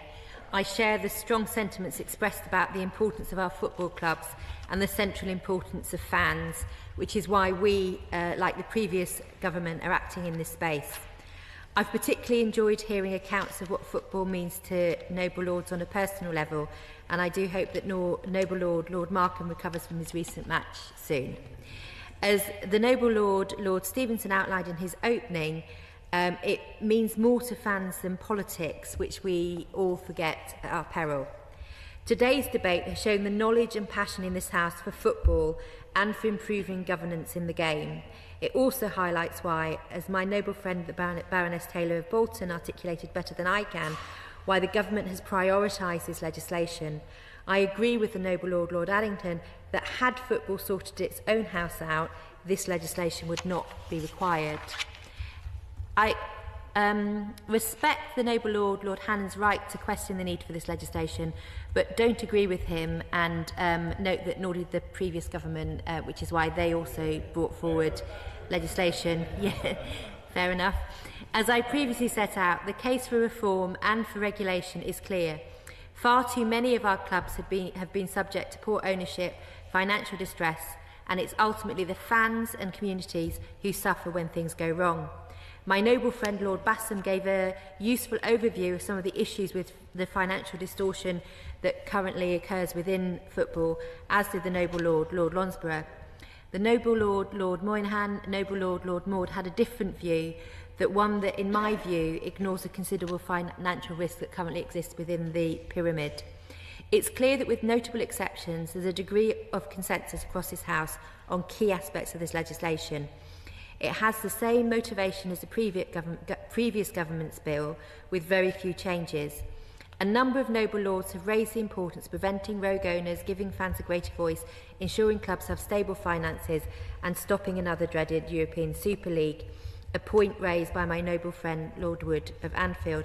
It's these issues that the bill will deliver on through better regulation, ensuring the financial sustainability of our clubs and protecting the heritage of the game. The noble lady Baroness Morris gave a powerful description of what the impact can be on a community when things go wrong. Unfortunately, it will not deal with VAR, which is the issue that the noble Lord Ranger raised, and nor is it intended to. And while a number of noble lords, including the noble Lord Maud and the noble lady Baroness Fox, questioned the need for regulation, and others suggested we could have taken a different approach, including, as my noble friend Lord Manchester, that we could have actually gone further, we think that this bill is proportionate and gets the balance right. It will tackle harms where they exist while ensuring English football remains the fantastic product we all know it to be. I'll respond to as many of the questions and points raised as I can. I'm not actually confident I will get through them all, though, so where I can't, I will write to noble lords and place a copy in the library. My noble friend Lord Back raised a number of near misses, as he described it, over the past few years in relation to football and football sustainability, and a surprise that the industry hasn't had a regulator up to now. The noble Lord Parkinson, the noble lady Baroness Evans of Bowes Park, noble Lord Moynihan and the noble Lord Ranger raised points about whether the regulator might create additional burdens on clubs. The noble lady Baroness Fox questioned whether it was a statist regulation, I think, a point that was echoed in the comments by noble Lord Hannon. Noble Lord Goodman of Wickham raised concerns as well. The regulator is, and I want to stress, the regulator really is genuinely designed and required to take a proportionate and flexible approach. This is made clear in the regulatory principles within the bill at clause 8, which the regulator must have regard to when carrying out its functions. I hope this reassures those who are concerned about the regulation in this regard, and I know we'll have a further debate on that in committee stage. The licensing provisions in the bill are designed to deliver a bespoke, tailored licensing system. The requirements on each club should reflect the club's unique circumstances, such as its size, financial health and risk profile. The noble lady Baroness Evans raised the costs of the levy, and the cost of the levy would be proportionate to the size of an individual club and the league it plays in. The regime is designed so that where clubs are already well run, the regulator will not need to lay on extra requirements, and so there should be minimal additional burdens. The noble Lord Hayward, Lord Jackson and Baroness Evans asked about the cost of the regulator to clubs. The regulator is required to take into account a club's financial resources and the league it plays in when setting the levy. This should ensure a proportionate approach where no club is asked to pay more than what is fair and affordable. This means that a National League or League Two club can expect to pay just a fraction of what a Premier League club would pay. The regulator will be committed to providing value for money and only charging costs that are absolutely necessary for it to function effectively. There are numerous checks and balances in the bills to ensure this, including the requirement to consult with the industry on the levy and the tightly defined set of costs laid out in the bill. In relation to UEFA, the Noble Lord Moynihan, the Noble Lord Jackson, Noble Lord Taylor, Lord Markham and others raised concerns which might be raised by UEFA. The government has engaged extensively with relevant stakeholders, including the FA and UEFA, and this week the Minister for Sport had a productive discussion with UEFA and committed to continue to work together. The Noble Lord Moynihan, the Noble Lady Baroness Brady and the Noble Lord Harlech, among others, raised concerns that the regulator could negatively impact investment. This government is pro-business and wants to see football continue to thrive. That is why we've designed a proportionate regulatory system with intervention targeted only where necessary. It is also why the regulator has a specific duty to, where possible, avoid adversely affecting investment into English football. In response to Lord Markham and others, we do want football to be successful. Within the bill, I'd point Noble Lords, including Lord Hayward, to Clause 7.2 on the regulator's general duties.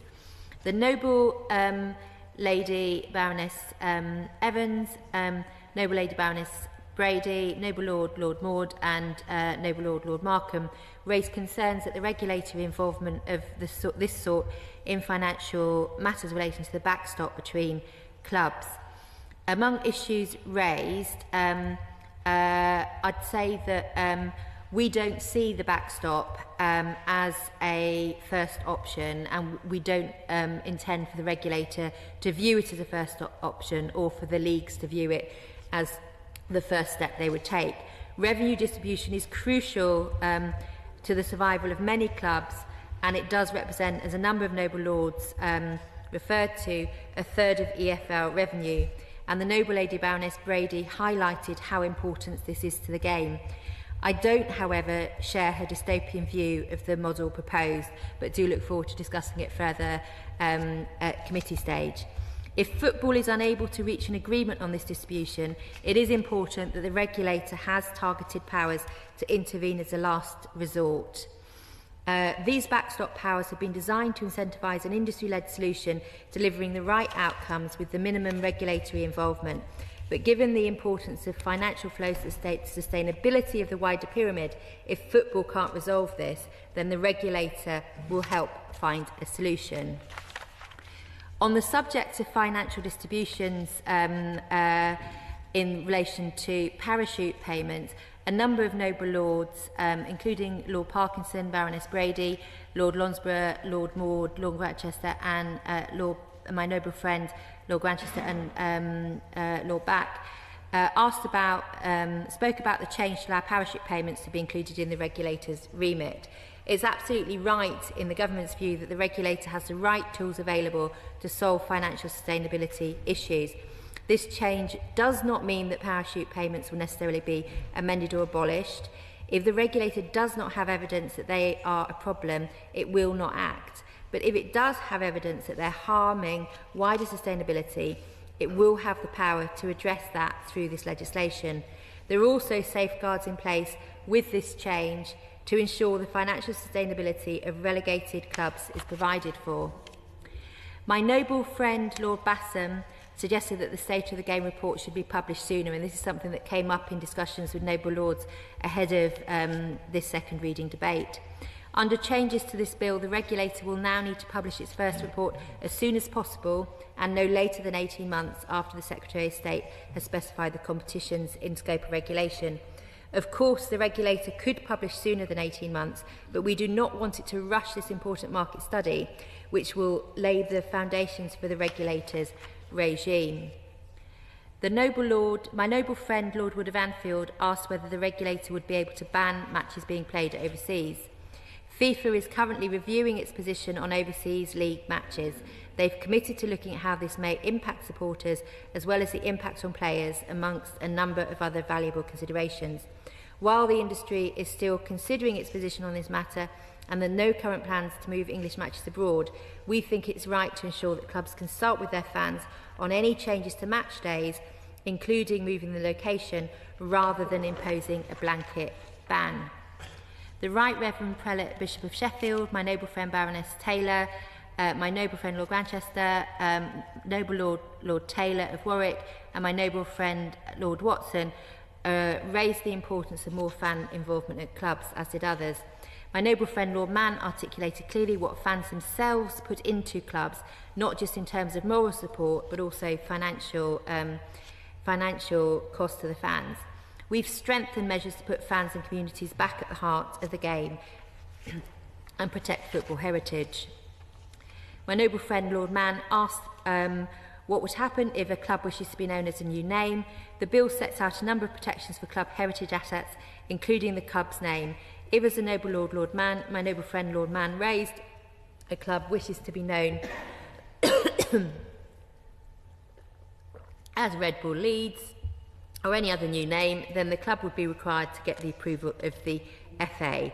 The regulator will be able to act as an enforcement backstop for the FA's approval process, and the bill will look to protect any decision that's this decision process and protect club heritage.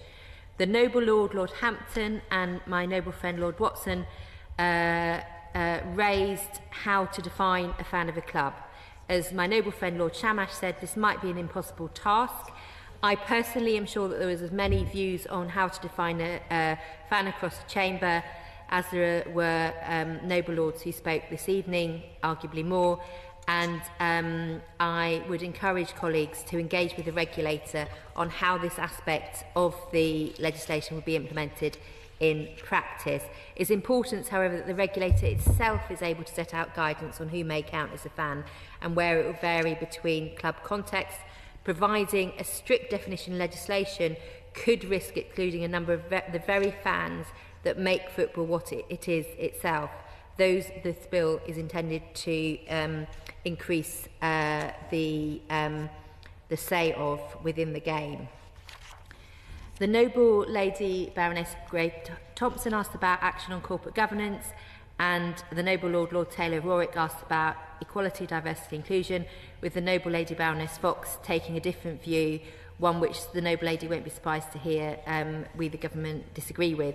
This government believes that equality, diversity, inclusion is an important part of good corporate governance, and as the noble Lord Taylor said, there is actually an issue to address. In relation to requirements on clubs to report on modern slavery raised by my noble friend Lord Mann, he asked whether action to bring players into scope of modern slavery reporting would require action by the regulator, primary legislation or secondary legislation. The requirements for which organisations should publish an annual statement on modern slavery are set out in existing guidance and legislation, and as there is existing legislation on modern slavery, this bill will not be making separate provision for it, as it is not within scope.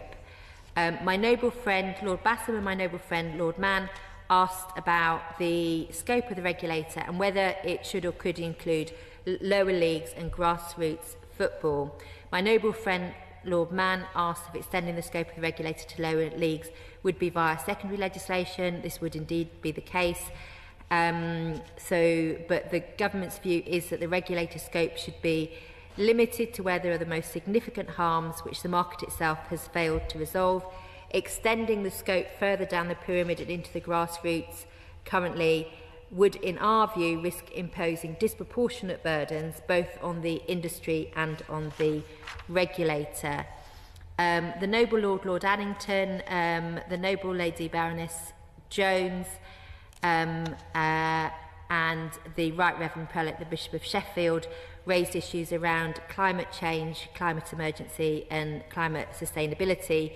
This will not be within the scope of the regulator because the regulator will have a tightly defined scope focusing on the issues which cause serious harm to fans and communities and cannot be solved through market regulation. so environmental issues are therefore not in scope. On the topic of scope, looking at the issue of women's football, which was raised by a number of noble lords, including my noble friend Baroness Taylor, the noble lady Grey Thompson, and my noble friend Lord Bassam, and my noble friend Lord Watson, in relation to the women's game, and the fact that it is not currently included as part of the regulator's remit. Clearly the women's game has come along a long way from when I was not allowed to play football at school, and this is a good thing. Karen Carney led an independent review of women's football, which was published in July last year. We agree with its recommendation that the women's game should be given the opportunity to grow and self-regulate rather than moving immediately to independent statutory regulation. The regulator will be able to engage and share best practice with industry, for example, the Women's Professional Leagues Limited, who are responsible for the women's game. As my noble friend Lord Grantchester highlighted, and my noble friend Lord Mann asked if this is the case, if the picture changes, the Secretary of State will be able to conduct a formal review and, if appropriate, extend the scope of the regulator via secondary legislation. And I will come on to secondary legislation in a couple of moments to include women's football. Noble Lord Burt raised an issue of player welfare, and while this is not an issue that would come under the regulator's remit, given its tight focus on financial sustainability, we do recognise that the welfare of players exiting the game needs to be better protected. They need to be better protected, particularly at a young age, as a matter of urgency. We're therefore encouraging the football leagues and the FA to work together to develop a consistent programme of support, and we'll continue to discuss it with them. In relation to delegated powers, which a number of noble lords, included Lord Moynihan and Lord Goodman of Wickham and Lord Jackson raised, among others, they raised the issues around the use of delegated powers in the bill, and I do look forward to discussing these further at the committee stage. These powers in the bill are constrained through a combined procedural, affirmative and legislative consultation requirements, safeguards. In determining which matters should be dealt with through delegated legislation, we have aimed to provide as much detail as possible to give as much clarity to industry as possible at this stage and ensure that Parliament can scrutinise the details of the regime. However, we also recognise the need for the regulator to have the flexibility to determine its own processes, which may need to adapt over time and will be subject to consultation with key stakeholders. I have a response on the point about Wales, which I will speak to the noble Lady Grey Thompson about afterwards.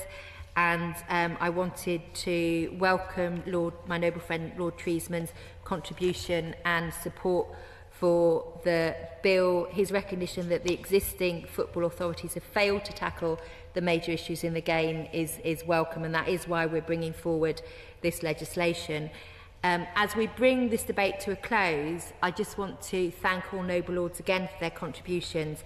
Given the wide-ranging and thorough debate, I know that I won't have responded to every point raised by every noble lord today, and I will try to ensure that other points are responded to in writing. In a lot of ways, I think this has helped us tease out some of the debates that we'll discuss further at the committee stage. There are some points of broad consensus, even if there are some differences in how positively some of the measures are viewed. This is a really important piece of legislation which the previous government first introduced, and I do look forward to working with peers to ensure that the government now gets this job done, and I'm sincerely hoping we don't need the noble Lord Hayward's refereeing skills to work through any of the issues. A strength of this House is the rigour and scrutiny noble lords bring to issues before them. As we've seen today, this is precisely what noble lords will bring to this bill too, so that we can make sure it is the best possible legislation before it goes to the other place. It is through this legislative process that we can assure we avoid some of the unintended consequences a number of noble lords have warned against today. I'm keen to work with all noble lords across the House as this bill progresses, and would like to invite noble lords who wish to talk about any particular issues related to the bill to contact me and my officials. My lords, I beg to move. The question is, this bill be now read a second time? As many as are of that opinion will say content. Content. Contrary not content, the contents have it. My Lords, I beg to move the other motions standing in my name on the order paper. The question is that this motion be agreed to. As many as are of that opinion will say content. Content. Contrary not content, the contents have it. My Lords, I beg to move that the House do now adjourn. That the House do now adjourn.